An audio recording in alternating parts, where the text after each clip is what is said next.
ಸ್ನೇಹಿತರೆ ನಮಸ್ಕಾರ, ಜೈ ಭೀಮ್. ಇವತ್ತು ಈ ಒಳ ಮೀಸಲಾತಿ ವಿರೋಧಿಗಳ ಕಳ್ಳಾಟಗಳನ್ನ ಕೆಲವು ಬಯಲು ಮಾಡೋಣ ಅನ್ನುವಂಥ ವಿಚಾರಕ್ಕೆ ಸಂಬಂಧಪಟ್ಟಂತೆ ದಾಖಲೆ ಮತ್ತು ಆಧಾರಗಳ ಸಮೇತವಾಗಿ ಈ ಒಂದು ಲೈವ್ ಕಾರ್ಯಕ್ರಮವನ್ನು ಮಾಡ್ತಾ ಇದ್ದೀವಿ.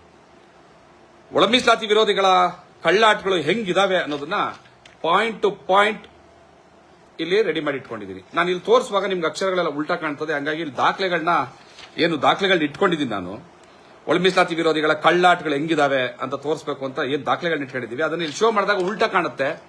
ಹಂಗಾಗಿ ನೀವು ನಾನು ದಾಖಲೆಗಳನ್ನ ಪ್ರದರ್ಶನ ಮಾಡ್ತಾ ಬರ್ತೀನಿ.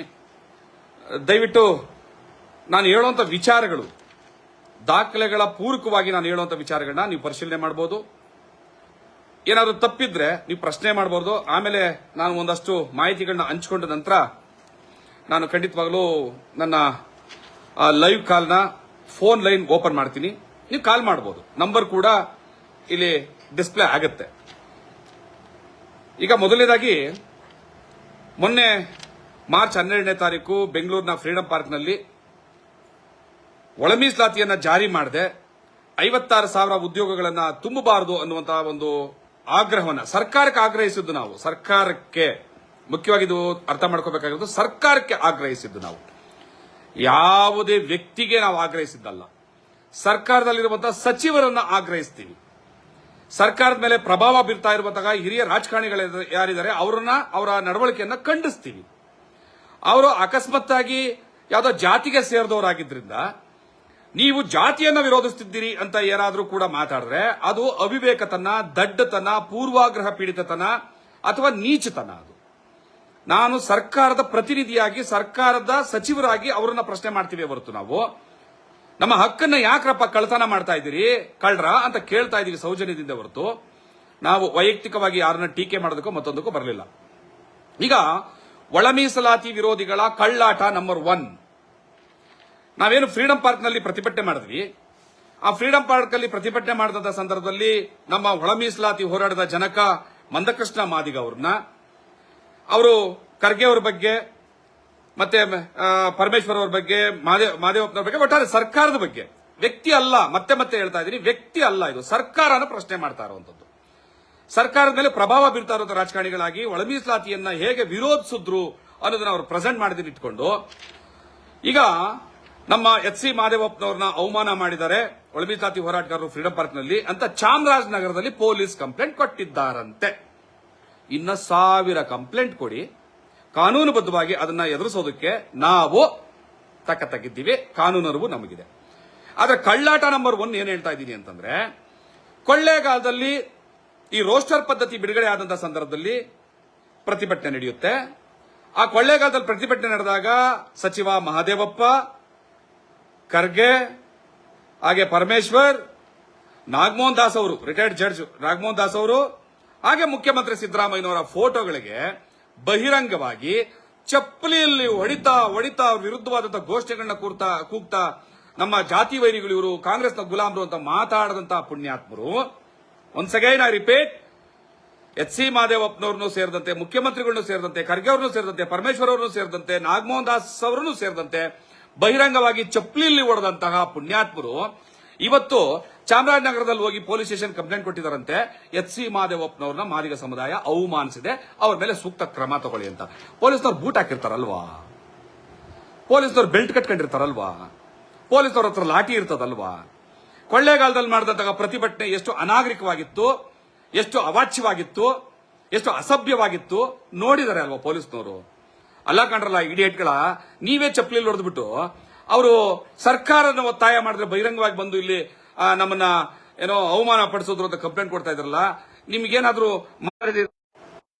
ಸರ್ಕಾರನ ನೀವು ಈ ರೀತಿ ಅವಹೇಳನ ಮಾಡ್ತಾ, ಸರ್ಕಾರನ ಪ್ರಶ್ನೆ ಮಾಡಿದವ್ರನ್ನ ತಗೊಂಡು ಬಂದು ಅವ್ರ ಮೇಲೆ ಕಂಪ್ಲೇಂಟ್ ಕೊಡ್ತಾ ಇದ್ದೀರಲ್ಲ, ಇದು ಸರಿನಾ ಅಂತ ಪೊಲೀಸ್ನವರು ನಿಮ್ಮನ್ನ ಕೇಳ್ತಾರಲ್ವಾ. ಇದು ಕಳ್ಳಾಟ ನಂಬರ್ 1. ಇನ್ನ ಒಳ ಮೀಸಲಾತಿ ವಿರೋಧಿಗಳ ಕಳ್ಳಾಟ ನಂಬರ್ 2. ದಯವಿಟ್ಟು ಕಾರ್ಯಕ್ರಮ ನೋಡ್ತಾ ಇರೋ ಪೂರ್ತಿಯಾಗಿ ನೋಡಿ. ಕಟು ಸತ್ಯಗಳನ್ನ ನಿಮ್ಮ ಮುಂದೆ ಹೇಳ್ತೀವಿ. ಈ ಸಮಾಜದ ಬೇರೆ ಇತರೆ ಜಾತಿಯವರು, ಸಾರಿ ಏನೋ ಟೆಕ್ನಿಕಲ್ ಪ್ರಾಬ್ಲಮ್ ಆಗ್ತಾ ಇದೆ, ಸೆಂಟರ್ ಅಲ್ಲಿ ಹೋಲ್ಡ್ ಆಗ್ತಾ ಇದೆ, ಇರ್ಲಿ. ಮೊದಲನೇದ ಹೇಳ್ತೀನಿ, ಬೆಂಗಳೂರಿನ ಫ್ರೀಡಂ ಪಾರ್ಕ್ನಲ್ಲಿ ಒಳ ಮೀಸಲಾತಿ ಹೋರಾಟಗಾರರು ಸಚಿವ ಮಹದೇವಪ್ಪನನ್ನ ಅವಮಾನ ಮಾಡಿದ್ರು ಅಂತ ಪೊಲೀಸ್ ಕಂಪ್ಲೇಂಟ್ ಕೊಡಕ್ ಹೋಗಿದ್ದಾರೆ ಚಾಮರಾಜನಗರ ಪೊಲೀಸ್ ಸ್ಟೇಷನ್ ಅಲ್ಲಿ. ಆದ್ರೆ ಅವ್ರು ಕೇಳಬೇಕು, ಕೊಳ್ಳೇಗಾಲದಲ್ಲಿ ಚಪ್ಪಲಿ ಹೊಡೆದು ಇಡಿಯಟ್ಗಳು ನೀವೇ ಅಲ್ವೇನಪ್ಪ, ಅವಾಚ್ಯ ಬೈದವ್ರು ನೀವೇ ಅಲ್ವೇನಪ್ಪ, ನೀವೇ ಹಂಗ ಕಂಪ್ಲೇಂಟ್ ಕೊಡ್ತಾ ಇದ್ದೀರಾ ಅಂತ ಕೇಳ್ತಾರೆ. ಇದು ಕಳ್ಳಾಟ ನಂಬರ್ 1. ಕಳ್ಳಾಟ ನಂಬರ್ 2, ಯಾರೋ ಒಳ ಮೀಸಲಾತಿ ವಿರೋಧಿಗಳ ಕಳ್ಳಾಟ ನಂಬರ್ 2 ಏನು ಅಂತಂದ್ರೆ, ಏನೋ ಫ್ರೀಡಂ ಪಾರ್ಕ್ ನಲ್ಲಿ ಪ್ರತಿಭಟನೆ ಮಾಡಿದಂತವರು ಬಿಜೆಪಿ ಮತ್ತು RSS ಚೇಲಾಗಳು, ಗುಲಾಮರು, ಬಿಜೆಪಿ ಮತ್ತು RSS ಇಂದ ಏನೋ ಬೆಂಬಲ ತಗೊಂಡು ಮತ್ತೊಂದು ಹಣಕಾಸಿನ ಸಹಾಯ ತಗೊಂಡು ಪ್ರತಿಭಟನೆ ಮಾಡ್ತಾ ಇದ್ದಾರೆ ಅಂತ ಒಂದು ಸುಳ್ಳು ಸುದ್ದಿನ ಹರಿಬಿಟ್ಟಿದ್ದಾರೆ. ಇವ್ರ ಕಳ್ಳಾಟಕ್ಕೆ ನಂದೊಂದು ಮರು ಪ್ರಶ್ನೆ ಇದೆ. ಈ ಮರು ಪ್ರಶ್ನೆಗೆ ಉತ್ತರ ಕೊಡಬೇಕು. ಮತ್ತೆ ನಾನು ಆಗ್ಲೇ ಕೇಳಿದೆ, ಈ ಸಮಾಜದ ಇತರೆ ಜಾತಿಯವರು, ಹೊಲೆಯ ಮತ್ತು ಮಾದಿಗರಲ್ಲದೆ ಇರುವಂತಹ ಇತರೆ ಜಾತಿಯವರು ನಮ್ಮ ನೋವೇನು, ಇವ್ರು ಮಾಡ್ತಾರೆ ಕಳ್ಳಾಟ ಏನು ಅಂತ ತಾವು ದಯವಿಟ್ಟು ಅರ್ಥ ಮಾಡ್ಕೋಬೇಕು.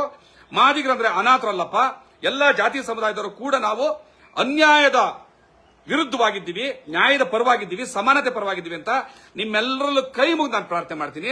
ಸಮಾಜದ ಇತರೆ ಜಾತಿಯವರು ನಮ್ಮನ್ನ ತುಲನೆ ಮಾಡಬೇಕು, ನಮ್ಮನ್ನ ವಿಮರ್ಶೆ ಮಾಡಬೇಕು, ನಮ್ಮನ್ನ ತಾಳೆ ಹಾಕಿ ನೋಡಬೇಕು. ನಾವು ಮಾಡ್ತಾ ಇರೋದೇನು, ಅವ್ರು ಮಾಡ್ತಾ ಇರೋದು ತಾಳೆ ಹಾಕಿ ನೋಡಬೇಕು. ಸರಿ ತಪ್ಪುಗಳನ್ನ ಈ ಸಮಾಜಕ್ಕೆ ತಾವು ಕೂಡ ಮಾತಾಡಬೇಕು. ನಿಮ್ಮೆಲ್ಲರಲ್ಲೂ ನನ್ನ ಪ್ರಾರ್ಥನೆ. ಯಾಕೆ ಅಂತಂದ್ರೆ ಈ ಸಮಾಜ, ಈ ಕರ್ನಾಟಕ ಅಂದ್ರೆ ಕೇವಲ ವಲಯದಲ್ಲ, ಕೇವಲ ಮಾದಿಗರದಲ್ಲ, ನಾವೆಲ್ಲ ಎಷ್ಟು ಜಾತಿಯವರಿದ್ದೀವೋ ಅಷ್ಟು ನಾವೆಲ್ಲರೂ ಒಂದೇ. ಆದ್ರೆ ಸಮಯ ಸಂದರ್ಭ ಬಂದಾಗ, ಸಮಾನತೆ ವಿಚಾರ ಬಂದಾಗ ನಾವು ನಮ್ಮ ಹಕ್ಕನ್ನ ಕೇಳೋದು ಅಪರಾಧ ಅಲ್ಲ ಅಂತ ನೀವು ಪ್ರೂವ್ ಮಾಡಬೇಕು. ಈಗ ಕಳ್ಳಾಟ ನಂಬರ್ 2 ಬರ್ತೀನಿ. ಫ್ರೀಡಂ ಪಾರ್ಕ್ ನಲ್ಲಿ ಚಳುವಳಿ ಪ್ರತಿಭಟನೆ ಮಾಡಿದಂತವರು ಬಿಜೆಪಿ ಮತ್ತು RSS ಸಂಘ ಪರಿವಾರದ ಚೇಲಾಗಳು, ಗುಲಾಮರು ಅಂತ ಮಾತಾಡಿದ್ರು. ಮಂದಕೃಷ್ಣ ಮಾದಿಗ ಅವರು ಆನ್ ಸ್ಟೇಜ್ ಸ್ಪಷ್ಟಪಡಿಸಿದ್ದಾರೆ, ನಾನು ಯಾವುದೇ ಸಂಘ ಪರಿವಾರ ಪಕ್ಷಗಳಿಗೆ ಸಂಬಂಧಪಟ್ಟವನಲ್ಲ, ನಾನು ಮಾದಿಗರಿಗೆ ಸಂಬಂಧಪಟ್ಟವನು, ಮಾದಿಗ ಪಕ್ಷ ಮಾದಿಗ ಜಾತಿ ನಂದು ಅಂತ. ಮತ್ತೆ ನೀವೆಲ್ಲರೂ ನೋಡಿದಿರಿ, ನಾನೇನು ನಿಮಗೆ ಈ ತರ ಮಾತಾಡೋರಿಗೆ ಕ್ಲಾರಿಫಿಕೇಶನ್ ಕೊಡಬೇಕಾಗಿಲ್ಲ, ಆದ್ರೆ ಸಮಾಜಕ್ಕೆ ನಾನು ಸ್ಪಷ್ಟತೆ ಕೊಡಬೇಕಾಗಿದೆ. ಇದು ಹೋರಾಟ ಕೇವಲ ಮಾದಿಗ ಸಮುದಾಯದ ಹೋರಾಟ, ಮಾದಿಗ ಸಮುದಾಯದ ಅಸ್ಮಿತೆಯ ಹೋರಾಟ, ಮಾದಿಗ ಸಮುದಾಯದ ಘನತೆಯ ಹೋರಾಟ, ಮಾದಿಗ ಸಮುದಾಯದ ಸ್ವಾಭಿಮಾನದ ಹೋರಾಟ, ಮಾದಿಗ ಸಮುದಾಯದ ಸಾಮಾಜಿಕ ನ್ಯಾಯವನ್ನ ನೀಡಿ ಅಂತ ಕೇಳುವಂತಹ ಹೋರಾಟ. ಇದರಲ್ಲಿ ಯಾವುದೇ ಪಕ್ಷ, ಸಂಘಟನೆ, ಇನ್ನೊಂದು ಸಂಘ ಮತ್ತೊಂದು ಇಲ್ಲ. ಇಲ್ಲಿ ಮಾದಿಗ ಪಕ್ಷ, ಮಾದಿಗ ಸಂಘಟನೆ, ಮಾದಿಗ ಹೋರಾಟ, ಅದಕ್ಕೆ ಬದ್ಧನಾಗಿರುವಂತವನು. ನಾನು ಹಿಂದೆ ಏನು ಯಾವ ಪಕ್ಷದಲ್ಲಿದ್ದೆ, ಆ ಪಕ್ಷದ ಕೆಲಸ ಕಾರ್ಯಗಳನ್ನು ಕೂಡ 1.5 ವರ್ಷದಿಂದ ಆ ಕಡೆ ತಲೆ ಹಿಡ್ದಂಗೆ, ನಾನು ಯಾವ ಪಕ್ಷದಲ್ಲೂ ಇನ್ವಾಲ್ವ್ ಆಗದಂಗೆ ಮಾದಿಗ ಹೋರಾಟಕ್ಕೋಸ್ಕರ, ಯಾಕಂದ್ರೆ ನ್ಯಾಯ ಇದೆ, ಧರ್ಮ ಇದೆ, ನಮ್ಮ ಕಳಕಳಿ ಇದೆ, ನಮ್ಮ ಸುಮಾರು 35 ವರ್ಷಗಳ ರಕ್ತ ಚರಿತ್ರೆಯ ಹೋರಾಟ ಇದೆ, ಬೆವರು ನೀರಿದೆ, ಜೀವಗಳು ಹೋಗಿದ್ದಾವೆ, ಕುಟುಂಬಗಳು ಹಾಳಾಗೋಗಿದ್ದಾವೆ. ಅದ್ರ ಪರವಾಗಿ ಧ್ವನಿ ಎತ್ತುವಂತ ಕೆಲಸದಲ್ಲಿ ನಾನು ನಿಂತಿದ್ದೀನಿ. ನಾನು ಯಾವ ಸಂಘ ಪರಿವಾರಕ್ಕೋ ಬಿಜೆಪಿಗೋ ಸೇರಿದವನಲ್ಲ. ಆದರೂ ಇದು ನಿಮಗೆ ಸ್ಪಷ್ಟಪಡಿಸಬೇಕಿತ್ತು, ಸ್ಪಷ್ಟಪಡಿಸ್ತಾ ಇದ್ದೀನಿ. ಸುಮ್ಮನೆ ಆರೋಪ ಮಾಡುವಂತ ಈಡೇಟ್ಗಳು ನಾನು ಉತ್ತರ ಕೊಡೋದಿಲ್ಲ. ನಿಮಗೆ, ಸಮಾಜಕ್ಕೆ ನಾನು ಉತ್ತರದಾಯಿ, ಹಾಗಾಗಿ ಹೇಳ್ತಾ ಇದ್ದೀನಿ. ಈಗ ನನ್ನ ಪ್ರಶ್ನೆ ಏನು ಅಂತಂದ್ರೆ, ಆಯ್ತು, ಒಂದು ವೇಳೆ ನೀವು ಹೇಳದಂತೆ ನಿಮ್ಮ ಕೆಟ್ಟ ಪದಗಳನ್ನೇ ನಾನು ಒಪ್ಕೊಳ್ತಾ ಇದ್ದೆ, ನಾನು RSS ಗುಲಾಮ ಏನೋ ಮಚೇಲ ಎಲ್ಲ ಹೇಳೋದಾದ್ರೆ ಇರ್ಲಿ, ಅದನ್ನ ಪಕ್ಕಕ್ಕಿಟ್ಟು ನಾನು ಬರ್ತೀನಿ. ಈ RSS ಮತ್ತೆ ಬಿಜೆಪಿನಲ್ಲಿ ನಾವೆಲ್ಲರೂ ಅತಿಯಾಗಿ ಗೌರವಿಸ್ತಾ ಇದ್ದಂತಹ ದಲಿತ ಸಮುದಾಯದ ಸ್ವಾಭಿಮಾನಿ ಅಂತಾನೆ ಕರೆಯುವಂತಹ ಮೈಸೂರಿನ ಶ್ರೀನಿವಾಸ್ ಪ್ರಸಾದ್ ಅವರಿದ್ರು ಬಿಜೆಪಿಲಿ ಇದ್ಮೇಲೆ RSS ನ ಅಫ್ಕೋರ್ಸ್ ಬೆಂಬಲಿಸಬೇಕು, ಆಯ್ತಾ. ಗೌರವಾನ್ವಿತ ಶ್ರೀನಿವಾಸ್ ಪ್ರಸಾದ್ ಅವರು ಬಿಜೆಪಿಯಲ್ಲಿದ್ರು. ದಿವಂಗತ ಶಿವರಾಮ್ ಅವರು ರಿಟೈರ್ಡ್ IAS ಆಫೀಸರ್ ಬಿಜೆಪಿಯಲ್ಲಿದ್ರು. ನನ್ನ ಈಗಲೂ ಕೂಡ ಸಹೋದರ ಭಾವದಿಂದಾನೆ, ಅಣ್ಣ ಅಂತಾನೆ ಯಾವತ್ತೂ ಕರೆಯೋದು, ಅದ್ರ ಬಗ್ಗೆ ಎರಡನೇ ಮಾತೇ ಇಲ್ಲ. ಚಲವಾದಿ ನಾರಾಯಣ ಸ್ವಾಮಿ ಅವರು ನನ್ನ ಅಣ್ಣ, ಅವರು ಕೂಡ ಇವತ್ತು ಬಿಜೆಪಿಯಲ್ಲಿದ್ದಾರೆ. ಮತ್ತೆ ನನ್ನ ಹೋರಾಟದ ಒಡನಾಡಿಗಳಾಗಿ, ನನಗೆ ಹಿರಿಯರಾಗಿ, ಮಾರ್ಗದರ್ಶಕರಾಗಿ, ನನಗೆ ಅಣ್ಣನ ಸಮಾನಕ್ಕಿಂತ ಹೆಚ್ಚಾಗಿದ್ದಂತವರು ಮಹೇಶ್ ಅಣ್ಣವರು ಇವತ್ತು ಬಿಜೆಪಿಯಲ್ಲಿದ್ದಾರೆ. ಪಟಾಪಟ್ ಶ್ರೀನಿವಾಸ್ ಅವರು, ನನಗೂ ಅವ್ರಿಗೂ ಸಾಕಷ್ಟು ವಾಗ್ವಾದಗಳಾಗ್ತಾ ಇರ್ತದೆ, ಆದ್ರೆ ಸಹೋದರ ಭಾವನೆಗೆ ಅವತ್ತು ಧಕ್ಕೆ ಬಂದಿಲ್ಲ. ಆನೇಕಲ್ನ ಪಟಾಪಟ್ ಶ್ರೀನಿವಾಸ್ ಅವರು ಬಿಜೆಪಿ ಮತ್ತು RSS ನ ಸಮರ್ಥಕರಾಗಿದ್ದಾರೆ. ನೀವು ನಮಗೆ ಸಂಬಂಧನೇ ಇಲ್ಲದಿರೋ ಪಕ್ಷಕ್ಕೆ, ಸಂಘಕ್ಕೆ ನಮ್ಮನ್ನು ಸೇರಿಸ್ತೀರಿ, ಗುಲಾಮರು ಅಂತೀರಿ. ಒಳ ಮೀಸಲಾತಿ ಹೋರಾಟದಲ್ಲಿ ನಾನು ಈಗೇನು ಮಾತಾಡ್ದಲ್ಲ, ಅವರೆಲ್ಲರೂ ಕೂಡ ನಿಮ್ಮ ಪರವಾಗಿ ಮಾತಾಡ್ತಾ ಇದ್ದವರು. ಈಗ ಇವರನ್ನ ಯಾವ ಪದಗಳಲ್ಲಿ ನಿಂದನೆ ಮಾಡ್ತೀರಿ ನೀವು? ಮಾಡಬೇಕು ಅಂತ ಹೇಳ್ತಾ ಇಲ್ಲ, ಮಾಡಬಾರ್ದು. ಮಾದಿಗರು ಮಾತ್ರ ಕಾಂಗ್ರೆಸ್ಗೆ ಗೂಟ ಹೊಡಿಸ್ಕೊಂಡಿರ್ಬೇಕು, ಮಾದಿಗರಲ್ಲಿ ಮಾತ್ರ 100% ಪ್ಯೂರಿಟಿ ಇರಬೇಕು, ಮಾದಿಗರು ಮಾತ್ರ ಸಿದ್ಧಾಂತಗಳಿಗೆ ಕಟ್ಟಿಬಿದ್ದು ನೇಣ ಕಂಡು ಸಾಯ್ಬೇಕು. ಆದ್ರೆ ನಿಮ್ಮ ಕುಲದವರು, ಅಣ್ಣವರು, ತಮ್ಮವರು, ಅಣ್ಣನ ಸಮಾನದವರು, ಅಪ್ಪನ ಸಮಾನದವರು, ತಾಯಿ ಸಮಾನರು, ಬಿಜೆಪಿ RSS ಗಳಲ್ಲಿದ್ರೆ ಅವರ ಬಗ್ಗೆ ಒಂದೇ ಒಂದು ಮಾತನ್ನ ಕೂಡ ಕಠಿಣವಾಗಿ ಮಾತಾಡದೇ ಇರುವಂತಹ ನಾಲಿಗೆಗೆ ಕಾಯಿಲೆ ಬಂದಿದೆಯಾ ನಿಮಗೆ? ನಾನು ಅವ್ರ ಬಗ್ಗೆ ಕೆಟ್ಟದಾಗ ಮಾತಾಡಿ ಅಂತ ಹೇಳ್ತಾ ಇಲ್ಲ, ಆದ್ರೆ ನಿಮ್ಮ ಈ ಡಬಲ್ ಸ್ಟ್ಯಾಂಡರ್ಡ್ ಅನ್ನ ಈ ಸಮಾಜ ನೋಡ್ತಾ ಇದೆ. ಇವರ ಕಳ್ಳಾಟಗಳ ನಂಬರ್ 2 ಎರಡನೇ ಕಳ್ಳಾಟ, ಒಳ ಮೀಸಲಾತಿ ವಿರೋಧಿಗಳ ಎರಡನೇ ಕಳ್ಳಾಟ. ಈ ಮೂಲಕ ನೈತಿಕವಾಗಿ ನಮ್ಮನ್ನು ಕುಗ್ಸುವಂತ ಕೆಲಸವನ್ನ ಮಾಡ್ತಾ ಇದ್ದೀರಿ. ನಮ್ಮನ್ನು ನೈತಿಕವಾಗಿ ಕುಗ್ಸುವಂತಹ ಒಳ ಮೀಸಲಾತಿ ವಿರೋಧಿಗಳ ಮೂರನೇ ಕಳ್ಳಾಟ ಯಾವುದು ಅಂತಂದ್ರೆ, ದಯವಿಟ್ಟು ತುಂಬಾ ಬೇಸರ ಅನ್ಸುತ್ತೆ. ಯಾಕಂದ್ರೆ ನಾವು ತಾಯಿ ಹೊಟ್ಟೆಲಿ ಹುಟ್ಟಿದಂತವ್ರು, ಅಕ್ಕ ತಂಗಿ ಜೊತೆ ಬೆಳೆದಂತವ್ರು, ಮಗಳು ಹೆಣ್ಣು ಮಕ್ಕಳಿರುವಂತವ್ರು, ನಾನಾಗ್ಲಿ, ಹರಿರಾಮ್ ಅವರಾಗ್ಲಿ, ಅರುಣ್ ಕುಮಾರ್ ಅವರಾಗ್ಲಿ, ಮತ್ತೊಬ್ರು ಯಾರೇ ಆಗ್ಲಿ, ನಾವು ಸರ್ಕಾರದ ವಿರುದ್ಧವಾಗಿ ಮಾತಾಡ್ತಾ ಇದ್ದೀವಿ, ನಮ್ಮ ಹಕ್ಕಿನ ಪರವಾಗಿ ಮಾತಾಡ್ತಾ ಇದ್ದೀವಿ.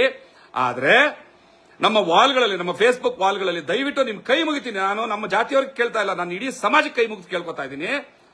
ಬುದ್ಧನನ್ನ ತಮ್ಮ ಡಿಪಿಗಳಲ್ಲಿ ಹಾಕೊಂಡಿರುವಂತವ್ರು, ಬಾಬಾ ಸಾಹೇಬ್ ಅಂಬೇಡ್ಕರ್ ಅವರನ್ನ ತಮ್ಮ ಕವರ್ ಫೋಟೋಗಳಲ್ಲಿ ಹಾಕೊಂಡಿರುವಂತವ್ರು, ಸಂವಿಧಾನದ ಪೀಠಿಕೆಗಳನ್ನ ಇಟ್ಕೊಂಡಿರುವಂತವ್ರು, ನಮ್ಮ ವಾಲ್ಗಳಲ್ಲಿ ಏನ್ ಭಾಷೆಗಳನ್ನ ಬಳಸ್ತಾ ಇದ್ದಾರೆ ಗೊತ್ತಾ? ನೈತಿಕವಾಗಿ ನಮ್ಮನ್ನು ಕುಗ್ಗಿಸ್ಬೇಕು ಅಂತ. ನಾನು ಇಷ್ಟೊತ್ತು ಮಾತಾಡಿದ್ರಲ್ಲಿ ಏನಾದ್ರು ತಪ್ಪಿದ್ರೆ ನೀವ್ ಹೇಳಿ ನಾನೇನ್ ತಪ್ಪು ಮಾತಾಡಿದೆ ಅಂತ. ಆದ್ರೆ ಪ್ರತಿ ಸಲ ನಾವು ಸರ್ಕಾರದ ಪ್ರತಿನಿಧಿಗಳನ್ನ ಪ್ರಶ್ನೆ ಮಾಡಿದಾಗ ಜಾತಿನ ಪ್ರಶ್ನೆ ಮಾಡ್ತಾ ಇದೀರಿ ಅಂತ ಹೇಳ್ತಾ ಇದ್ರು. ನಮ್ಮ ವಿರುದ್ಧ ನಮ್ಮನ್ನ ನೈತಿಕವಾಗಿ ಕುಗ್ಸೋದಕ್ಕೆ ನಮ್ಮನ್ನು ಬಳಸ್ತಾ ಇರೋ ಭಾಷೆಗಳೇನ್ ಗೊತ್ತಾ?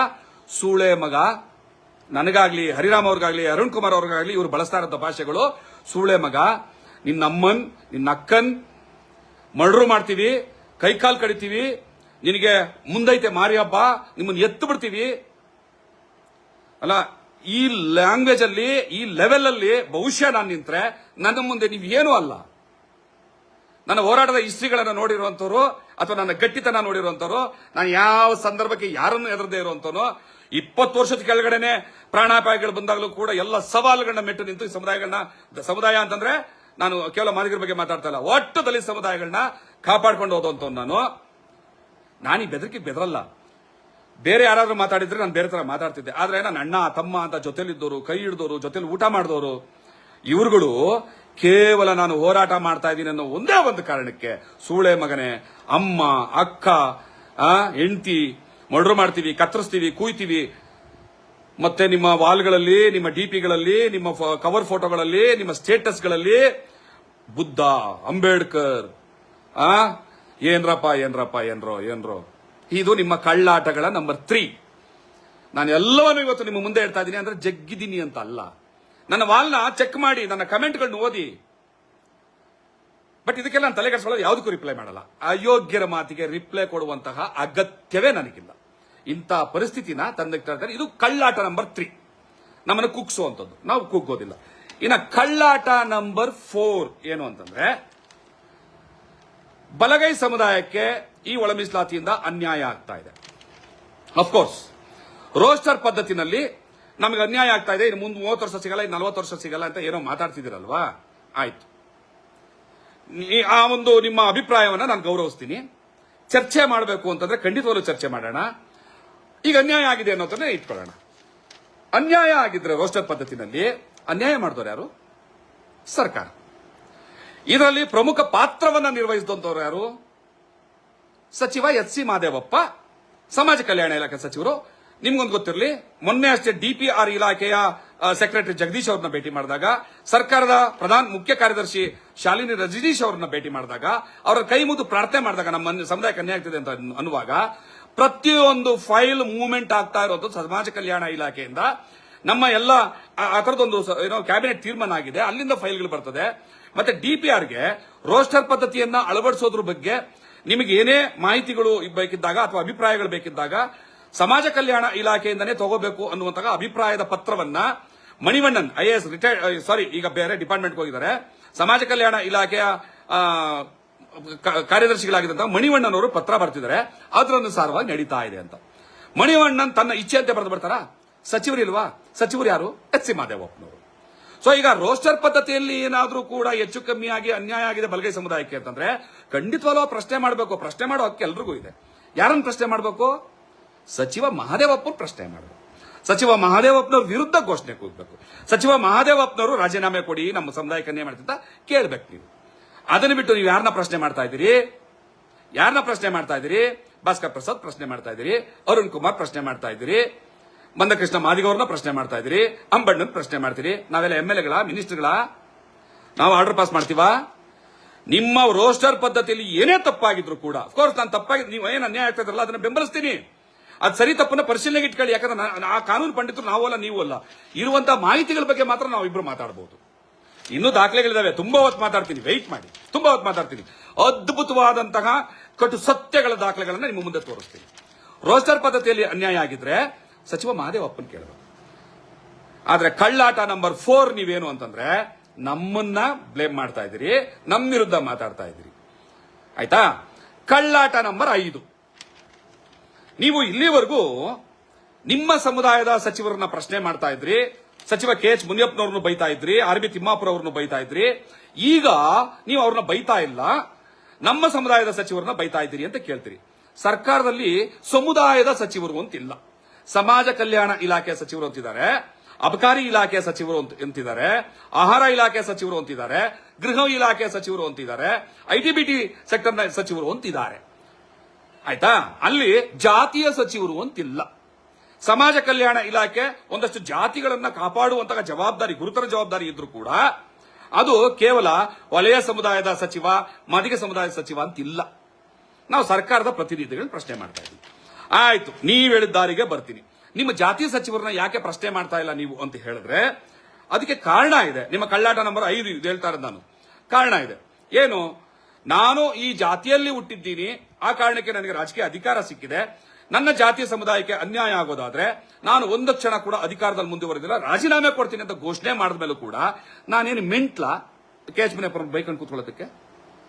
ನಿಮ್ಮ ಹೋರಾಟದ ಜೊತೆ ನಾನು ಇರ್ತೀನಿ ಅಂತ ಹೇಳಿ 4 ಜನ ಸಚಿವರನ್ನ ವೇದಿಕೆ ಮೇಲೆ ಕರ್ಕೊಂಡು ಬಂದು ಸರ್ಕಾರದ ಪರವಾಗಿ 27ನೇ ತಾರೀಕು ನಡೆಯುವಂತ ಕ್ಯಾಬಿನೆಟ್ ನಲ್ಲಿ ಒಳ ಮೀಸಲಾತಿಯನ್ನ ನಾವು ತೀರ್ಮಾನ ಮಾಡ್ತೀವಿ, ಅಲ್ಲಿವರೆಗೂ ನಾವು ಯಾವುದೇ ನೇಮಕಾತಿಗಳನ್ನು ಮಾಡೋದಿಲ್ಲ ಅಂದಾಗ ನಾವೇನು ಬಟ್ಟೆ ಬಿಚ್ಚಾಕೊಂಡು ಕುಣಿಬೇಕಿತ್ತ? ಅವ್ರ ವಿರುದ್ಧ ಅಲ್ಲಿ ಘೋಷಣೆಗಳನ್ನ ಕೂಗಬೇಕಿತ್ತ?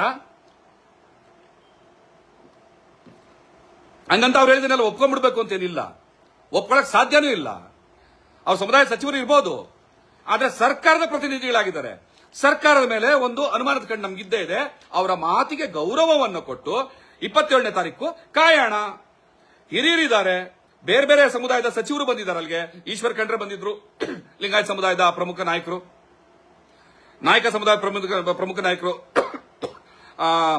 ಸತೀಶ್ ಜಾರಕಿಹೊಳಿ ಬಂದಿದ್ರು, ಬ್ರಾಹ್ಮಣ ಸಮುದಾಯದಿಂದ ಬಂದಿರುವಂತಹ ಹಿರಿಯರು, ದಿನೇಶ್ ಗುಂಡೂರಾವ್ ಅವರು ವೇದಿಕೆಗೆ ಬಂದಿದ್ರು, ಮಾದಿಗ ಸಮುದಾಯದ ಸರ್ಕಾರಿ ಪ್ರತಿನಿಧಿಗಳಾದಂತಹ ನಮ್ಮ KH ಮುನಿಯಪ್ಪ ಸಾಹೇಬರು ಬಂದಿದ್ರು. 4 ಜನ ಬಂದು ನಮ್ಮ ಮೇಲೆ ನಂಬಿಕೆ ಇಡಿ, ನಿಮ್ಮ ಆಗ್ರಹ ಸರಿಯಾಗಿದೆ, ನಾವು ಒಳ ಮೀಸಲಾತಿ ಇಲ್ಲದೆ ಇರುವಂತಹ 56,000 ಹುದ್ದೆಗಳನ್ನ ತುಂಬೋದಿಲ್ಲ ಅಂತ ವೇದಿಕೆ ಮೇಲೆ ಘೋಷಣೆ ಮಾಡಿದ್ಮೇಲೆ ನಾವು ಹೋರಾಟ ಕೈ ಬಿಟ್ಬಿಡ್ಬೇಕು ಅಂತಲ್ಲ, ಅಟ್ಲೀಸ್ಟ್ ಒಂದು ಕಾಲಾವಕಾಶ ಕೊಡ್ಬೇಕಲ್ಲ ಅಂತ 27ನೇ ತಾರೀಕುವರೆಗೂ ಬಿಟ್ಟಿದ್ದೀವಿ. 27ನೇ ತಾರೀಕು ಕೊಡ್ಲಿಲ್ಲ ಅಂತಂದ್ರೆ ಆಮೇಲೆ ಏನಾಗುತ್ತೆ, ನಾವು ಯಾವ ರೀತಿ ಹೋರಾಟ ಮಾಡ್ತೀವಿ ಅಂತ ಈ ಸಮಾಜ ನೋಡಿದೆ, ಅದನ್ನು ಮುಂದುವರಿತೀವಿ. ತಪ್ಪೇನಿದೆ? ನೀವೇನ್ ಹೇಳ್ತಾ ಇದ್ದೀರಿ? ಚಪ್ಪಲಿ ತಗೊಂಡು ಇವ್ರು ಕೊಡಿರಿ, KH ಕೊಡಿರಿ, RB ತಿಮ್ಮಾಪುರ ಅವ್ರು ಕೊಡಿರಿ, ಯಾಕೆ ನಮ್ಮ ಇವ್ರನ್ನ ಮಾದೇವಪ್ಪನ ನೋಡಿತೀರಾ ಅಂತಂದ್ರೆ ನೀವೇ ಅಲ್ವೇನಪ್ಪ ಪಬ್ಲಿಕ್ ಅಲ್ಲಿ ಹೊಡೆದಿದ್ದು? ನೀವೇ ಅಲ್ವೇನ್ರ ಚಪ್ಪಲಿ ತಗೊಂಡು ಅವ್ರ ಮುಖಗಳಿಗೆ ಪಟ ಪಟ ಪಟ ಅಂತ ಹೊಡೆದಿದ್ದು? ನಾನು ಆ ಕೆಲಸ ಮಾಡಲಿಲ್ಲ. ಒಂದು ತಪ್ಪು ನನ್ನ ಕೈಲಿ, ನನ್ನ ಕೋಪದಿಂದ ಆಗಿದ್ದು. ಯಾವತ್ತು ನಾವು ರಥಯಾತ್ರೆ ಪ್ರಾರಂಭ ಮಾಡಿದಾಗ ಮೊದಲನೇ ದಿವಸ ರಾತ್ರಿ 12 ಗಂಟೆ ಇಡೀ ನನ್ನ ಸಮುದಾಯದ ತಾಯಂದ್ರು, ಮಕ್ಕಳು, ಹಿರಿಯರು, ಮುದುಕರು, ಯುವಕರು 12 ಗಂಟೆ ರಾತ್ರಿ ರೋಡಲ್ಲಿ ಕೂತಿದ್ರು. ಅವ್ರ ಸಂಕ ನನ್ನ ಕೈಲಿ ನೋಡಿಲ್ಲ, ಊಟ ಮಾಡಿಲ್ಲ 12 ಗಂಟೆ ಆದ್ರೂ ಕೂಡ ಅವ್ರು ಮಾಡಿಲ್ಲ ಅಂತ ನಾವು ಕೂಡ ಓಡಾಡ್ದಲ್ಲಿ ನಮ್ದು ಊಟ ಇಲ್ಲ. ಅವತ್ತು ರಾತ್ರಿ 2:30ಗೆ ನಾವು ಊಟ ಮಾಡಿದ್ವಿ. ನಾವು ಆ ಒಂದು ಫ್ರಸ್ಟ್ರೇಷನ್ ಅಲ್ಲಿ ನಿಮ್ಮನ್ನ ಈ ಸಂದರ್ಭದಲ್ಲಿ ಈ ರೀತಿ ಬೀದಿಲ್ ಕೂರಿಸೋದಕ್ಕೆ ಕಾರಣರಾದ್ರಲ್ಲ ಸಮಾಜ ಕಲ್ಯಾಣ ಇಲಾಖೆಯ ಸಚಿವರು, ಅವರು ಇನ್ನು ಮುಂದೆ ನಿಮ್ಮ ಕ್ಷೇತ್ರಗಳಿಗೆ ಬಂತು ಅಂತಂದ್ರೆ ಓಟಿನ ಸಂದರ್ಭದಲ್ಲಿ, ಚುನಾವಣೆ ಸಂದರ್ಭದಲ್ಲಿ ಓಟ್ ಕೇಳ್ಕೊಂಡ್ ಬಂದ್ರೆ ನಿಮ್ಮ ನಾಲ್ಗೆ ಮಾತಾಡಬಾರ್ದು, ನೀವು ಬುಟ್ ಮಾತಾಡಬೇಕು ಅಂತ ಮಾತಾಡಿದೆ. ತಪ್ಪು ಅದು ಸರಿ ಅಂತ ನಾನು ಹೇಳ್ತಾ ಇಲ್ಲ. ಆ ಕ್ಷಣದ ಆಕ್ರೋಶ ನನ್ನ ಕೈಲಿ ಹಂಗೆ ಮಾತಾಡಿಸ್ತು. ಅದಾದ ನಂತರ ನಾವು ಚಪ್ಪಲಿ ಹೊಡ್ಕೊಂಡಿದ್ದೀವಿ ಹೊರತು ಯಾರ ವಿರುದ್ಧ ಕೂಡ ನಾವು ಅವಹೇಳನಕಾರಿಯಾದಂತಹ ಪದ ಉಪಯೋಗಿಸಲಿಲ್ಲ. ಸವಾಲ್ಗಳನ್ನ ಹಾಕಿದೀವಿ. ತಾಕತ್ತಿದ್ರೆ ನೀವು ಗೆಲ್ಲಿ ನೋಡೇ ಬಿಡೋಣ ಅಂತ. ಸವಾಲೇ ಬೇರೆ, ಬೈಗುಳನೇ ಬೇರೆ. ಇಷ್ಟು ಕನಿಷ್ಠ ಅಕ್ಷರ ಜ್ಞಾನ ಇಲ್ಲದೆ ಇರುವಂತಹ ಇಡಿಯಟ್ಗಳು ನಮ್ಮನ್ನ ಸಮುದಾಯದ ವಿರೋಧಿಗಳು ಅಂತ ಕರೀತಾ ನಮ್ಮನ್ನ ನೈತಿಕವಾಗಿ ಕುಗ್ಸುವಂತ ಕೆಲಸವನ್ನ ಮಾಡ್ತಾ ಇದ್ದೀರಿ. ಮತ್ತೆ ನಾನ್ ಕೇಳಿದೆ, ಅಲ್ಲಪ್ಪ ನೀವೇ ಚಪ್ಪಲಿ ಹೊಡೆದ್ರಿ, ಪಬ್ಲಿಕ್ ಅಲ್ಲಿ ಚಪ್ಪಲಿ ಹೊಡೆದ್ರಿ, ನಾವು ಅಂತ ದುಷ್ಟತನದ ಅಷ್ಟು ನೀಚತನದ ಕೆಲಸವನ್ನ ನಾವು ಲೈಫಲ್ಲೇ ಮಾಡಲಿಲ್ಲ, ಮಾಡೋದು ಇಲ್ಲ, ಮುಂದಕ್ಕೆ ಬೇಕಿದ್ರೆ ನಾವು ಹೊಡ್ಕೋತೀವಿ. ಯಾಕೆಂದ್ರೆ ನಿಮಗೆ ಓಟ್ ಹಾಕಿದ ತಪ್ಪಿಗೆ ನಮಗೆ ನಾವು ಚಪ್ಪಲಿ ಹೊಡ್ಕೋತೀವಿ ಅಂತ ಹೊಡ್ಕೊಂಡ್ವಿ, ಯಾರನ್ನು ನಾವು ಅವಮಾನ ಮಾಡಲಿಲ್ಲ, ಸವಾಲ್ಗಳನ್ನ ಹಾಕಿದ್ದೀವಿ, ಅವ್ರ ತಪ್ಪನ್ನ ಕಣಿಸಿದೀವಿ. ಅಷ್ಟಕ್ಕೆ ನಮ್ಮ ಮೇಲೆ ಕಂಪ್ಲೇಂಟ್ ಕೊಡಕ್ ಹೋಗಿದ್ದೀರಲ್ಲ, ಚಪ್ಪಲಿ ಹೊಡೆದವ್ರು ನೀವಲ್ವಾ ಅಂದ್ರೆ ನಾವು ನಮ್ ಜಾತಿ ನಾಯಕರು ಹೊಡೆದ್ವಿ. ನಾವು ನಿಮ್ ಜಾತಿ ನಾಯಕರು ಹೊಡೆದ್ವಾ? ನಾವು ನಮ್ ಜಾತಿ ನಾಯಕರು ಹೊಡೆದಿದ್ದು, ನಿಮ್ ಜಾತಿಯವ್ರು ಹೊಡೆದಿಲ್ಲ. ನೀವು ಬೇಕಿದ್ರೆ ನಿಮ್ ಜಾತಿಯವ್ರಿಗೆ ಹೊಡೀರಿ ಅಂತಾರೆ. ಏನ್ ಕರ್ಮ ಇದು? ನೀವು ನಮ್ ಜಾತಿಯವ್ರಿಗೆ ಯಾಕೆ ಹೊಡಿತೀರಾ ಅಂತ. ಅಂದ್ರೆ ಸಚಿವರು ಜಾತಿಗೆ ಬೀಗ ಹಾಕೊಂಡಿದಾರ. ಮಾದಿಗ ಸಮುದಾಯಕ್ಕೆ ಅನ್ಯಾಯ ಆಗ್ತಾ ಇದೆ ಅಂತ ಗೊತ್ತಿದ್ದು ಕೂಡ ಸಚಿವರನ್ನ ಖಂಡನೆ ಮಾಡಿದ ಕೂಡಲೇ ನಿಮ್ಮ ಜಾತಿ ಮೇಲೆ ದಾಳಿ ಮಾಡಿದ್ವಿ ಅನ್ನುವಂತ ಸುಳ್ಳುನ ಹೇಳುವಂತವ್ರು ನೀವು. ನಿಮ್ಮ ಜಾತಿಯವ್ರಿಗೆ ಚಪ್ಪಲಿ ಹೊಡೆದ್ವಿ ಅಂತ ಹೇಳ್ತಾರಲ್ಲ, ಆಯ್ತಪ್ಪ, ನಿಮ್ ಜಾತಿಯವ್ರಿಗೆ ಚಪ್ಪಲಿ ಹೊಡೆಯುವಂತ ಹಕ್ಕಿ ಯಾವನ್ರಿ ಕೊಟ್ಟೋ ನಿಮ್ಗೆ? ನಾನು ಆಕ್ರೋಶದಲ್ಲಿ ಮಾತಾಡಿ ಕ್ಷಮೆ ಕೇಳೋದು ಬೇರೆ. ನೀವು ಏನೋ ಹೇಳ್ತಿದ್ದ, ಅದ್ಯಾರ ಪುಣ್ಯಾತ್ಮ ಒಬ್ಬ, ವಿದ್ಯಾವಂತರು ಅಷ್ಟು ಓದ್ಬಿಟ್ಟಿದೀವಿ, ಇಷ್ಟು ಓದ್ಬಿಟ್ಟಿದೀವಿ, ನಮ್ಗೆ ಅಷ್ಟು ಅಂತ ಮೆರಿಟ್ ಇದೆ, ಇಂಥ ಮೆರಿಟ್ ಇದೆ, ನಾವು ಹಂಗ್ ಮಾಡ್ತೀವಿ, ಹಿಂಗ್ ಮಾಡ್ತೀವಿ. ಸಂತೋಷ, ಸಂತೋಷ. ದಲಿತ ಸಮುದಾಯದ, ಅಸ್ಪೃಶ್ಯ ಸಮುದಾಯದ ಜನ ಒಂದು ರೀತಿಯ ಏನೋ ಅಭಿವೃದ್ಧಿಯ ನಾಗಾಲೋಟದಲ್ಲಿ ಸಾಕ್ತಾ ಇದಾರೆ ಅಂದ್ರೆ ಸಂತೋಷ ಪಡೋರು ನಾವು. ಕೇವಲ ಒಳ ಮೀಸಲಾತಿ ಕಾರಣಕ್ಕೆ ಮಾದಿಗರಿಗೆ ಅನ್ಯಾಯ ಮಾಡಬೇಡಿ ಅಂತ ಕೇಳ್ತಾ ಇದೀವಿ ಬಿಟ್ರೆ ಬೇರೆ ಯಾವುದೇ ಸಂದರ್ಭದಲ್ಲೂ ಕೂಡ ವಲಯ ಇರಲಿ, ಮಾದಿಗ ಇರಲಿ, ಕೊರ್ಮ ಇರಲಿ, ಕೊರ್ಚ ಇರಲಿ, ಬೋವಿ ಇರಲಿ, ಲಂಬಾಣಿ ಇರಲಿ, ಬ್ರಾಹ್ಮಣನೇ ಇರಲಿ, ಅನ್ಯಾಯ ಆದಾಗ ಬೀದಿಲಿ ಹೋರಾಟ ಮಾಡಿದಂಥದ್ದು ನಮ್ದು ಆ ಇತಿಹಾಸ ಇದೆ. ದಲಿತ ಸಂಘಟನೆ ಹೆಸರಿನಲ್ಲಿ ನಾವು ಹೋರಾಟ ಮಾಡ್ತಾ ಇದ್ದಿದ್ದು, ಮಾದಿಗ ಸಂಘಟನೆ ಹೆಸರಲ್ಲ. ಯಾವಾಗ ಅನ್ಯಾಯ ಆಗುತ್ತೆ ಅವಾಗ ಸಮುದಾಯದ ಪರವಾಗಿ ನಿಂತು ಮಾತಾಡ್ತಾ ಇದೀವಿ. ಇದು ನಿಮ್ಮ ಕಳ್ಳಾಟಗಳಲ್ಲಿ ನಂಬರ್ 5. ಈಗ ದಾಖಲೆಗಳ ಸಮೇತವಾದಂತಹ ಅಂಕಿಅಂಶಗಳು ಬರೋಣ. ವಲಯ ಸಮುದಾಯಕ್ಕೆ ಅನ್ಯಾಯ ಆಗ್ತಾ ಇದೆ, ಫ್ರೀಡಂ ಪಾರ್ಕ್ ನಾವು ಹೋರಾಟ ಮಾಡ್ತೀವಿ. ಹೋರಾಟ ಎಲ್ಲರೂ ಹಕ್ಕು ಮಾಡಿ, ಬೇಡ ಅಂತ ಹೇಳ್ತಿಲ್ಲ. ಸರ್ಕಾರದ ವಿರುದ್ಧ ಮಾಡಿದೀವಿ. ಇದು ಮಾದಿಗರಿಗೆ ಎಲ್ಲ ಪಾಲು ಕೊಚ್ಕೊಂಡು ಹೋಗ್ಬಿಡ್ತಾ ಇದೆ, ಒಲೆಯರಿಗೆ ಏನು ಸಿಗ್ತಾ ಇಲ್ಲ, ಬೋವಿ ಲಂಬಾಣಿಗಳಿಗೆ ಏನು ಸಿಗ್ತಿಲ್ಲ ಅಂತ ಹೇಳ್ತಿರಲ್ಲ. ನಿಮಗೆ ಅಕ್ಷರ ಜ್ಞಾನ ಇದ್ರೆ ಹಿಂಗ್ ಮಾತಾಡೋರ್ಗೆ ನಾನು ಹೇಳ್ತಾ ಇದ್ದೆ, ಎಲ್ರಿಗೂ ಮಾತಾಡ್ತಾ ಇಲ್ಲ. ಎಲ್ಲ ನನ್ನ ವಲಯ ಸಮುದಾಯದವರು, ನನ್ನ ಅಣ್ಣ ತಮ್ಮದ್ರ ಬಗ್ಗೆ ನನಗೆ ಯಾವಾಗಲೂ ರೆಸ್ಪೆಕ್ಟ್ ಇರ್ತದೆ. ನನಗೆ ಸುಳ್ಳುಗಳನ್ನ ಹೇಳುವಂತವ್ರಿಗೆ ನಾನು ಹೇಳ್ತಾ ಇರುವಂತದ್ದು ಏನು ಅಂತಂದ್ರೆ, ಯೂನಿವರ್ಸಿಟಿಗಳ ಅಂಕಿ ಸಂಖ್ಯೆ ಬರ್ತೀನಿ, ಕೆಲವು ಉದಾಹರಣೆ ಕೊಡ್ತೀನಿ. ದಾಖಲೆಗಳನ್ನ ಬೇಕಿದ್ದವ್ರಿಗೆ ನಾನೇ ಖುದ್ದಾಗಿ ಬಂದು ನಿಮ್ಮ ಮನೆಗೆ ತಲುಪಿಸ್ತೀನಿ. ಅಂತಂತ ದಾಖಲೆಗಳು ಬೇಕಿರಿ ಅಥವಾ ಓಪನ್ ಡಿಬೇಟ್ ಅಲ್ಲಿ ಕೂತ್ಕೊಳ್ಳೋಣ. ಯೂನಿವರ್ಸಿಟಿಗಳ ಬಗ್ಗೆ ಮಾತಾಡ್ತಾ ಇದ್ದೀರಿ ನೋಡಿ, ಅದರ ದಾಖಲೆಗಳು ಇಲ್ಲಿದ್ದಾವೆ. ಯೂನಿವರ್ಸಿಟಿಗಳ ದಾಖಲೆಗಳು ಅದನ್ನ ಸ್ವಲ್ಪ ರೆಡಿ ಮಾಡಿ ಇಟ್ಟಿರಪ್ಪ, ಇದು ಫೋನ್. ಯೂನಿವರ್ಸಿಟಿಗಳ ದಾಖಲೆಗಳು ಇದ್ಯಾವ್ದಿದು? ADGP ಅಂಡ್ ಇದು ಪೊಲೀಸ್ ಇಲಾಖೆಗೆ ಸಂಬಂಧಪಟ್ಟಿದ್ದು. ಇದು ಕೂಡ ಪೊಲೀಸ್ ಇಲಾಖೆಗೆ ಸಂಬಂಧಪಟ್ಟಿದ್ದು. ನೋಡಿ, ಇಷ್ಟಿದಾವಲ್ಲ, ಇವೆಲ್ಲವೂ ಕೂಡ ಯೂನಿವರ್ಸಿಟಿಗಳ ಉದ್ಯೋಗಗಳ ಮಾಹಿತಿಗೆ ಸಂಬಂಧಪಟ್ಟಂತ ದಾಖಲೆಗಳು. ಇದನ್ನ ಇಲ್ಲಿ ನಿಮಗೆ ಹಿಂಗ್ ತೋರಿಸಿದ್ರೆ ಗೊತ್ತಾಗಲ್ಲ, ಕಾಣಲ್ಲ ಸರಿಯಾಗಿ. ನಾನು ಓದಿನೇ ಹೇಳಬೇಕು.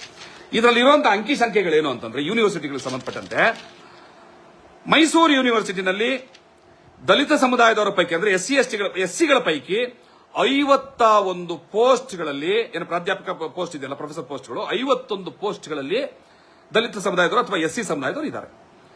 51 ಪೋಸ್ಟ್ಗಳಲ್ಲಿ 48 ಪೋಸ್ಟ್ ವಲಯ ಸಮುದಾಯದವರು ಇದ್ದಾರೆ. ಸಂತೋಷ, ನಿಮಗೆ ವಿದ್ಯೆ ಇತ್ತು, ಜ್ಞಾನ ಇತ್ತು, ಚಾಲೆಂಜ್ ಮಾಡುವಂಥದ್ದು ಇತ್ತು, ತಗೊಂಡಿದ್ದೀರಿ, ಸಂತೋಷ. ನನಗೆ ಅದರ ಬಗ್ಗೆ ತಕರಾರಿಲ್ಲ. 51 ಪೈಕಿ 48 ಪೋಸ್ಟ್ಗಳು ವಲಯರು, 2 ಮಾದಿಗರು, 1 ಕೊರಮರು.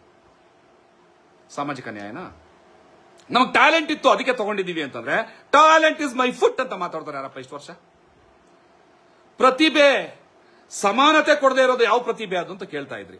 ಈಗ ಇಬ್ರು ಮಾದಿಗರು, 48 ಜನ ವಲಯ ಪ್ರೊಫೆಸರ್ಗಳಿದಾರಲ್ಲ, ಇದಕ್ಕೆ ನೀವು ಟ್ಯಾಲೆಂಟ್ ಅನ್ನೋದನ್ನ ಒಂದು ಲೇಬಲ್ ಹಚ್ಕೊಂಡು ಸಾಮಾಜಿಕ ನ್ಯಾಯವನ್ನ ವಿರೋಧಿಸ್ತೀರಿ ಅಂತಂದ್ರೆ, ಬಾಬಾ ಸಾಹೇಬರು ಮೀಸಲಾತಿಯನ್ನು ಕೊಡುವಾಗ ಹೇಳಿದಂತಹ ಮಾತುಗಳೇನು, ಇದ್ದಂತ ಕಾರಣಗಳೇನು, ಗಾಂಧೀಜಿ ಮೀಸಲಾತಿಯನ್ನು ಕೊಟ್ಟರೆ ಹಿಂದೂ ಧರ್ಮ ಒಡೆದೋಗ್ತದೆ ಅಂತ ಹೇಳುವಾಗ ಬಾಬಾ ಸಾಹೇಬ್ ಅಂಬೇಡ್ಕರ್ ಕೊಟ್ಟಂತಹ ಏನೋ ಮಾತುಗಳೇನು ಕೇಳಿಸ್ಕೊಂಡಿದ್ದೀರಿ ಅಲ್ವಾ? ನೀವುಗಳೇ ಊರು ತುಂಬಾ ಪಾಠ ಮಾಡಿದಿರಲ್ವಾ? ಈಗ ಟ್ಯಾಲೆಂಟ್ ಬಗ್ಗೆ, ಪ್ರತಿಭೆ ಬಗ್ಗೆ ಮಾತಾಡ್ತಾ ಇದ್ರಿ. ಇದು ನಿಮ್ಮ ಕಳ್ಳಾಟಗಳಲ್ಲಿ ಇನ್ನೊಂದು ನಂಬರ್ 6ನೇದು.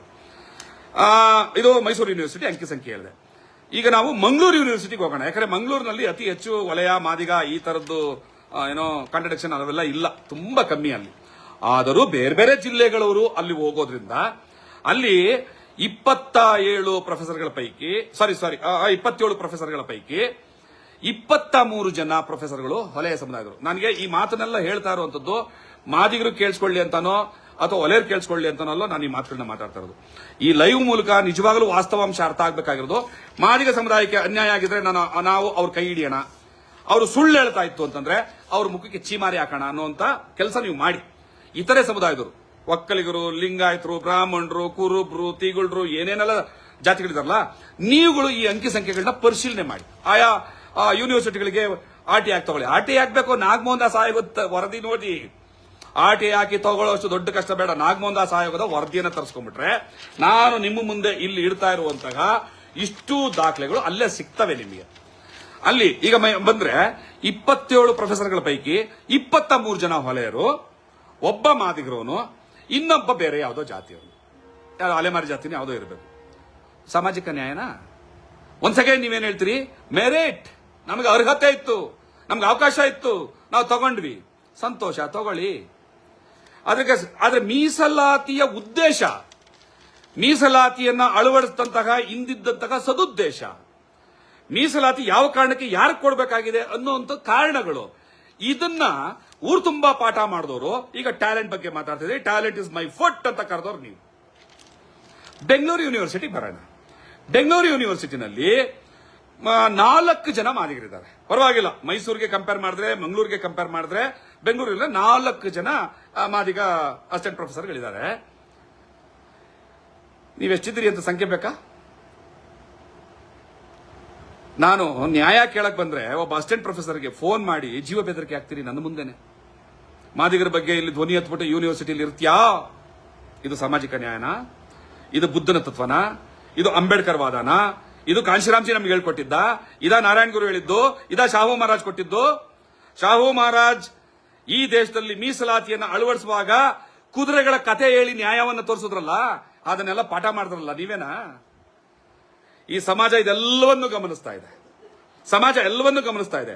ನಿಮ್ಮ ಅನುಕೂಲಕ್ಕೆ ಬಂದಾಗ ಮಾತ್ರ ನೀವು ಕಥೆಗಳನ್ನ ಹೇಳೋದು, ಸಿದ್ಧಾಂತಗಳನ್ನ ಹೇಳೋದು, ಸಂವಿಧಾನಗಳನ್ನ ಕೋಟ್ ಮಾಡೋದು, ಸೆಕ್ಷನ್ಗಳನ್ನ ಕೋಟ್ ಮಾಡೋದು, 16 of 4 ಹೇಳೋದು, ಏನು ಸಂವಿಧಾನದ ವಿಧಿಗಳು 14ರಿಂದ 25ರವರೆಗೂ ಏನ್ ಹೇಳ್ತೀರಿ ಎಲ್ಲ ಕೇಳಿಸ್ಕೊಂಡಿದ್ದೀವಿ. ಆದ್ರೆ ಹಸ್ದವನ್ಗೆ ಅನ್ನ ಕೊಡೋ ವಿಚಾರದಲ್ಲಿ, ಅವಕಾಶ ವಂಚಿತನಿಗೆ ಒಂದು ಅವಕಾಶ ಕೊಡೋ ವಿಚಾರದಲ್ಲಿ ಇಲ್ಲಿ 48 ಜನ, ಅಲ್ಲಿ 23 ಜನ, 51ಕ್ಕೆ 48, 27ಕ್ಕೆ 23, ಇಲ್ಲಿ ಒಂದು 40ಕ್ಕೆ ಕೇವಲ 4 ಜನ ಮಾದಿಗರು ಬಿಟ್ಬಿಟ್ಟು, ಇಲ್ಲಿ ಸರಿಯಾದ ಅಂಕಿ ಸಂಖ್ಯೆ ಇಲ್ಲ. ನಾನು ನಾಗಮೋಹನ್ ದಾಸ್ ಆಯೋಗದವ್ರದ್ದು ಮತ್ತೆ ತರ್ಸ್ಕೊಳ್ಳಿ, ಇಲ್ಲಿದೆ, ಇದು ಚರ್ಚೆ ಮಾಡಿದ್ರೆ ಟೈಮ್ ಹೋಗುತ್ತೆ ಅನ್ನೋ ಕಾರಣಕ್ಕೆ ಇಷ್ಟೆಲ್ಲ ಇದ್ದು ಪೊಲೀಸ್ ಇಲಾಖೆಗೆ ಬರ್ತೀನಿ. ಚಾಮರಾಜನಗರದ ಒಂದು ಸ್ಟೇಷನ್ ಅಲ್ಲಿ 14 ಜನ ಎಸ್ಸಿಗಳು, 14 ಜನ ಎಸ್ಸಿಗಳ ಪೈಕಿ 13 ಜನ ವಲಯ ಸಮುದಾಯದವರು ಪೊಲೀಸ್ನವರಿದ್ದಾರೆ, ಒಬ್ಬ ಮಾದಿಗರವರಿದ್ದಾರೆ. ಸಾಮಾಜಿಕ ನ್ಯಾಯನಾ? ಸಮಾಜದ ಇತರೆ ಜಾತಿಯವರೆಲ್ಲರೂ ಕೂಡ ಇದನ್ನು ಗಮನಿಸ್ತಾ ಇಲ್ವಾ? ಹೋರಾಟಗಳಲ್ಲಿ ನಾವೆಲ್ಲ ದಲಿತರು, ನಾವೆಲ್ಲ ಒಂದು ಅಂತ ಹೇಳ್ತಾ ಇದ್ದರು, ಅಣ್ಣತಮ್ಮತನ ಬೇಕು ಅಂತ ಹೇಳ್ತಾ ಇದ್ದರು. ಇದನ್ನ ಅಣ್ಣತಮ್ಮತನ ಅಂತ ಕರೀತಾರ? ನಾವೆಲ್ಲರೂ ಅಣ್ಣ ತಮ್ಮಂದ್ರ ತರ ಇದ್ವಿ, ನಮ್ಮನ್ನು ಒಡೆದಾಕ್ಬಿಟ್ರೆ ನೀವು ಅಂತ ಮಾತಾಡ್ತಿರಲ್ಲ. ಅಣ್ಣ ತಮ್ಮಂದ್ರಿಗೆ ಕೊಟ್ಟಂತ ಪಾಲ ಇದು. ಅಣ್ಣ ತಮ್ಮಂದ್ರಿಗೆ ನಾನು 1 ವರ್ಷದಿಂದ ಈ ಒಳ ಮೀಸಲಾತಿನಲ್ಲಿ ಬಹಳ ಗಟ್ಟಿಯಾಗಿ ಧ್ವನಿ ಎತ್ತಿದ್ದಕ್ಕೆ ನನಗೆ ಆರೋಪ ಅಲ್ವಾ? ಶ್ರೀನಿವಾಸ್ ಪ್ರಸಾದ್ ಅವರಿದ್ದಾಗ, ಗೌರವಾನ್ವಿತ, ನನಗೆ ಅತ್ಯಂತ ಗೌರವಿಸುವಂತಹ ಶ್ರೀನಿವಾಸ್ ಪ್ರಸಾದ್ ಇದ್ದವರಿದ್ದಾಗ ಒಳ ಮೀಸಲಾತಿ ವಿಚಾರದಲ್ಲಿ ಏನ್ ಮಾತಾಡಿದ್ರು? ಕಳ್ಳಾಟ ನಂಬರ್ 7, 8 ಹೇಳ್ತೀನಿ. ಈಗ ಫ್ರೀಡಂ ಪಾರ್ಕ್ ನಲ್ಲಿ ಏನು ಮಂದಕೃಷ್ಣ ಮಾದಿಗ ಅವರು ಮಲ್ಲಿಕಾರ್ಜುನ ಖರ್ಗೆ ಅವರು ಒಳ ಮೀಸಲಾತಿಯನ್ನು ತಡೀತಾ ಇದ್ದಾರೆ ಅಂತ ಹೇಳಿದಾಗ ನೀವು ನೋಡಿ, RSS ಗುಲಾಮ ಎಂತ ಒಂದು ಅಪವಾದವನ್ನು ಮಾಡ್ತಾ ಇದ್ದಾರೆ ನಮ್ಮ ಸಮುದಾಯದ ಮೇಲೆ ಅಂತ ಹೇಳಿದ್ರಲ್ಲ. TV9 ನಲ್ಲಿ ನಡೆದಂತಹ ಒಂದು ಇಂಟರ್ವ್ಯೂನಲ್ಲಿ, ಸರ್ ಒಳ ಮೀಸಲಾತಿ ಈ ವಿಚಾರದಲ್ಲಿ ಏನ್ ಹೇಳ್ತೀರಿ ಅಂತಂದ್ರೆ, ಖರ್ಗೆ ಅವರು ಹೇಳಿದ್ದೇನು, ಇದು ನಮ್ಮ ಮಧ್ಯದಲ್ಲಿ ಬೆಂಕಿ ಹೆಚ್ಚೋ ತಂತ್ರ ಅಂತಂದ್ರು. ಅವತ್ತು ಗಾಂಧೀಜಿ ಅಂಬೇಡ್ಕರ್ನ ಕೂಡಿಸ್ಕೊಂಡು ಹೇಳಿದ್ದೇನು, ಇದು ಹಿಂದೂ ಧರ್ಮದೊಳಗಡೆ ಬೆಂಕಿ ಹೆಚ್ಚೋ ತಂತ್ರ ಅಂದ್ರು. ಅವತ್ತು ನೀವು ಅತಿ ಹೆಚ್ಚು ಗಾಂಧಿಯನ್ನ ವಿರೋಧ ಮಾಡುವಂತವ್ರು ಗಾಂಧಿ ತತ್ವದ ಅಡಿನಲ್ಲಿ ಮಾತಾಡ್ತಾ ಇದ್ದೀರಿ, ಗಾಂಧಿ ಲ್ಯಾಂಗ್ವೇಜ್ ಅಲ್ಲಿ ಮಾತಾಡ್ತಾ ಇದ್ರಿ, ಗಾಂಧಿ ವಾಯ್ಸ್ ಅಲ್ಲಿ ಮಾತಾಡ್ತಾ ಇದ್ರಿ, ಗಾಂಧಿಯನ್ನ ಆಹ್ವಾನ ಮಾಡಿಕೊಂಡು ಅವರ ಆತ್ಮದಿಂದ ಮಾತಾಡ್ತಾ ಇದ್ರಿ. ಮತ್ತೆ ಹೇಳ್ತಾ ಇರೋದೇನು? ಸಮಾನತೆ, ಹಂಚುಣ್ಬೇಕು, ಬುದ್ಧನ ತತ್ವ, ಬಾಬಾ ಸಾಹೇಬ್ ಅಂಬೇಡ್ಕರ್ ಹೆಸರನ್ನ ಹೇಳಕ್ಕೆ ಈ ತರ ಕುತಂತ್ರ ಮಾಡೋರ್ ಯೋಗ್ಯತೆ ಇರ್ತದ? ಕಳ್ಳಾಟ ನಂಬರ್ 8ಕ್ಕೆ ಬಂದೆ. ಜಗಜೀವನ್ ರಾಮ್ರವರು ಒಳ ಮೀಸಲಾತಿಯನ್ನ ವಿರೋಧಿಸೋದಕ್ಕೆ ಯಾವ ಲೆವೆಲ್ ಇಳಿತಾ ಇದ್ದಾರೆ ಅಂತಂದ್ರೆ, ಜಗಜೀವನ್ ರಾಮ್ರವರನ್ನ ನಾವೊಂದು ಫೋಟೋ ಹಾಕೊಂಡು ಬಾಬಾ ಸಾಹೇಬ್ ಅಂಬೇಡ್ಕರ್ ಜೊತೆನಲ್ಲಿ ಒಂದಷ್ಟು ಪೋಸ್ಟರ್ ಮಾಡಿ ಹೊರಗಡೆ ಬಿಟ್ಟು ಹೋರಾಟಕ್ಕೆ ಜನರನ್ನ ಕರೆ ಕೊಟ್ರೆ, ಬಾಬಾ ಸಾಹೇಬ್ರ ಪಾದದ ಧೂಳಿಗೂ ಸಮ ಇಲ್ಲದೆ ಇರುವಂತಹ ಜಗಜೀವನ್ ರಾಮ್ರವರನ್ನ ಅವನು ಇವನು ಅಂತ ಮಾತಾಡೋದು. ಜಗಜೀವನ್ ರಾಮ್ರವರ ಸಾಧನೆ ಏನು, ಅವ್ರ ಪುಸ್ತಕಗಳು ಓದ್ರಿ. ಇವತ್ತು ನಿಮ್ಮ ಪಾಣಿ ಬರ್ತದಲ್ಲ, ಈ ಪಾಣಿನಲ್ಲಿ ಕಾಲಂನಲ್ಲಿ ಏನು ವಾರಸ್ದಾರರ ಕಾಲಂ ಬರ್ತದಲ್ಲ, ಆ ಕಾಲಮಲ್ಲಿ ಉಳುವವನೇ ಭೂಮಿ ಮೇಲೆ ಸ್ಕೀಮ್ ಬಂದಾಗ ಇಂದಿರಾ ಗಾಂಧಿ ಪ್ರಧಾನಿ ಆಗಿದ್ರು, ಆ ಕಾರಣಕ್ಕೆ ಅವ್ರ ಹೆಸರನ್ನ ಹೇಳ್ತೀವಿ ನಾವು. ಆದ್ರೆ ಗ್ರೀನ್ ರೆವಲ್ಯೂಷನರಿ ತಂದು ಆ ಕಾಲಂಗಳಲ್ಲಿ ನೀವು ಓನರ್ಗಳಾಗೋದಕ್ಕೆ ಅವಕಾಶ ಮಾಡಿಕೊಟ್ಟದ್ದು ಯಾರು ಅಂತ ಹೋದ್ರೆ ಇತಿಹಾಸದಲ್ಲಿ India versus Bangladesh, Bangladesh versus Pakistan ಯುದ್ಧ ನಡಿಬೇಕಾದ್ರೆ ಯಾರು ರಕ್ಷಣಾ ಮಂತ್ರಿ? ಇಂದಿರಾ ಗಾಂಧಿ ಅವರು ಗನ್ ಹಿಡ್ಕೊಂಡು ಹೋಗಿದ್ರ ಗಡಿಗೆ? ಆದ್ರೆ ಅವ್ರು ಪ್ರಧಾನಮಂತ್ರಿ ಆಗಿದ್ರು, ಅವ್ರನ್ನ ಗೌರವಿಸೋಣ, ಅವ್ರದ್ದು ತೀರ್ಮಾನಗಳು ಇರ್ತದೆ. ಆದ್ರೆ ನನ್ನ ಇಲಾಖೆಯಲ್ಲಿ ಹಸ್ತಕ್ಷೇಪ ಮಾಡಬೇಡಿ, ನಾನು ಇದನ್ನ ಹ್ಯಾಂಡಲ್ ಮಾಡ್ತೀನಿ ಅಂತ ಪಾಕಿಸ್ತಾನದಿಂದ ಬಾಂಗ್ಲಾದೇಶವನ್ನ ಡಿವೈಡ್ ಮಾಡಿ 90,000 ಜನ ಸೈನಿಕರನ್ನ ಮಂಡಿಯವರು ಕೂರಿಸಿದ್ದು ಯಾರು? ಜಗಜೀವನ್ ರಾಮ್ ಅವರು. ಹಾಗಂತ ಬಾಬಾ ಸಾಹೇಬ್ರಿಗೆ ಅವ್ರು ಈಕ್ವಲ್ ಆಗಿ ನೋಡ್ಬೇಕು ಅಂತ ಅಲ್ಲ, ಅವ್ರ ವ್ಯಕ್ತಿತ್ವ ಬೇರೆ, ಇವ್ರ ವ್ಯಕ್ತಿತ್ವ ಬೇರೆ. ನಾನು ಈಗಲೂ ಹೇಳ್ತೀನಿ, ಬಾಬಾ ಸಾಹೇಬ್ ಅಂಬೇಡ್ಕರ್ ಅವರಿಗೆ ಯಾರು ಸರಿಸಮ ಅಲ್ಲ. ಹಾಗೆ ಬಾಬು ಜಗಜೀವನ್ ರಾಮ್ ಅವರಿಗೆ ತಮ್ಮದೇ ಆದಂತ ವ್ಯಕ್ತಿತ್ವ ಇದೆ, ಅವ್ರ ಕಾರ್ಯಕ್ರಮಗಳಿದಾವೆ, ಅದು ಬೇರೆ. ನಾನು ನಿಮ್ಮ ಕಳ್ಳಾಟ ನಂಬರ್ 8ಕ್ಕೆ ಬರ್ತಾ ಇದ್ದೀನಿ. ಕೊಲಂಬೋಗಳ ಜೊತೆಯಲ್ಲಿ ಸೇರಿ ಈಗ ನೀವು ಹೋರಾಟವನ್ನು ರೂಪಿಸ್ತಾ ಇದ್ದೀರಿ. ಇಷ್ಟು ವರ್ಷ ನಮ್ಮ ಜೊತೆಯಲ್ಲಿ ನಮ್ಮ ವೇದಿಕೆಗಳಿಗೆ ಬಂದು ಮಾದಿಗರು ಕೇಳ್ತಾ ಇರೋಂತ ಹಕ್ಕು ನ್ಯಾಯಬದ್ಧವಾಗಿದೆ, ಮಾದಿಗರಿಗೆ ನ್ಯಾಯ ಸಿಗಬೇಕು ಅಂತ ಮಾತಾಡ್ತಿದ್ದಂತಹ ವಲಯ ಸಮುದಾಯದ ಮುಖಂಡರುಗಳು, ನನ್ನ ಅಣ್ಣದರು ಮುಖಂಡರುಗಳು, ಪೂಜ್ಯ ಜ್ಞಾನಪ್ರಕಾಶ ಸ್ವಾಮೀಜಿಗಳು ಇವತ್ತು ಮಾದಿಗರಿಗೆ ಹಕ್ಕು ಸಿಗಬಾರದು, ನಂದು ಒಂದು ಕಣ್ಣು ಹೋದ್ರೂ ಚಿಂತೆ ಇಲ್ಲ, ಈ ನನ್ನ ಮಕ್ಕಳದ್ದು 2 ಕಣ್ಣು ಹೋಗ್ಲಿ ಅಂತ ಕೊಲಂಬೋಗಳ ಜೊತೆಯಲ್ಲಿ ಸೇರಿ ಹೋರಾಟ ಮಾಡ್ತಾ ಇದ್ದೀರಲ್ಲ, ಇದು ಧರ್ಮನಾ? ಇದು ನ್ಯಾಯನಾ? ಇದಾ ಬುದ್ಧ ಹೇಳ್ಕೊಟ್ಟಿದ್ ನಿಮ್ಗೆ? ಮೀಸಲಾತಿಯ ಪಟ್ಟಿಯಲ್ಲೇ ಇರಬಾರ್ದು ಅವರು, ಯಾರು? ಕೊಲಂಬೋಗಳು. ಬೇಕಿದ್ರೆ ಅವ್ರಿಗೆ ಪ್ರತ್ಯೇಕವಾದಂತಹ ಮೀಸಲಾತಿ ಕೊಡಿ, ಆದ್ರೆ SC ಪಟ್ಟಿಯಲ್ಲಿ ಇರೋದಕ್ಕಲ್ಲ. SC ಪಟ್ಟಿಯಲ್ಲಿ ಯಾಕಿದ್ದಾರೆ ಅಂದ್ರೆ ನಾವು ಅಸ್ಪೃಶ್ಯತೆಗೆ ಕಾರಣರಾಗಿರೋರು, ನಾವು ಅಸ್ಪೃಶ್ಯತೆಯನ್ನು ಅನುಭವಿಸ್ತಾ ಇರೋರು. ಕೊಲಂಬೋಗಳಿಗೆ ಈ ಅಸ್ಪೃಶ್ಯತೆಯ ಸೋಂಕಿಲ್ಲ. ಗೂಳಿಹಟ್ಟಿ ಶೇಖರ್ ಅವರು ಜನರಲ್ ಕ್ಷೇತ್ರದಲ್ಲಿ ಗೆಲ್ತಾರೆ, ಆಯ್ತಲ್ಲ? ಇವತ್ತಿನ ಸಂದರ್ಭದಲ್ಲಿ ಜನರಲ್ ಕ್ಷೇತ್ರದಲ್ಲೂ ಕೂಡ ಗೆಲ್ಲಬಲ್ಲಂತವ್ರು. ಆ ರೀತಿ ಬೋವಿ ಮತ್ತು ಲಂಬಾಣಿಗಳು ಎಷ್ಟು ಓದಿ ನಾಗಮೋಹನ್ ದಾಸ್ ಆಯೋಗದ ವರದಿಯನ್ನು ಓದಿ, ನಿಮ್ಗೆ ಅಕ್ಷರ ಜ್ಞಾನ ತುಂಬಾ ಇದೆಯಲ್ಲ, ಓದಿ. ಇವತ್ತು ಅವ್ರ ಜೊತೆಗೆ ಹೋಗ್ತಾ ಇದ್ರಿ. ವಿಷಯಕ್ಕೆ ಬರ್ತೀನಿ. ಕೊಲಂಬೋಗಳ ಜೊತೆಲಿ ಮಾಡಿ ಹೋರಾಟವಾಗುವಾಗ ನೀವು ಯಾವ ಹಿಂದೂ ಧರ್ಮದ ಆಚರಣೆಗಳನ್ನ ವಿರೋಧಿಸ್ತಿರಲ್ವಾ? ವಿರೋಧಿಸಬಾರದು ಅಂತ ನಾನು ಹೇಳೋದು. ಎಲ್ಲರಿಗೂ ಕೂಡ ಇಲ್ಲಿ ಬಹುತ್ವದ ಭಾರತ, ಎಲ್ರಿಗೂ ತಮ್ಮ ಆಚರಣೆಗಳಿಗೆ ಅಧಿಕಾರ ಇದೆ, ಎಲ್ಲರೂ ಮಾಡಿ. ತಪ್ಪನ್ನ ಮಾತ್ರ ಕಣ್ಸೋಣ. ಅಲ್ಲಿ ಬೋವಿ ಸಮುದಾಯದ ಪೂಜ್ಯ ಸಿದ್ದರಾಮೇಶ್ವರ ಸ್ವಾಮೀಜಿಗಳ ಸಿದ್ದರಾಮೇಶ್ವರ ಫೋಟೋ ಹಾಕ್ತೀರಿ ಅಂಬೇಡ್ಕರ್ ಜೊತೆನಲ್ಲಿ. ನಾನು ಅದನ್ನು ವಿರೋಧ ಮಾಡ್ತಾ ಇಲ್ಲ, ಆದ್ರೆ ಅಂಬೇಡ್ಕರ್ ಅವರ ಜೊತೆನಲ್ಲಿ ಸಿದ್ದರಾಮೇಶ್ವರ ಅವರ ಫೋಟೋ ಇಟ್ಟಾಗ ನಿಮ್ಗೆ ತಕರಾರಿಲ್ಲ. ಜೈ ಭೀಮ್ ಜೈ ಸಿದ್ದರಾಮೇಶ್ವರ ಅಂತ ಕೂಗ್ತೀರಿ, ನಾನು ಕೂಗ್ತೀನಿ, ನನಗೆ ಅದರಲ್ಲಿ ಏನು ತಕರಾರಿಲ್ಲ. ಜೈ ಭೀಮ್ ಜೈ ಸಿದ್ದರಾಮೇಶ್ವರ, ಜೈ ಕನಕ, ಜೈ ಬಸವ ಅನ್ನೋದ್ರಲ್ಲಿ ನನಗೇನು ತಪ್ಪಿಲ್ಲ. ಆದ್ರೆ ನೀವು ಅಲ್ಲಿ ತಕರಾರು ಮಾಡಬಾರದು. ಹಾಗೆ ಜೈ ಭೀಮ್ ಜೈ ಸೇವಾಲಾಲ್ ಅಂತೀರಿ, ನಿಮಗೆ ತಕರಾರಿಲ್ಲ, ನನಗೂ ತಕರಾರಿಲ್ಲ. ನಾನು ಈಗಲೂ ಕೂಡ ಮನಸ್ಫೂರ್ತಿಯಾಗಿ ಹೇಳ್ತಾ ಇದ್ದೀನಿ, ಜೈ ಭೀಮ್ ಜೈ ಸೇವಾಲಾಲ್. ಜೈ ಭೀಮ್ ಜೈ ಸೇವಾಲಾಲ್ ಅಂದಾಗ ನಿಮಗೆ ತಕರಾರಿಲ್ಲ, ಜೈ ಭೀಮ್ ಜೈ ಸಿದ್ದರಾಮೇಶ್ವರ ಅಂದಾಗ ನಿಮ್ಗೆ ತಕರಾರಿಲ್ಲ, ಜೈ ಭೀಮ್ ಜೈ ಅಲೆಮಾರಿ ಅಂದಾಗ ನಿಮ್ಗೆ ತಕರಾರಿಲ್ಲ, ನನಗೂ ತಕರಾರಿಲ್ಲ. ಆದ್ರೆ ಜೈ ಭೀಮ್ ಜೈ ಬಾಬೂಜಿ ಅಂತ ಹೇಳಿದಾಗ ಯಾಕ್ರೋ ಮೆಣಸಿನ್ಕಾಯಿ ಮುರಿದಿಟ್ಕೊಂಡಂಗೆ ಆಡ್ತೀರಾ? ಯಾಕಪ್ಪ? ಜೈ ಭೀಮ್ ಜೈ ಬಾಬು ಜಗಜೀವನ್ ರಾಮ್ ಹೆಸರು ಹೇಳಿದ್ರೆ ಸಹಿಸಕ್ಕಾಗ್ತಾ ಇಲ್ವಲ್ಲ ನಿಮ್ಗೆ? ಕೊನೆಗೆ ಎಲ್ಲಿಗೆ ಬಂದು ನಿಂತಿದ್ದೀರಿ ನಿಮ್ಮ ಕಳ್ಳಾಟ ನಂಬರ್ 8 ಅಂತಂದ್ರೆ, ಪ್ರೊಫೆಸರ್ ಬಿ ಕೃಷ್ಣಪ್ಪ ಕರ್ನಾಟಕದಲ್ಲಿ ದಲಿತ ಸಂಘಟನೆಯನ್ನ ಕಟ್ಟಿ ದಲಿತ ಹೋರಾಟಕ್ಕೆ ಜೀವವನ್ನು ತುಂಬಿದಂತವರು ಪ್ರೊಫೆಸರ್ ಬಿ ಕೃಷ್ಣಪ್ಪ. ಅವರು ಮಾದಿಗರು ಅನ್ನೋ ಒಂದೇ ಕಾರಣಕ್ಕೆ ಕೃಷ್ಣಪ್ಪ ಯಾವ ದೊಡ್ಡ ಮನುಷ್ಯ ರೀ. ಬಾಬಾ ಸಾಹೇಬ್ ಅಂಬೇಡ್ಕರ್ನ 1952 ಇಂತೋರು, 1930 ಇಂತೋರು, 1922 ಇಂತೋರು ನಮ್ ಕರ್ನಾಟಕಕ್ಕೆ ಪರಿಚಯ ಮಾಡಿಸಿದ್ರು. ಯಾರ್ರೀ ಅದು? ಪ್ರೊಫೆಸರ್ ಬಿ ಕೃಷ್ಣಪ್ಪ ಅಂತ ಮಾತಾಡ್ತಿರಲ್ಲ, ಹೊಟ್ಟೆಗೆ ಅನ್ನ ತಿಂತೀರೇನ್ರು? ಕರ್ನಾಟಕದಲ್ಲಿ ಇವತ್ತು ದಲಿತ ಸಂಘಟನೆ ಇಲ್ಲದೆ ಹೋಗಿದ್ದಿದ್ರೆ ನಮ್ಮ ಸ್ಥಿತಿಗಳು ಎಲ್ಲಿರ್ತಿದ್ವು? ಏನು ನಮ್ಮ ರಾಜಕಾರಣಿಗಳು ನಮ್ಮ ಮೇಲೆ ಕಿರೀಟ ಇಟ್ಟಿದ್ರ? ಭೂಮಿ ಕೊಡ್ಸಿದ್ರ? ಆಸ್ತಿಗಳ ನಿರ್ಮಾಣಕ್ಕೆ ಫೈಟ್ ಮಾಡಿದ್ರ? ಅಥವಾ ವಿಧಾನಸೌಧದ ಮುಂದೆ ಬಾಬೂಜಿ ಶಿಲೆ ಆಗ್ಲಿ ಅಥವಾ ಅಂಬೇಡ್ಕರ್ ಅವರ ಶಿಲೆ ಆಗ್ಲಿ ಬರೋದಕ್ಕೆ ಕಾರಣರಾಗ್ತಿದ್ರ? ಯಾವಾಗ ದಲಿತ ಸಂಘರ್ಷ ಸಮಿತಿಗಳು ಹೋರಾಟಗಳು ಮಾಡ್ತು, ಬರೀ ಹೊಲೆಯರಿಗೆ ಮಾತ್ರ ಮಾಡಲಿಲ್ಲ, ಬರೀ ಮಾದಿಗರಿಗೆ ಮಾತ್ರ ಮಾಡಲಿಲ್ಲ, ಇತರೆ ಹಿಂದುಳಿದ ವರ್ಗಗಳ ಪರವಾಗಿ ಮಾತಾಡಿದ್ರು, ಬ್ರಾಹ್ಮಣರ ಪರವಾಗಿ ಮಾತಾಡಿದ್ರು. ಅಂದ್ರೆ ಅವ್ರಿಗೆ ಗೊತ್ತಿದ್ದೊಂದೇ, ಸಾಮಾಜಿಕ ಅನ್ಯಾಯಕ್ಕೆ ಯಾರೇ ಒಳಗಾದ್ರೂ ಕೂಡ ಅವ್ರ ಪರವಾಗಿ ನಾವು ಮಾತಾಡಬೇಕು ಅಂತಿದ್ರು. ಆ ರೀತಿಯಾದಂತಹ ಒಂದು ವಿಶ್ವಮಾನವ ತತ್ವವನ್ನ ಕಟ್ಕೊಟ್ಟಂತಹ ಪ್ರೊಫೆಸರ್ ಬಿ ಕೃಷ್ಣಪ್ಪನವ್ರನ್ನ ಮಾದಿಗ ಅನ್ನೋ ಒಂದೇ ಕಾರಣಕ್ಕೆ ಅವನು ಇವನು ಅಂತ ಮಾತಾಡ್ತಿರಲ್ಲ. ಒಳ್ಳೆ ತಂದೆ ತಾಯಿ ಹೊಟ್ಟೆಲಿ ಹೊಟ್ಟು ಮಕ್ಕಳು ಮಾತಾಡೋ ಮಾತಾಡಿದ್ದು ಇದು ಕಳ್ಳಾಟ ನಂಬರ್ 8. ಇನ್ನೂ ಇದೆ.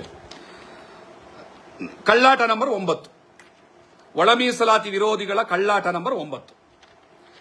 ಚಿತ್ರದುರ್ಗದಲ್ಲಿ 2023ರಲ್ಲಿ ಪರಿಶಿಷ್ಟ ಜಾತಿ ಮತ್ತು ಪರಿಶಿಷ್ಟ ವರ್ಗಗಳ ಮಹಾ ಸಮಾವೇಶ ಅಂತ ಮಾಡಿ ಅಲ್ಲಿ ಡಿಕ್ಲರೇಷನ್ ಮಾಡಿ ಒಳ ಮೀಸಲಾತಿಗೆ ನಮ್ಮ ಸರ್ಕಾರ ಬದ್ಧವಾಗಿದೆ ಅಂತ ಘೋಷಣೆ ಮಾಡಿದವರು ಯಾರು? ಪರಮೇಶ್ವರ್ ಅವರಲ್ಲ. ಪ್ರಣಾಳಿಕೆಯನ್ನು ತಯಾರಿಸುವಂತಹ ಜವಾಬ್ದಾರಿ ಇದ್ದಿದ್ದಾರಿಗೆ? ಪರಮೇಶ್ವರ್ ಅವ್ರಿಗಲ್ವಾ? ಒಳ ಮೀಸಲಾತಿನ ಘೋಷಣೆ ಮಾಡಿದ್ದಾರು? ಪರಮೇಶ್ವರ್ ಅವರಲ್ಲ. ಇವತ್ತು ಮಾತಾಡ್ತಾರೆ ಇನ್ನು 2 ವರ್ಷ ಒಳ ಮೀಸಲಾತಿ ಆಗೋದಕ್ಕೆ ಬಿಡೋದಿಲ್ಲ ಅಂತ. ಇದು ಸೀಕ್ರೆಟ್, ಇದು ಯಾರ ಮುಂದೆ ಬಹಿರಂಗವಾಗಿ ಹೇಳಿಲ್ಲ ಅವರು. ಆದ್ರೆ ಎಲ್ಲೂ ಮಾತಾಡಿದ್ರು, ಯಾರ ಮುಂದೆ ಮಾತಾಡಿದ್ರು, ಏನು ಮಾತಾಡಿದ್ರು ನಾನು ಹೇಳಬಲ್ಲೆ. ನನ್ನ ಲೈಫ್ನಲ್ಲಿ ನನ್ನ ದಾಖಲೆ ಇಲ್ಲದೆ, ಸಾಕ್ಷಿ ಇಲ್ಲದೆ, ಆಧಾರ ಇಲ್ಲದೆ ನಾನು ಮಾತಾಡೋದಿಲ್ಲ. ಇನ್ನು 2 ವರ್ಷ ಮಾಡಕ್ ಬಿಡಲ್ಲ ಅಂತ ಮಾತಾಡ್ತಾರೆ. ಸರಿನಾ ಸರ್? ನನಗೆ ಹಿರಿಯರು ನೀವು, ನನ್ನ ಅಣ್ಣ ತಮ್ಮ ಸಮುದಾಯದ ಪ್ರಮುಖರು ನೀವು. ಪರಮೇಶ್ವರ್ ಅವರೇ, ಕೋರ್ಟ್ಗೆ ನಾನು ನಿಮ್ಮ ಮೇಲೆ ಸವಾಲ್ ಹಾಕಿದ್ದೀನಿ. ಅದು ಹೆಂಗ್ ಗೆಲ್ತೀರಾ ನೋಡೇ ಬಿಡೋಣ ಎಲೆಕ್ಷನ್ ಅಲ್ಲಿ ಅಂತ. ಯಾಕಂಗಂದೆ? ಹೆಂಗೆ ಗೆಲ್ತೀರಾ ಅಂತ ಮಾತ್ರ ಹೇಳಿಲ್ಲ, ನಿಮ್ಮ ಸೋಲಿಸ್ತೀವಿ ಅಂತ ಅನ್ನೋದು ಮಾತ್ರ ಹೇಳಿಲ್ಲ. ಜೊತೆನಲ್ಲಿ ಇನ್ನೊಂದು ಮಾತು ಹೇಳಿದ್ದೀನಿ, ನನ್ನ ಮಾತುಗಳನ್ನ ವಿಡಿಯೋ ಎಡಿಟ್ ಮಾಡಿಬಿಟ್ಟು ಕಟ್ ಮಾಡಿ ಹಾಕಬಾರ್ದು. 2 ಮಾತನ್ನು ಸೇರಿಸಬೇಕು. ಒಳ್ಳೆ ಅನ್ನ ತಿಂದಿದ್ರೆ ಹೊಟ್ಟೆಗೆ, ಒಳ್ಳೆ ತಂದೆ ತಾಯಿಗೆ ಜನ್ಮ ಎತ್ತಿದ್ರೆ, ಒಳ್ಳೆ ಬುದ್ಧಿ ಕಲ್ತಿದ್ರೆ, ಒಳ್ಳೆ ಸಂಸ್ಕಾರ ಇದ್ರೆ ನನ್ನ ಪೂರ್ತಿ ಮಾತನ್ನು ಕೇಳಿಸ್ಕೊಳ್ಳಿ. ಪರಮೇಶ್ವರ್ ಸರ್, ನೀವು ನಮ್ಮ ಸಮುದಾಯಕ್ಕೆ ಅನ್ಯಾಯ ಮಾಡದೆ ಹೋದ್ರೆ ನಾವು ನಿಮ್ ಕೈ ಹಿಡಿತೀವಿ. ನಮ್ಮ ಸಮುದಾಯದ ತಾಯಂದ್ರ ಆಶೀರ್ವಾದ ನಿಮ್ಮ ಮೇಲೆ ಇರ್ತದೆ. ನೀವು ನಮ್ಗೆ ಅನ್ಯಾಯ ಮಾಡಿದ್ರೆ ಮಾತ್ರ ಅದು ಹೆಂಗ್ ಗೆಲ್ತಾರ ನೋಡೇ ಬಿಡೋಣ ಅನ್ನೋ ಚಾಲೆಂಜ್ ಮಾಡಿದ್ದೀನಿ. ಇದೇ ಚಾಲೆಂಜ್ ಅನ್ನ ಇವ್ರಿಗೆ ಮಹದೇವಪ್ಪನವ್ರಿಗೂ ಮಾಡಿದ್ವಿ. ತಪ್ಪಿಲ್ಲ ಇದರಲ್ಲಿ. ನಮ್ಗೆ ಅನ್ಯಾಯ ಮಾಡಿದ್ರೆ ನಾವು ಬಿಡೋದಿಲ್ಲ ಅಂತ ಹೇಳ್ತಾ ಇದೀವಿ. ಅದಕ್ಕೆ ನೀವೇನಂದ್ರಿ, ನಿಮ್ ಸಮುದಾಯದಲ್ಲಿ ಹೆಂಗ್ ಗೆದ್ದು ಬಿಡ್ತಾರೆ ನಾವು ನೋಡ್ಬಿಡ್ತೀವಿ. ಇದು ಕಳ್ಳಾಟ ನಂಬರ್ 9 ಇದು. ಯಾಕೆ ಅಂತಂದ್ರೆ ನಾವು ನ್ಯಾಯಕ್ಕಾಗಿ ಆಗ್ರಹಿಸ್ತಾ ಇದ್ದೀವಿ, ಮತ್ತೆ ನೀವು ನಮ್ಗೆ ನ್ಯಾಯ ಕೊಟ್ಟರೆ ನಿಮ್ ಜೊತೆಲಿ ಇರ್ತೀವಿ ಅಂತ ಹೇಳ್ತಾ ಇದ್ದೀವಿ. ನೀವು ಅನ್ಯಾಯ ಮಾಡೋದಕ್ಕೋಸ್ಕರ ನಿಮ್ ಸಮುದಾಯದವರು ಹೆಂಗ್ ಗೆದ್ದು ಬರ್ತಾರೆ ಅಂತಂದ್ರೆ, ನಿಮಗೆ ಗೊತ್ತಿರಲಿ, ಕೊರಟಗೆರೆನಲ್ಲಿ ವಲಯ ಸಮುದಾಯದ ಪಾಪ್ಯುಲೇಷನ್ 3,000 to 5,000 ಒಳಗಡೆ. ಹೋಗಿ ತೆಗೆದು ನೋಡಿ. ನಾಗಮೋಹನ್ ದಾಸ್ ಆಯೋಗ ವರದಿನೂ ಚೆಕ್ ಮಾಡ್ಕೊಳ್ಳಿ, 2011 ಸೆನ್ಸಸ್ ಅನ್ನು ಚೆಕ್ ಮಾಡ್ಕೊಳ್ಳಿ, ಅಥವಾ ನೀವೇ ಒಂದು ಸರ್ವೆ ಮಾಡಿಸಿ. ಯಾಕೆಂದ್ರೆ ನಾವು ಮನೆ ಸರ್ವೆ ಮಾಡಿದಂತಹ ದಾಖಲೆಗಳು ನಮ್ಗೆ ಅಲ್ಲಿದ್ದಾವೆ. ಒಳ ಮೀಸಲಾತಿ ಸಂದರ್ಭದಲ್ಲಿ 56,000ಕ್ಕೂ ಹೆಚ್ಚು ಪಾಪ್ಯುಲೇಷನ್ ಮಾದಿಗ ಸಮುದಾಯ. ಆದ್ರೆ ಮಾದಿಗ ಸಮುದಾಯ ರಾಜಕೀಯದ ವಿಚಾರದಲ್ಲಿ ನಮ್ಮ ಮಾದಿಗರು ಮಾತ್ರ ಗೆಲ್ಲಬೇಕು, ಬೇರೆಯವರು ನಮ್ಮನ್ನು ದೂರ ಇಡಬೇಕು ಅಂತ ಯೋಚನೆ ಮಾಡಲೇ ಇಲ್ಲ. ತಾಯಿ ಹೃದಯ 1,500 ಅಥವಾ 2,000 ಪಾಪ್ಯುಲೇಷನ್ ಇಲ್ಲ ಲಂಬಾಣಿ ಸಮುದಾಯ ಕೊರಟಗೆರೆನಲ್ಲಿ. ಸುಧಾಕರ್ ಲಾಲ್ ಅವರನ್ನ ಗೆಲ್ಲಿಸ್ತಾರೆ. ಅಂದ್ರೆ ಮಾದಿಗರೊಬ್ಬರೇ ಓಟ್ ಹಾಕಿ ಗೆಲ್ಲಿಸ್ತಾರೆ ಅಂತಲ್ಲ, ಅಲ್ಲಿರುವಂತಹ ಇತರೆ ಜಾತಿಯವರೆಲ್ಲರೂ ಕೂಡ ಸೇರ್ತಾರೆ. ಆ ಇತರೆ ಜಾತಿಯವರ ಅಭಿಪ್ರಾಯದ ಜೊತೆನಲ್ಲಿ ನಮ್ಮವರು ಕೂಡ ನಿಲ್ತಾರೆ. ಎಲ್ಲಾ ಸಮುದಾಯದ ಅಭಿಪ್ರಾಯನ ಗೌರವಿಸ್ತಾರೆ. ಅವರಿಗೆ ಮುಖ್ಯ ಆಗಿದ್ದು ಕ್ಷೇತ್ರವೇ ಹೊರತು ಜಾತಿ ಅಲ್ಲ. ಸುಧಾಕರ್ ಲಾಲ್ 1,500 ಅಥವಾ 2,000 ಪಾಪ್ಯುಲೇಷನ್ ಇರಬೇಕು, ಅವರನ್ನ ಗೆಲ್ಲಿಸಿದ್ರು. 56,000 ಪಾಪ್ಯುಲೇಷನ್ ಇರುವಂತಹ ಮಾದಿಗ ಸಮುದಾಯ ಕೇವಲ 3 ಅಥವಾ 5,000 ಪಾಪ್ಯುಲೇಷನ್ ಇದ್ದ ವಲಯ ಸಮುದಾಯದ ಪ್ರತಿನಿಧಿ ಪರಮೇಶ್ವರ್ ಅವರನ್ನ ಬಹುಮತದಿಂದ ಗೆಲ್ಲಿಸ್ತಾರೆ. ಇನ್ಫ್ಯಾಕ್ಟ್ ನಿಮ್ಗೊಂದು ಇನ್ನೊಂದು ಸತ್ಯ ಗೊತ್ತಿರಲಿ, ಈ ಸಾರಿ ಪರಮೇಶ್ವರ್ ಅವರ ವಿರುದ್ಧ ಅಲ್ಲಿ ಎಲೆಕ್ಷನ್ ಕಂಟೆಸ್ಟ್ ಮಾಡಿದ್ದು Anil Kumar, retired IAS officer, ಬಿಜೆಪಿಯಿಂದ ಅನಿಲ್ ಕುಮಾರ್ ನಿಂತಿದ್ರು. ಆ ಸಂದರ್ಭದಲ್ಲಿ ಪರಮೇಶ್ವರ್ ಅವರನ್ನ ಬೆಂಬಲಿಸಿ ಅನಿಲ್ ಕುಮಾರ್ ಅವರನ್ನ ವಿರೋಧಿಸಿ ವಿಡಿಯೋ ಸ್ಟೇಟ್ಮೆಂಟ್ಗಳನ್ನ ಮಾಡಿ ಇಡೀ ಕೊರಟಗೆರೆ ಕ್ಷೇತ್ರದಲ್ಲಿ ಅದರ ಹಂಚುವಂತೆ ಮಾಡಿದವನಲ್ಲಿ ನಾನೇ ಪ್ರಮುಖ. ಕಾರಣ ಇಷ್ಟೇ, ಅವ್ರು ಬಿಜೆಪಿಯಿಂದ ನಿಂತಿದ್ರು ಅನ್ನೋ ಕಾರಣಕ್ಕೆ. ಈಗ ಅದು ನಾನು ಸರಿ ಮಾಡ್ದ, ತಪ್ಪು ಮಾಡ್ದ ಅಂತ ನನಗೆ ಹೊಡ್ಕೊಳ್ಳೋಂಗಾಗಿದೆ. ಈಗ ಅದೇ 2023 ಚುನಾವಣೆಯಲ್ಲಿ ಪರಮೇಶ್ವರ್ ಅವರು ಕೊರಟಗೆರೆ ಕ್ಷೇತ್ರದ ನಾಗೇನಹಳ್ಳಿಯ ಒಂದು ತೋಪ್ನಲ್ಲಿ ನಿಂತ್ಕೊಂಡು ಒಂದು ಮಾತನ್ನ ಮಾತಾಡ್ತಾರೆ. ವಿಡಿಯೋಗಳಿದಾವೆ, ಎಲ್ಲದಕ್ಕೂ ದಾಖಲೆ ಇದೆ, ಪೇಪರ್ ಕಟಿಂಗ್ಸ್ಗಳಿದಾವೆ. ಒಂದು ಮಾತನ್ನ ಮಾತಾಡ್ತಾರೆ, ನಾನು ಮಾದಿಗರ ತಾಯಿಯ ಎದೆ ಹಾಲು ಕುಡಿದು ಬೆಳೆದಿದ್ದೀನಿ, ಮಾದಿಗರಿಗೆ ಅನ್ಯಾಯ ಮಾಡೋದಕ್ಕೆ ಬಿಡಬೇಡಿ, ನನ್ನನ್ನು ಎಲೆಕ್ಷನ್ ಅಲ್ಲಿ ಸೋಲಿಸಿ ಏನ್ ಸಾಧಿಸ್ತೀರಿ ನೀವು ಅಂತ ಹಾಕಿ ಆದಿಜಾಂಬವ ಮಠಕ್ಕೆ ಬಂದು ಸ್ವಾಮೀಜಿಗಳ ಕಾಲಿಗೆ ಬಿದ್ದು ಓಟನ್ನ ತಗೊಂಡು ಮಾದಿಗ ಸಮುದಾಯದ 56,000 ಜನ ವೋಟರ್ಸ್ ಇದ್ರೂ ಕೂಡ ಅನಿಲ್ ಕುಮಾರ್ ಅವ್ರನ್ನ ಸೋಲಿಸಿ ಪರಮೇಶ್ವರ್ ಅವ್ರನ್ನ ಗೆಲ್ಲಿಸ್ತಾರೆ. ಆ ಋಣವನ್ನ ತಾವು ತೀರ್ಸೋದು ಹಿಂಗೇನಾ ಸರ್? ಪರಮೇಶ್ವರ್ ಸರ್ ಹೀಗೇನಾ ಸರ್? ಮತ್ತೀಗ ನಿಮ್ಮ ಸಮುದಾಯದ ಲೀಡರ್ಗಳು ಹೆಂಗೆ ಗೆಲ್ತಾರೆ ನಾವು ನೋಡ್ತೀವಿ ಅಂತ ಸವಾಲಾಗ್ತಾ ಇದ್ರಿ. ಇದು ನಿಮ್ಮ ಕಳ್ಳಾಟದ ನಂಬರ್ 9. ಇನ್ನ ಫೇಸ್ಬುಕ್ ಕಮೆಂಟ್ಸ್ ಬಗ್ಗೆ ಮಾತಾಡಿದೆ, ನಿಮ್ ಕಳ್ಳಾಟದ ನಂಬರ್ 2, 3 ಮಾತಾಡಿದೆ. ಇಷ್ಟು ಕಥೆಗಳನ್ನ ಹೇಳಿದ್ದೀನಿ, ಇಷ್ಟು ವಿಚಾರಗಳನ್ನ ನಿಮ್ಮ ಮುಂದೆ ಇಟ್ಟಿದ್ದೀನಿ. ಈಗ ಒಂದು ಕೆಲಸ ಮಾಡೋಣ, ಈ ಫೋನ್ ಅದು ಕನೆಕ್ಟ್ ಮಾಡಪ್ಪ, ಫೋನ್ ಲೈನ್ ಓಪನ್ ಮಾಡ್ತೀನಿ. ನೀವು ನಾನು ಇಷ್ಟೊತ್ತು ಹೇಳಿದಂತಹ ವಿಚಾರಗಳಲ್ಲಿ ಏನಾದ್ರೂ ಒಂದು ತಪ್ಪಿದ್ರೆ, ಸುಳ್ಳಿದ್ರೆ ನೀವ್ಯಾರು ಬೇಕಾದ್ರೂ ಇಡೀ ಕರ್ನಾಟಕದಲ್ಲಿ ನಾನು ಹೇಳ್ತಾ ಇದ್ದೀನಿ, ಬಹುಶಃ ಇಡೀ ದೇಶದಲ್ಲಿ ಅಂತ ಅನ್ಕೊಳ್ಳಿ, ಈ ತರ ಫೇಸ್ಬುಕ್ ಲೈವ್ ಬಂದು ನನ್ನನ್ನ ನೀವು ನೇರವಾಗಿ ಪ್ರಶ್ನೆ ಮಾಡಿ ನನ್ನಿಂದ ನೀವು ಉತ್ತರ ತಗೊಳ್ಳಿ ಅಂತ ಯಾರಾದ್ರೂ ಹೇಳ್ತಾ ಇದ್ರೆ ಬಹುಶಃ ನಾನು ಅಂತ ಹೇಳ್ತಾ ಇದ್ದೀನಿ. ಓಪನ್ ಆಗಿ ಲೈವ್ ಕೊಡ್ತೀನಿ, ಎಂಥದ್ದೇ ದಾಖಲೆಗಳನ್ನ ಇಟ್ಕೋತೀನಿ. ನಾನು ಸುಳ್ಳು ಹೇಳಿದ್ದೀನಿ, ನಾನು ಮೋಸ ಮಾಡ್ತಾ ಇದ್ದೀನಿ, ನಾನು ವಂಚನೆ ಮಾಡ್ತಾ ಇದ್ದೀನಿ, ತಪ್ಪು ಅಭಿಪ್ರಾಯ ಮೆಸೇಜ್ ಕೊಡ್ತಾ ಇದ್ದೀನಿ ಅಂತ ಯಾರಿಗಾದ್ರೂ ಅನ್ಸಿದ್ರು ನೀವು ನೇರವಾಗಿ ನನಗೆ ಫೋನ್ ಮಾಡಬಹುದು, ಪ್ರಶ್ನೆಗಳನ್ನ ಕೇಳಬಹುದು. ಇದೊಂದು ಸವಾಲು. ಈ ಸವಾಲು ಮಾಡುವ ನನಗೆ ಕೆಟ್ಟದಾಗಿ ಮಾತಾಡ್ತೀನಿ ಏನ್ರಿ ಫೇಸ್ಬುಕ್ ಕಮೆಂಟ್ಗಳಲ್ಲಿ. ಇದೊಂದು ವೈಚಾರಿಕವಾದ ಸಂಘರ್ಷ ಅಥವಾ ಹಕ್ಕಿಗಾಗಿ ಹೋರಾಡ್ತಾ ಇರೋ ಸಂಘರ್ಷ. ಇಂಥ ಸಂಘರ್ಷ ಮಾಡ್ತಾ ಇರುವಂತ ನನಗೆ ನೀವು ವೈಚಾರಿಕವಾಗಿ ಪ್ರಶ್ನೆ ಮಾಡಿ, ಕಾನೂನುಬದ್ಧವಾಗಿ ಹೋರಾಟ ಮಾಡಿ. ಇಲ್ಲಿವರೆಗೂ ಜೊತೆಲಿ ನಡೆದ ನಾವು ಕೈ ಹಿಡಿದೋಡ್ ನಾವು ಹೋರಾಟಗಳಲ್ಲಿ ಪ್ರಾಣ ಕೊಟ್ಟು ಜೊತೆ ನಿಂತವ್ರು ನಾವು ಯಾವ ಜಾತಿ ಸಮುದಾಯ ಅಂತ ನೋಡ್ಲಿಲ್ಲ. ನನ್ನ ವಾಲಿಗೆ ಬರ್ತೀರಿ, ಒಳ ಮೀಸಲಾತಿ ಹೋರಾಟದ ಬಗ್ಗೆ ನಾನು ಮಾತಾಡ್ತೀನಿ. ಒಂದು ಕೆಟ್ಟ ಪದ ಎಲ್ಲೂ ಉಪಯೋಗಿಸಿಲ್ಲ ಇಲ್ಲಿವರೆಗೂ ಕೂಡ, ಯಾರಿಗೂ ಅಮ್ಮ ಅಕ್ಕ ಅದನ್ನ ನನ್ನ ಲೈಫಲ್ಲೇ ಬೈದಿಲ್ಲ. ಆದ್ರೆ ಇಲ್ಲಿ ಬಂದು ಕಮೆಂಟ್ ಬಾಕ್ಸ್ ಅಲ್ಲಿ ಸೂಳೆ ಮಗನೇ, ನಿಮ್ಮ ಪ್ರೊಫೈಲ್ ಫೋಟೋದಲ್ಲಿ ಬುದ್ಧ ಇದ್ದಾನೆ, ಮತ್ತೆ ಬೈತೀರಿ, ಕೈ ಕಾಲು ತೆಗಿತೀನಿ, ಅಮ್ಮ ಅಕ್ಕ ಕತ್ತರಿಸ್ಬಿಡ್ತೀವಿ, ಸಾಯಿಸ್ಬಿಡ್ತೀವಿ. ನಿಮ್ಮ ಪ್ರೊಫೈಲ್ ಫೋಟೋಗಳಲ್ಲಿ ಅಂಬೇಡ್ಕರ್ ಇದ್ದಾರೆ, ನಿಮ್ಮ ಕವರ್ ಫೋಟೋಗಳಲ್ಲಿ ಸಂವಿಧಾನದ ಪೀಠಿಕೆಗಳಿದ್ದಾವೆ. ಮತ್ತೆ ನೀವು ಮಾತಾಡ್ತೀರಿ ನಿನ್ನ ಅಮ್ಮನ್ ಅಕ್ಕನ್ ಸೂಳೆ ಮಗನೇ. ಯಾವ ಸೀಮೆ ಹೋರಾಟಗಾರರಪ್ಪ ನೀವು? ಇದೇ ಜ್ಞಾನ ಪ್ರಕಾಶ ಸ್ವಾಮೀಜಿಗಳು, ಪೂಜ್ಯ ಜ್ಞಾನ ಪ್ರಕಾಶ, ಕಳೆದ ವರ್ಷ ಅಂದ್ರೆ ಸುಪ್ರೀಂ ಕೋರ್ಟ್ ಅಂದ್ರೆ ಕಳ್ಳಾಟ ನಂಬರ್ 10 ಇದು, ಒಳ ಮೀಸಲಾತಿ ವಿರೋಧಿಗಳ ಕಳ್ಳಾಟ ನಂಬರ್ 10. ಯಾವಾಗ 2024 ಆಗಸ್ಟ್ 1ನೇ ತಾರೀಕಿನ ಸುಪ್ರೀಂ ಕೋರ್ಟ್ ಆದೇಶ ಬಂತು, ರಾಜ್ಯಗಳಿಗೆ ಒಳ ಮೀಸಲಾತಿಯನ್ನ ಕೊಡುವಂತಹ ಅಧಿಕಾರದಿಂದ ಕೊಡ್ತು. ಅದಕ್ಕೆ ಮುಂಚೆ, ಅದಕ್ಕೆ ಹಿಂದಿನ ದಿನದವರೆಗೂ ಕೂಡ ಒಳ ಮೀಸಲಾತಿ ಆಗಬೇಕು. ಅದಪ್ಪ ಇದು ಕರೆಕ್ಟ್ ಆಗ್ಬಿಟ್ಟದ? ಸುಪ್ರೀಂ ಕೋರ್ಟಿನ ತೀರ್ಪು ಬರೋವರೆಗೂ, ಆಗಸ್ಟ್ 1ನೇ ತಾರೀಕು 2024 ಸುಪ್ರೀಂ ಕೋರ್ಟ್ನ ತೀರ್ಪೇನ್ ಬಂತಲ್ಲ, ಅದರ ಹಿಂದಿನ ದಿನದವರೆಗೂ ಕೂಡ ಪೂಜ್ಯ ಜ್ಞಾನಪ್ರಕಾಶ ಸ್ವಾಮೀಜಿಗಳು ಸೇರಿದಂತೆ ಮಾತಾಡಿದ್ದೇನು ಅಂತಂದ್ರೆ, ಮಾದಿಗರ ಹೋರಾಟದ ಜೊತೆನಲ್ಲಿ ನಾವಿದ್ದೀವಿ, ಅವರ ಒಳ ಮೀಸಲಾತಿಯ ಹೋರಾಟದ ಉದ್ದೇಶ ಮತ್ತೆ ಅವ್ರು ಕೇಳ್ತಾ ಇರೋದು ಸರಿ ಇದೆ, ನಾವು ಅವ್ರ ಜೊತೆ ನಿಲ್ಲಬೇಕು. ಮತ್ತೆ ನಮ್ಮ ಹಿರಿಯರಾದಂತಹ ಇವರು ದೇವನೂರು ಮಹಾದೇವನವರು,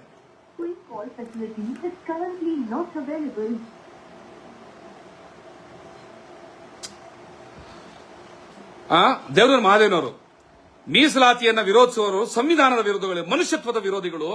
ಒಳ ಮೀಸಲಾತಿ ಬೇಡ ಅಂತ ಅವರ ಆಗ್ರಹ ಏನ್ ಮಾಡ್ತಾ ಇದಾರೆ, ಅದರ ವಿರೋಧಿಸುವಂತವರು ಮನುಷ್ಯರೇ ಅಲ್ಲ ಅಂತ ಮಾತಾಡೋರು. ಆದ್ರೆ ಈಗೇನಾಗ್ತಾ ಇದೆ, ನಾಗಮೋಹನ್ ದಾಸ್ ವರದಿ ಅವೈಜ್ಞಾನಿಕ. ಓಕೆ ಸರ್, ನಾಗಮೋಹನ್ ದಾಸ್ ಆಯೋಗದ ವರದಿ ಅವೈಜ್ಞಾನಿಕ ಹೌದಲ್ಲ, ಸದಾಶಿವ ಆಯೋಗದ ವರದಿ ಅವೈಜ್ಞಾನಿಕ, ಮಾಧುಸ್ವಾಮಿ ಆಯೋಗದ ವರದಿ ಅವೈಜ್ಞಾನಿಕ, ಹಾಗೆ ಹಾವನೂರು ಆಯೋಗದ ವರದಿ ಅವೈಜ್ಞಾನಿಕ, 2011 ಸೆನ್ಸಸ್ ಅವೈಜ್ಞಾನಿಕ, ಕಾಂತರಾಜ್ ಆಯೋಗದ ವರದಿ ಅವೈಜ್ಞಾನಿಕ. ಪೂಜ್ಯ ಜ್ಞಾನಪ್ರಕಾಶ ಸ್ವಾಮೀಜಿಗಳೇ, ತಾವೇ ಆಯೋಗದ ಅಧ್ಯಕ್ಷ ಆಗ್ಬಿಡಿ ಸ್ವಾಮಿ. ಇಷ್ಟೋ ಆಯೋಗಗಳಲ್ಲಿ ನಾನು ಹೇಳ್ತಾ ಇರುವಂತದ್ದು ಹಾವನೂರು ಆಯೋಗದ ವರದಿಯಿಂದ, ಅಂದ್ರೆ 1970 ದಶಕದಲ್ಲಿ ನಡೆದಿದ್ದದು. ಇರಿ, ಒಂದು ಫೋನ್ ಬರ್ತಾ ಇದೆ, ತಗೊಳ್ತೀನಿ, ಮಾತಾಡೋಣ. ಹಲೋ ಸರ್, ನಮಸ್ತೆ ಸರ್. ನಮಸ್ತೆ. ಲೈವ್ ಇದ್ದೀರಾ ಸರ್? ಲೈವ್ ಅಲ್ಲಿ ಇದ್ದೀನಿ, ಬೇಗ ಮಾತಾಡಿ. ಲೈವ್ ಅಲ್ಲಿ ಇದ್ದೀನಿ, ಲೈವ್ ನೋಡ್ತಿದ್ದ ತಾನೇ ಮಾತಾಡ್ತಿದ್ದೀರಿ? ಹೌದು ಸರ್. ಹೇಳಿ, ಏನ್ ವಿಷಯ? ಸರ್, ಒಳ ಮೀಸಲಾತಿ ವಿಚಾರದಲ್ಲಿ ಕೆಲವೊಂದು ವಿಷಯ ಮಾತಾಡೋಣ ಅಂತ ಫೋನ್ ಮಾಡಿ. ಮಾತಾಡಿ ಸರ್, ಎಲ್ಲ ಕೇಳಿಸ್ಕೊತಾ ಇದಾರೆ, 1000 ಜನಕ್ಕೂ ಹೆಚ್ಚು ಜನ ನೋಡ್ತಾ ಇದಾರೆ, ಹೇಳಿ ಸರ್. ಏನಿಲ್ಲ, ಹೋರಾಟ ಇಷ್ಟು ದಿವಸ ಅವ್ರು ಹೇಳ್ದಂಗೆ ಕೇಳ್ಕೊಂಡು ಸುಮಾರು 30 ವರ್ಷಗಳು ಹೋರಾಟ ಮಾಡಿದ್ದು ಆಗಿದೆ. ಅದೆಷ್ಟು ಸರಿ ಪಾದಯಾತ್ರೆ ಮಾಡಿದ್ವೋ ಗೊತ್ತಿಲ್ಲ. ಇನ್ನೂ ಇದೇ ಹೋರಾಟ ಇರ್ಬೇಕಾ?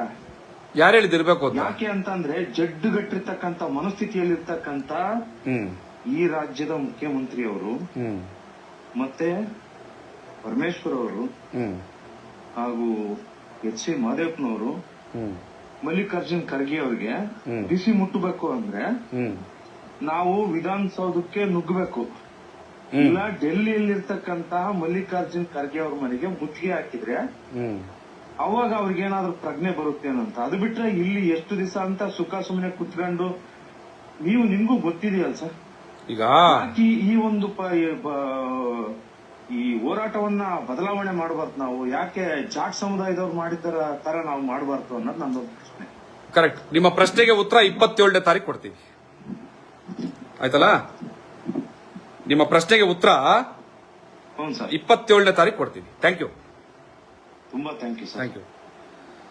ಅವ್ರು ಕೇಳಿದ್ರು ಎಷ್ಟು ವರ್ಷ ಹೋರಾಟ ಮಾಡಬೇಕು? 35 ವರ್ಷದಿಂದ ಹೋರಾಟ ಮಾಡ್ಕೊಂಡ್ ಬರ್ತಿದ್ದೀರಿ, ಯಾಕೆ ವಿಧಾನಸೌಧ ಚಲೋ, ವಿಧಾನಸೌಧಕ್ಕೆ ನುಗ್ಗುವಂತ ಪ್ರತಿಭಟನೆ ಮಾಡಬೇಕು? ಕಾನೂನನ್ನ ಕೈಗೆ ತಗೊಳ್ಳಬಾರದು ಅನ್ನೋ ಒಂದೇ ಉದ್ದೇಶ. ಮತ್ತೆ ಕಳ್ಳಾಟ ನಂಬರ್ 11, ರಕ್ತಪಾತ ಮಾಡ್ತೀವಿ ಅಂತ ಹೇಳಿದ್ದಾರೆ. ತಿರ್ಚೋದು, ರಕ್ತಪಾತ ಮಾಡ್ತೀವಿ ಅಂದ್ರೆ ಯಾರ್ದೋ ಜೀವ ತೆಗಿತೀವಿ ಅಂತ ನಾವು ಹೇಳಲಿಲ್ಲ.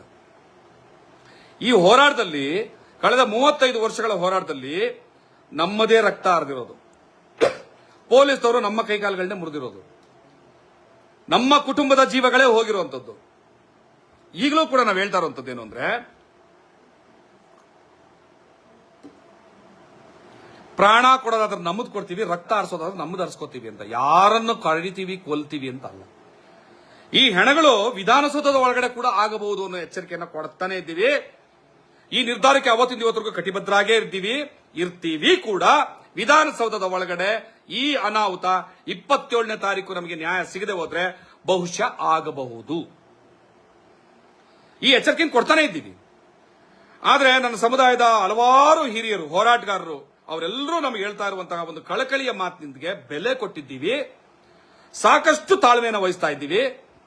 ಮೊನ್ನೆ ಫ್ರೀಡಂ ಪಾರ್ಕ್ನ ಪ್ರತಿಭಟನೆಯಲ್ಲೂ ಕೂಡ ಅನಾಹುತಗಳು ದೊಡ್ಡ ಪ್ರಮಾಣದಲ್ಲಿ ಆಗ್ಬಿಡ್ತಿತ್ತು. ಆದ್ರೆ ಮುಂದೆ ನಿಂತು ಅದನ್ನು ತಡೆದಿದ್ದೀವಿ. ಇದಕ್ಕೆಲ್ಲ ದಾಖಲೆಗಳಿದಾವೆ, ವಿಡಿಯೋಗಳಿದಾವೆ, ಪೊಲೀಸ್ನವರಿದ್ದಾರೆ. ಇನ್ನು ಮುಂದೆ ಇಂಥ ಅವಘಡಗಳು ಆಗಬಹುದು.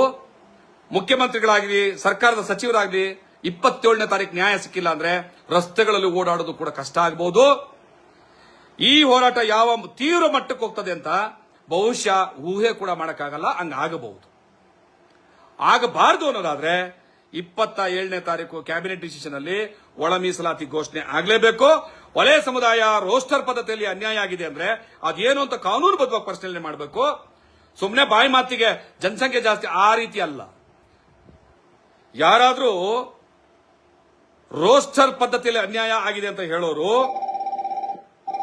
ರೋಸ್ಟರ್ ಪದ್ಧತಿಯಲ್ಲಿ ಅನ್ಯಾಯ ಆಗಿದೆ ಅಂತ ಅನ್ನೋರು empirical data, what is the meaning of empirical data ಅನ್ನೋದನ್ನ ಸ್ಟಡಿ ಮಾಡಿ ಆಮೇಲೆ ರೋಸ್ಟರ್ ಪದ್ಧತಿ ಬಗ್ಗೆ ಮಾತಾಡಿ.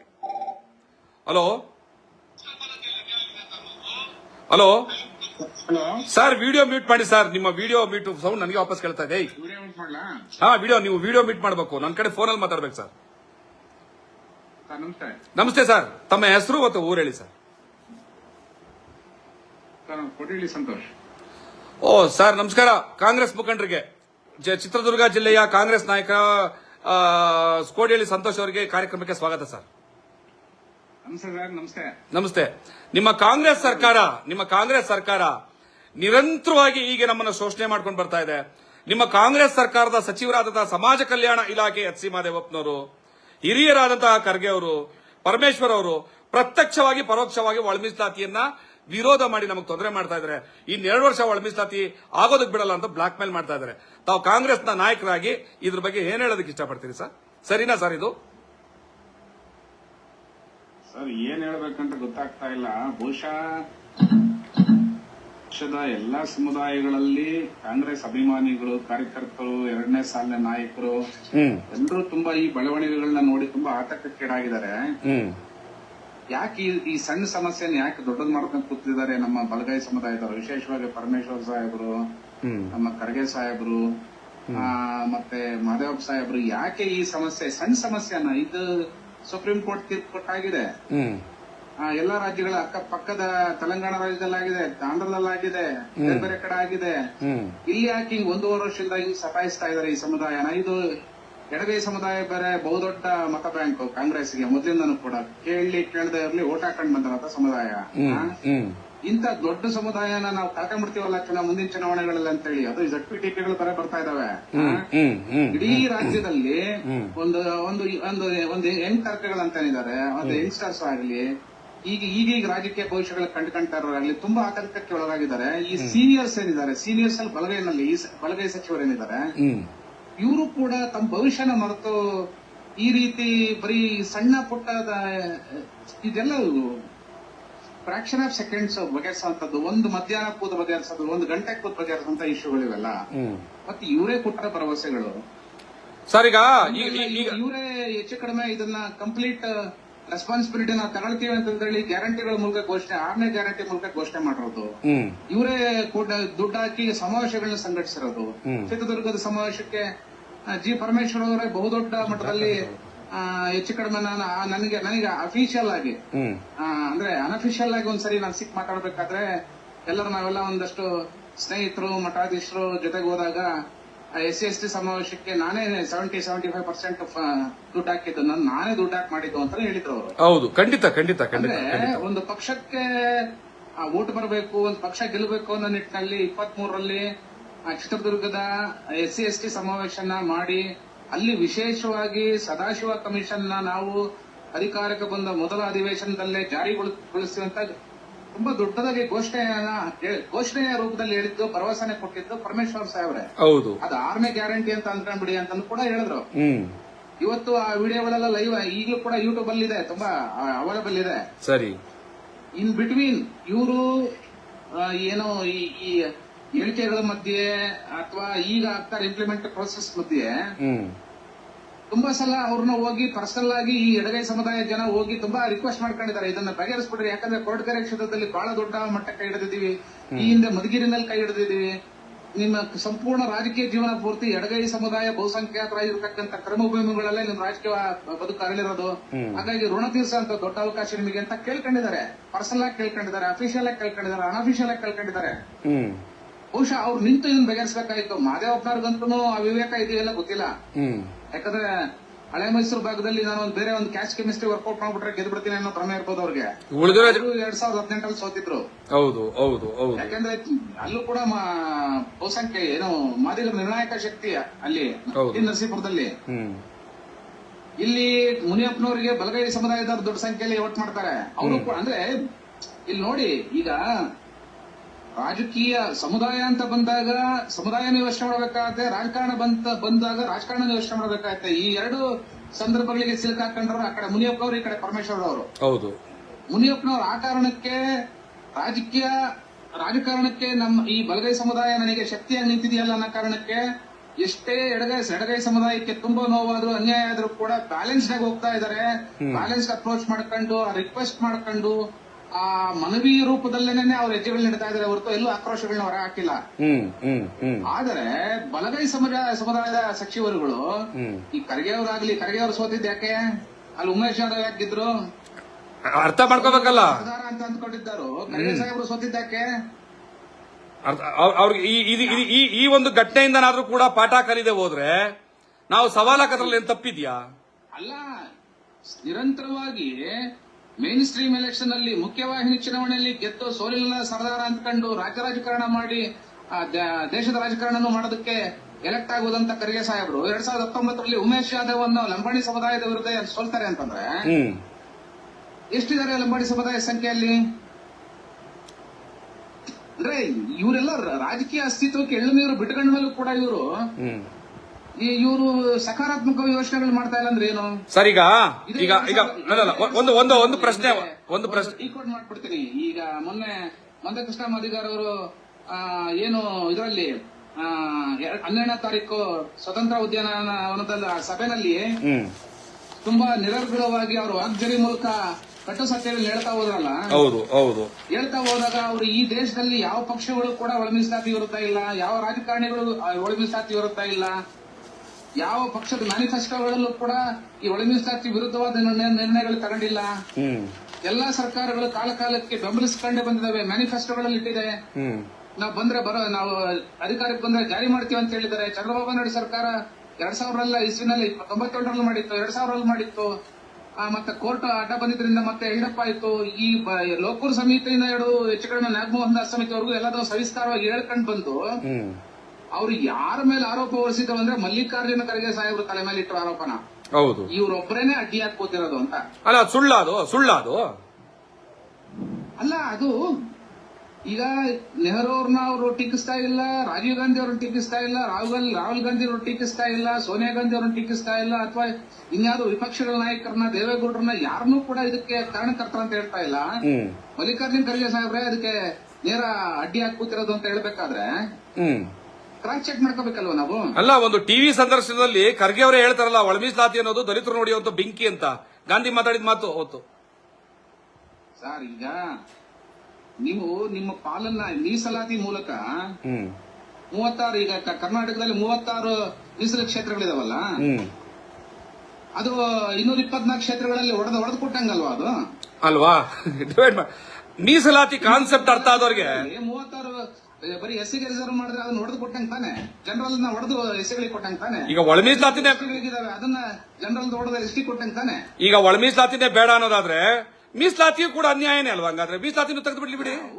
ಅದೇ ತಾನೆ ಗಾಂಧಿ ವರ್ಸಸ್ ಅಂಬೇಡ್ಕರ್ ಏನು ಪುನಃ ಪ್ಯಾಕ್ಟ್ ನ ಬಹುದೊಡ್ಡ ಡಿಬೇಟ್, ಅದರ ನಂತರ ಬಂದಂತ ನರೇಟಿವ್ಗಳು, ಕೌಂಟರ್ ನರೇಟಿವ್ಗಳು, ಕಾಂಗ್ರೆಸ್ ಉರಿಯುವ ಮನೆ ಅಂತ ಬಾಬಾ ಸಾಹೇಬ್ರು ಹೇಳಿದ್ದು, ಇವತ್ತೇ ಯಾರು ಇವರು ಕಾಂಶರಾಮ್ ಅವರು ಬಾಬಾ ಸಾಹೇಬ್ರ ಕಾನ್ಸೆಪ್ಟ್ ಇಟ್ಕೊಂಡು ಉತ್ತರ ಭಾರತಾದ್ಯಂತ ಕಾಂಗ್ರೆಸ್ ನ ನೆಲಸಮ ಮಾಡಿ ಅದನ್ನ ಆ ಸ್ಪೇಸ್ ನ ಅಕ್ವೈರ್ ಮಾಡ್ಕೊಂಡಿತ್ತು. ಇದೆಲ್ಲ ಕೂಡ ಇತಿಹಾಸ ಅಲ್ವಾ? ಹೌದು.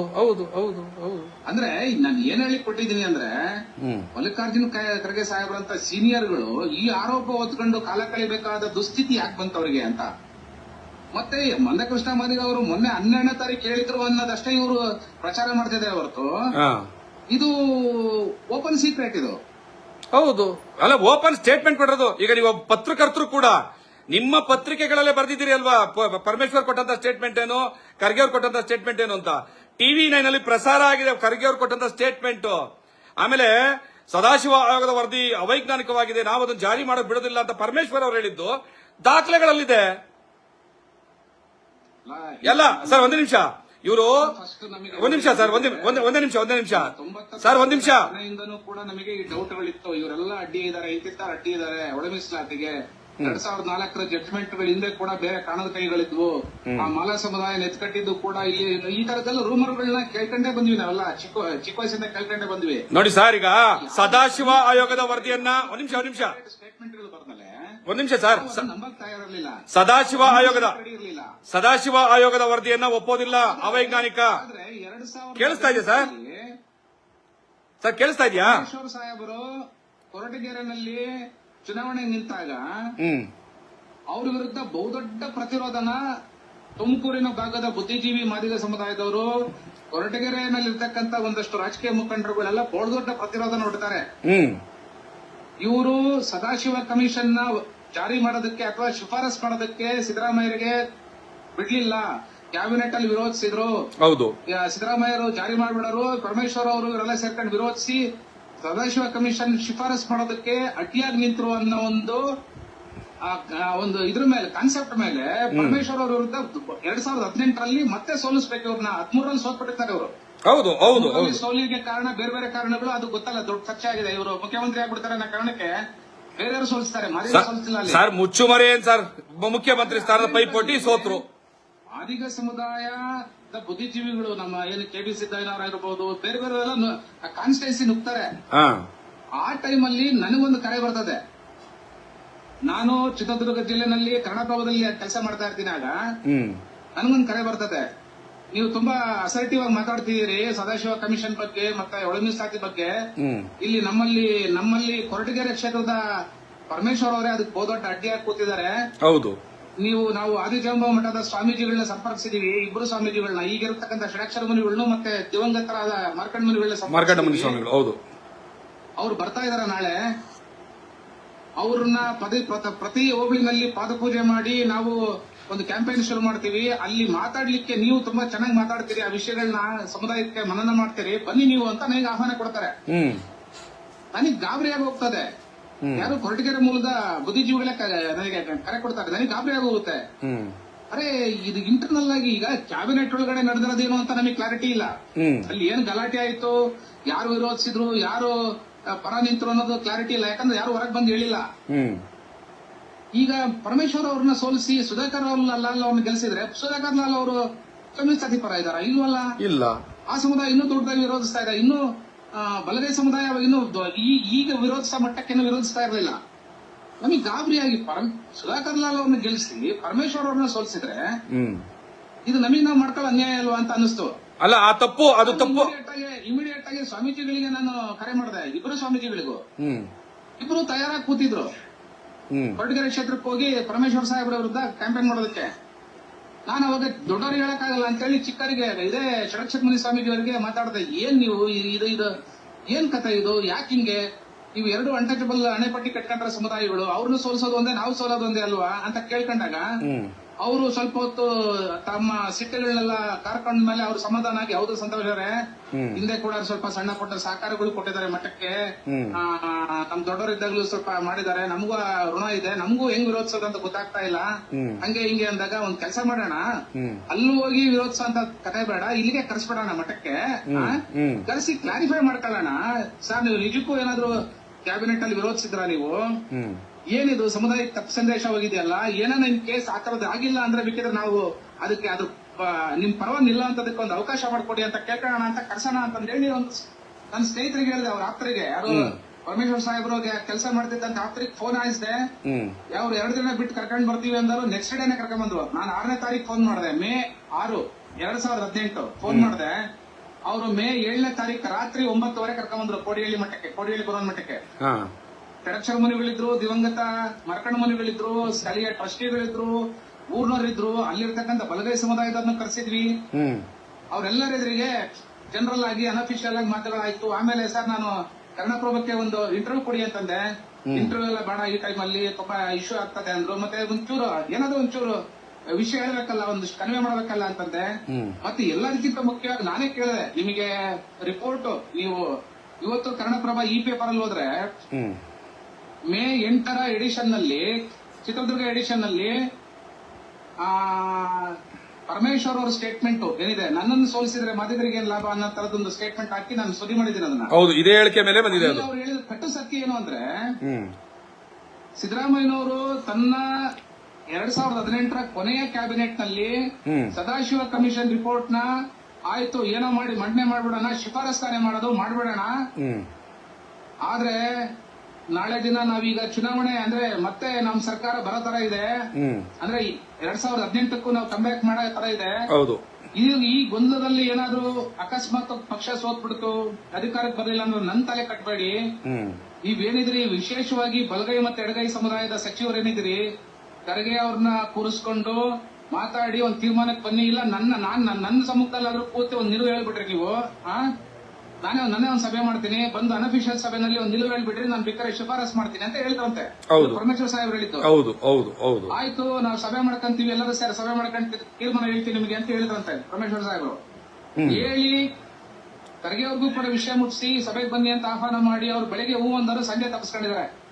ಹೌದು ಗೊತ್ತು, ಖರ್ಗೆ ಸಾಹೇಬ್ರು ಇವೆಲ್ಲ ಸತ್ಯ ಇಟ್ರಲ್ಲ ಸರ್. ಮೊನ್ನೆ ಸಂಜೆ ತುಂಬಾ ಹೊತ್ತು ಇವರೆಲ್ಲರೂ ವೇಟ್ ಮಾಡಿದ್ದಾರೆ. ಯಾರು ಪರಮೇಶ್ವರ್ ಅವರು, ಡಾಕ್ಟರ್ ಜಿ ಪರಮೇಶ್ವರ್ ಅವರು, ಡಾಕ್ಟರ್ ಎಚ್ ಸಿ ಮಹದೇವಪ್ಪನವರು, ಅವಾಗ ಆಂಜನೇಯರವರು ಸಮಾಜ ಕಲ್ಯಾಣ ಮಂತ್ರಿ ಆಗಿದ್ರು, ಅಂಡ್ ದೆನ್ ಈಗಿನ ಅಬಕಾರಿ ಸಚಿವರು ಇದಾರಲ್ಲ ಅವರು ಕೂಡ ಅವಾಗ ಮಂತ್ರಿ ಆಗಿದ್ರು.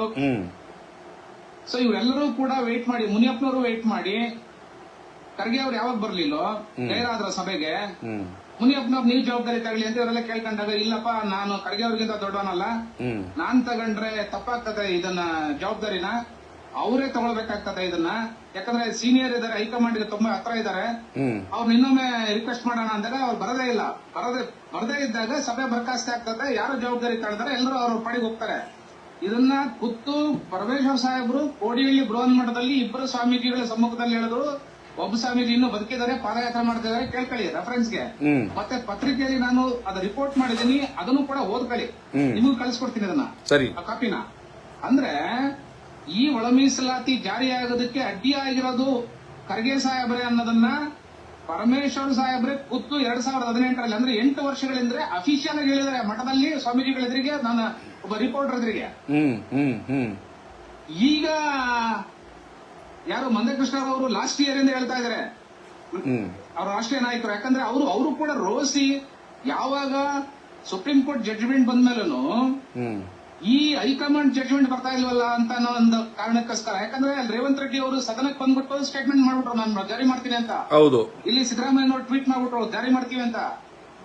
ಈ ಎರಡೂ ರಾಜ್ಯಗಳಿಗೆ ಸ್ಟೇ ಕೊಟ್ಟಿದ್ದು AICC.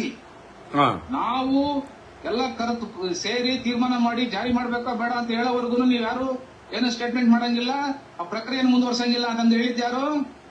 ಇದೇ ಕೇರಳದ ಉಸ್ತುವಾರಿ ಇದ್ರಲ್ಲ ಹೊರಸೇಂದ್ರ ಸಾಹೇಬ್ರೆ, ಗೋಪಾಲ್ ಮೂಲಕ ಇದೇ ಖರ್ಗೆ ಸಾಹೇಬ್ರೆ, ವೇಣುಗೋಪಾಲ್ ಸ್ಟೇ ಕೊಡ್ತು. ಸುಪ್ರೀಂ ಕೋರ್ಟ್ ತೀರ್ಪಿಗೆ ಹೈಕಮಾಂಡ್, ಕಾಂಗ್ರೆಸ್ ಹೈಕಮಾಂಡ್ ಸ್ಟೇ ಕೊಡ್ತು. ಅದ್ರ ಪರಿಣಾಮ ಹರಿಯಾಣದಲ್ಲಿ ಸೋಲ್ತು, ಬಿಹಾರದಲ್ಲಿ ಸೋಲ್ತು, ಸೋಲ್ತಾನೆ ಬರ್ತಾ ಇದೆ. ಒಳ ಮೀಸಲಾತಿ ಬೇಡಿಕೆ ಇಟ್ಟಂತ ಎಲ್ಲಾ ಸಮುದಾಯಗಳು ಕಾಂಗ್ರೆಸ್ ಕೈ ಕೊಡ್ತಾ ಇದಾವೆ. ಈಗ ಒಳ ಮೀಸಲಾತಿ ಜಾರಿ ಮಾಡಿದ್ರೆ ಕರ್ನಾಟಕದಲ್ಲಿ ಏನಾಗುತ್ತೆ? ಕರ್ನಾಟಕದಲ್ಲಿ ರಿಪೀಟ್ ಆಗೋ ಸಾಧ್ಯತೆ ಇದೆ. ಈ ಕಾರಣಕ್ಕೋಸ್ಕರ ಇದನ್ನ ಖರ್ಗೆ ಅವರೇ ಕಾರಣ ಅಂತಂದು ಹೇಳಿ ಮಂದಕೃಷ್ಣ ಅವ್ರು ಹೇಳಿದ್ದನ್ನ ಮಾತನ್ನ ಮಂದಕೃಷ್ಣ ಅವರಿಗೆ ಅಥವಾ ಈ ಸಮುದಾಯದ ಆರೋಪ ಅಂತ ಅನ್ಕೊಳಕ್ ಹೋಗ್ಬಾರ್ದು. ಸ್ವಯಂ ಖುದ್ದು ಪರಮೇಶ್ವರ್ ಸಾಹೇಬ್ರೆ ಬಾಯ್ಬಿಟ್ಟಂತ ಸತ್ಯ ಇದು, ನಮ್ಮ ಎದುರಿಗೆ ಬಾಯ್ಬಿಟ್ಟಂತ ಸತ್ಯ, ಈಗಾಗಲೇ ಪಬ್ಲಿಕ್ ಡೊಮೇನ್ ನಲ್ಲಿ ಇರುವಂತ ಸತ್ಯ ಇದು. ಇದನ್ನ ದಯಮಾಡಿ ಆ ಸಮುದಾಯ ಅರ್ಥ ಮಾಡ್ಕೋಬೇಕಂತ ಹೇಳ್ತೀನಿ ನಾನು. ಓಕೆ ಸರ್, ಸಾಕಷ್ಟು ಮಾಹಿತಿಗಳನ್ನ ಹಂಚ್ಕೊಂಡಿದ್ದೀರಾ. ತಮ್ಗೆ ಧನ್ಯವಾದ ಸರ್. 18 ನಿಮಿಷ ಮಾತಾಡಿದ್ರಿ. ಬೇರೆ ಕಾಲ್ಗಳು ಬರ್ತಾ ಇದ್ರೆ ಅಟೆಂಡ್ ಮಾಡ್ತೀನಿ sir. Thank you very much sir. Thank you. ಪತ್ರಕರ್ತರಾದಂತಹ ಮತ್ತು ಕಾಂಗ್ರೆಸ್ ಮುಖಂಡರಾದಂತಹ ಕೋಡಿಹಳ್ಳಿ ಸಂತೋಷ್ ಅವರು ಹೇಳಿದ್ದೇನು ಅಂತಂದ್ರೆ, ಒಳ ಮೀಸಲಾತಿಯನ್ನ ವಿರೋಧಿಸ್ತಾ ಇರುವಂತದ್ದು ಖರ್ಗೆ ಅವರು ಅಂತ ಏನು ಮೊನ್ನೆ ಮಂದಕೃಷ್ಣ ಮಾದಿಗ ಅವರು ಮಾತಾಡಿದ್ರಲ್ಲ, ಅದು ಮಂದಕೃಷ್ಣ ಮಾದಿಗ ಅವರು ಮಾತಾಡಿದಂತ ಮಾತು ಮಾತ್ರ ಅಲ್ಲ. 8 ವರ್ಷಗಳ ಹಿಂದೆನೆ ಸನ್ಮಾನ್ಯ ಪರಮೇಶ್ವರ್ ಅವರು ಆದಿಜಾಂಬವ ಬೃಹನ್ ಮಠದಲ್ಲಿ ಹೇಳಿದಂತಹ ಕಟು ಸತ್ಯ ಅನ್ನೋದನ್ನು ನಿಮ್ಮ ಮುಂದೆ ಇಟ್ಟಿದ್ದಾರೆ. ಇನ್ನೊಂದು ಕಾಲಿದೆ, ತಗೊಳ್ಳೋಣ. ಹಲೋ ಹಲೋ ಹಲೋ ಕೇಳಿಸ್ತಾ ಇದೆ, ಮಾತಾಡಿ. ಹನುಮಂತ ಕೋಟೆ ಅವರೇ, ವಿಡಿಯೋ ಮ್ಯೂಟ್ ಮಾಡಿ. ಅಲ್ಲಿ ಸೌಂಡ್ ನನಗೆ ವಾಪಸ್ ಕೇಳಿಸ್ತಾ ಇದೆ, ನಾನು ವಿಡಿಯೋದು. ಸ್ವಲ್ಪ ಜೋರಾಗಿ ಮಾತಾಡಿ. ಹೌದು, ನಾನೇ ಮಾತಾಡ್ತೀನಿ, ಮಾತಾಡಿ. ನಾನೇ ಮಾತಾಡ್ತಾ ಇದ್ದೀನಿ, ಮಾತಾಡಿ.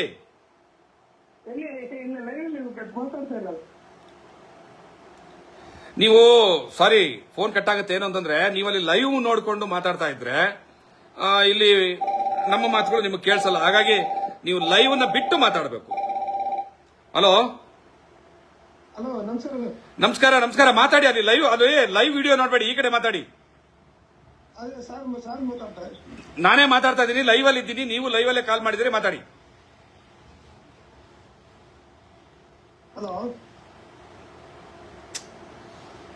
ಲೈವ್ ನೋಡ್ಕೊಂಡು ಮಾತಾಡ್ತಾರೆ, ಅದೇ ಸಮಸ್ಯೆ ಆಗ್ತದೆ. ಈಗ ಹಲೋ ಹೇಳಿ. ನಮಸ್ಕಾರ ಹೇಳಿ. ರಂಜಿತ್ ಅಂದ್ಬಿಟ್ಟು ನಿಮ್ಮ ಹತ್ರ ಇದು 4 ಸಲ ನಾನು ಮಾತಾಡ್ತಾ ಇರೋದು, ಲೈವ್ಗೆಲ್ಲ ಮಾತಾಡ್ತಾ ಇರ್ತೀನಿ. ಸರಿ ರಂಜಿತ್ ಅವರೇ ಹೇಳಿ, ಇವತ್ತಿನ ವಿಷಯ ನಿಮ್ಗೆ ಗೊತ್ತಿದೆ ಸರ್. ಈಗ ನಾವು ಇಷ್ಟು ವರ್ಷ ಹೋರಾಟ ಮಾಡಿದ್ದೀವಿ, ಅದು 30 ರಿಂದ 35 ವರ್ಷ. ಇಷ್ಟೆಲ್ಲ ಹೋರಾಟ ಮಾಡಿದ್ರು ಕೂಡ ನಮ್ಗೆ ಅನ್ಯಾಯನೇ ಆಗ್ತಾ ಇದೆ. ಅದೇ ಅವರು ಬಲಗೈ ಸಮುದಾಯದವರು, ಅವ್ರು ಏನೂ ಮಾಡ್ತಾ ಇಲ್ಲ, ಆದ್ರೂ ಅವ್ರಿಗೆ ಎಂತಾನೇ ಬರ್ತಾ ಇದ್ದಾರೆ. ಇಲ್ಲ, ಅವರು ಜ್ಞಾನಪ್ರಕಾಶ ಸ್ವಾಮೀಜಿಗಳೇ ಆನ್ ಸ್ಟೇಜ್ ಅಲ್ಲಿ ಹೇಳ್ಬಿಟ್ರು, ಅವರು 35 ವರ್ಷ ಹೋರಾಟ ಮಾಡಿದ್ರಂತೆ, 12 ಜನ ಸತ್ತೋದ್ರಂತೆ, ನಾವು 3 ದಿವಸಕ್ಕೆ ನಾವು 6% ತಗೊಂಡ್ವಿ ಅಂತ ಆನ್ ಸ್ಟೇಜ್ ಅಲ್ಲಿ ಹೇಳಿದ್ದಾರೆ. ಅಂದ್ರೆ ಈ ಹೋರಾಟದಲ್ಲಿ ನಾವು 35 ವರ್ಷ ಇಲ್ಲ, ಈ ಹೋರಾಟದಲ್ಲಿ 35 ವರ್ಷ ಕೂಡ ಮಾದಿಗ ಸಮುದಾಯದವರೇ ಹೋರಾಟ ಮಾಡಿರೋದು, ನಮ್ಮ ಪಾತ್ರ ಇಲ್ಲ ಅಂತ ಅವರೇ ಓಪನ್ ಆಗಿ ಒಪ್ಕೊಂಡು ಆಗಿದೆ. ಆದ್ರೂ ಕೂಡ ಒಂದ್ ನಿಮಿಷ ಆದ್ರೂ ಕೂಡ ನಮಗೆ ಅನ್ಯಾಯ ಆಗಿದೆ ಅಂತ ಕೇಳ್ತಾ ಇದ್ದೀರಾ. ಬಿಟ್ರೆ ನಿಮ್ಮನ್ನ ಈಗ ಲೇಬಲ್ ಮಾಡಿ ಯಾವ ತರ ಕೂರ್ತಿದ್ದಾರೆ ಅಂದ್ರೆ, ಇವರು ಬಿಜೆಪಿ ಏಜೆಂಟ್, ಇವರು ಬಿಜೆಪಿ ಅವರು, ನಂದಕೃಷ್ಣ ಮಾದಿಗ ಅವ್ರನ್ನು ಕೂಡ ಅವರು ಕೂಡ ಬಿಜೆಪಿ ಅವರು, ಅರುಣ್ ಕುಮಾರ್ ಅವರಿಗೆ ಲಾಯರ್ ಅವರಿಗೆ ಅವ್ರಿಗೂ ಕೂಡ ಬಿಜೆಪಿ ಅವರು. ಇವ್ರು ಮಾಡ್ತಾರೆ ಅಂದ್ರೆ ಯಾರು ಮಾತಾಡ್ತಿದ್ರು ಅವರೆಲ್ಲ ಬಿಜೆಪಿಗಳು. ಹಂಗಾದ್ರೆ ಬಿಜೆಪಿಯಲ್ಲಿ ನಮ್ಮ ಗೌರವಾನ್ವಿತ ಹಿರಿಯ ಮುಖಂಡರಾದಂತಹ ದಲಿತರ ಸ್ವಾಭಿಮಾನದ ಸಂಕೇತ ಅಂತ ಕರೀತಂತ ಶ್ರೀನಿವಾಸ್ ಪ್ರಸಾದ್ ಅವರು BJP, retired IAS officer Shivaram ಅವರು ಬಿಜೆಪಿಯಲ್ಲಿ ಇದ್ರು. ಈಗ ಚಲವಾದಿ ನಾರಾಯಣ ಸ್ವಾಮಿ ಅವರು ಬಿಜೆಪಿಲಿದ್ದಾರೆ, ಎನ್ ಮಹೇಶ್ ಅಣ್ಣವರು ಬಿಜೆಪಿಲಿದ್ದಾರೆ. ಹಾಗೆ ನಮ್ಮ ಬಡಾಪಡ ಶ್ರೀನಿವಾಸ ಸಹೋದರ ಅವರು ಬಿಜೆಪಿ ಮತ್ತು RSS ಅಲ್ಲಿ ಇದ್ದಾರೆ. ನಮಗನ್ನ ಮಾತು ಅವ್ರಿಗೆ ಯಾಕನ್ನಲ್ಲ? ನೀವೇನಾದ್ರೂ ಮಾತಾಡಿದ್ರೆ ನೋಡಿ ಈ ತರ ಅಣೆಪಟ್ಟಿ ಕಟ್ತಾರೆ. ಇದನ್ನೇ ಅಣೆಪಟ್ಟಿ ಈ ಸಮಾಜ ಆಮೇಲೆ ಇನ್ನೊಂದು ಸರ್, ಈಗ ನಮ್ಮ ಪೌರ ಕಾರ್ಮಿಕರು ಇದಾರಲ್ಲ ಸರ್, ಹಾ. ಅವ್ರಗಳಿಗೆ 1 ವಾರ ಬೇಕಾದ್ರೆ ನಾವು ಬೇಕಾದ್ರೆ ಸಾಕ್ಬಿಡೋಣ ಸರ್. ಅವ್ರು 1 ವಾರ ಕೆಲಸ ನಿಲ್ಲಿಸ್ತೀವಿ ಸರ್. ಬೆಂಗಳೂರು ಹೇಗಾಗುತ್ತೆ ನೋಡಿ. 27ನೇ ತಾರೀಕು ನಮ್ಮ ಇದೇನು ಅಂತ ಹೇಳಿ, ನಮ್ಮ ಬೆಲೆ ಏನು, ನಮ್ಮ ಗೌರವ ಏನು, ಅಥವಾ ನಮ್ಮ ಒಂದು ಅಸ್ತಿತ್ವ ಏನು ಅನ್ನೋದು ಈ ಸರ್ಕಾರಕ್ಕೆ ಗೊತ್ತಾಗುತ್ತೆ. 27ನೇ ತಾರೀಕು ಸರ್ಕಾರ ಏನ್ ತೀರ್ಮಾನ ತಗೊಳ್ಳಿ, ಆ ನಂತರ ಪೌರ ಕಾರ್ಮಿಕರು ಏನ್ ಮಾಡ್ತಾರೆ, ನಾವೇನ್ ಮಾಡ್ತೀವಿ, ನೀವುಗಳೇನ್ ಮಾಡ್ತೀರಿ, ಸಮುದಾಯ ಏನ್ ಮಾಡ್ತದೆ, ಈ ರಾಜ್ಯದ ಬೇರೆ ಇತರೆ ಜಾತಿಯವರು ಸತ್ಯವನ್ನ ಅರ್ಥ ಮಾಡ್ಕೊಂಡಿರೋರು, ನಮ್ಮ ನೋವನ್ನ ಅರ್ಥ ಮಾಡ್ಕೊಂಡಿರೋಂಥವ್ರು, ನಾವು ಕೇಳ್ತಾರ ಸತ್ಯ ಇದೆಯಾ ಅಥವಾ ನಮ್ಮ ವಿರುದ್ಧವಾಗಿ ಮಾತಾಡ್ತಾರೋದ್ರಲ್ಲಿ ಸತ್ಯ ಇದೆಯಾ, ಅಂಬೇಡ್ಕರ್ ಹೆಸರು, ಬುದ್ಧನ ಹೆಸರು, ಸಂವಿಧಾನದ ಹೆಸರು ಹೇಳ್ಕೊಂಡು ಮಾಡಕೊಟ್ಟಿರೋ ನೀಚತನ ಎಂತದ್ದು ಅಂತ ಈ ರಾಜ್ಯಕ್ಕೆ ನಾವು ಮತ್ತು ಈ ಸಮಾಜದ ಎಲ್ಲ ಜಾತಿಯವರು, ಬ್ರಾಹ್ಮಣರಿಂದ ಹಿಡಿದು ಎಲ್ಲಾ ಜಾತಿಯವರು ನಮ್ಮ ಸಪೋರ್ಟ್ ನಿಲ್ತಾರ ಇಲ್ವಾ ಅನ್ನೋದು 27ನೇ ತಾರೀಕು ಮೇಲೆ ಈ ರಾಜ್ಯ ನೋಡ್ಲಿ. ವಿಧಾನಸೌಧದ ಒಳಗಡೆ ಏನೆಲ್ಲ ಆಗುತ್ತೆ ಅನ್ನೋದನ್ನ ಈ ರಾಜ್ಯ ನೋಡ್ಲಿ 27ನೇ ತಾರೀಕು. ಅಲ್ಲಿವರೆಗೂ ವೆಯ್ಟ್ ಮಾಡೋಣ. ಇವರು ಬಡತನ ಎಷ್ಟಿದೆ ಅಂದ್ರೆ ಬಡವ ಸಮುದಾಯದವ್ರದ್ದು, ಇವರು ಕೂಡ ಇವಾಗ 56,000 80,000 ಪೋಸ್ಟ್ ಕಾಣಾಗುತ್ತಲ್ಲ, ಇವ್ರಿಗೂ ಅನ್ಯಾಯನೇ ಆಗೋದು. ಇನ್ನೊಂದು ಟಚಬಲ್ಸ್ ಇವ್ರಿಗೆ ಹೇಗಿದೆ ಅಂದ್ರೆ, ಇವ್ರ ಮನಸ್ಥಿತಿ ನಮ್ದು 2 ಕೈ ಹೋದ್ರೆ ಪರವಾಗಿಲ್ಲ, ಮಾಡಿ ಇವ್ರು 1 ಕೈ ಹೋಗ್ಲಿ. ಅದೇ ಇದು ಒಂದು ಮಾತು ಹೇಳ್ತಾರೆ, ನಂದು 1 ಕಣ್ಣು ಹೋದ್ರೂ ಪರವಾಗಿಲ್ಲ, ಅವ್ರು 2 ಹೋಗ್ಲಿ ಅಂತ. ಯಾವ ಟಚಬಲ್ ಎಸ್ಸಿಗಳು ಒಳ ಮೀಸಲಾತಿ ಅಂದ್ರೆ ಮೀಸಲಾತಿಯನ್ನೇ ತಗೊಳ್ಳೋದಕ್ಕೆ, ಎಸ್ಸಿ ಪಟ್ಟಿನಲ್ಲಿ ಮೀಸಲಾತಿ ತಗೊಳ್ಳೋದಕ್ಕೆ ಅರ್ಹರಲ್ಲ. ಏನೋ ಪುಣ್ಯಾತ್ಮ ದೇವರಾಜ್ ಅರಸು ಅವರ ಕರುಣೆಯಿಂದ ಅವನೂರು ವರದಿ ಪ್ರಕಾರವಾಗಿ 73ರಲ್ಲೋ 74ರಲ್ಲೋ ನಮ್ ಜೊತೆ ಸೇರ್ಕೊಂಡ್ಬಿಟ್ರು. ನಾವು ಅವತ್ತು ವಿರೋಧಿಸ್ಲಿಲ್ಲ. ಇವತ್ತು ಮೀಸಲಾತಿ ಇರ್ಬೇಕಾ ಬೇಡವಾ, ಒಳ ಮೀಸಲಾತಿ ಅಂತ ಡಿಸೈಡ್ ಮಾಡೋ ಮಟ್ಟಕ್ಕೆ ಬಂದಿದ್ದಾರೆ.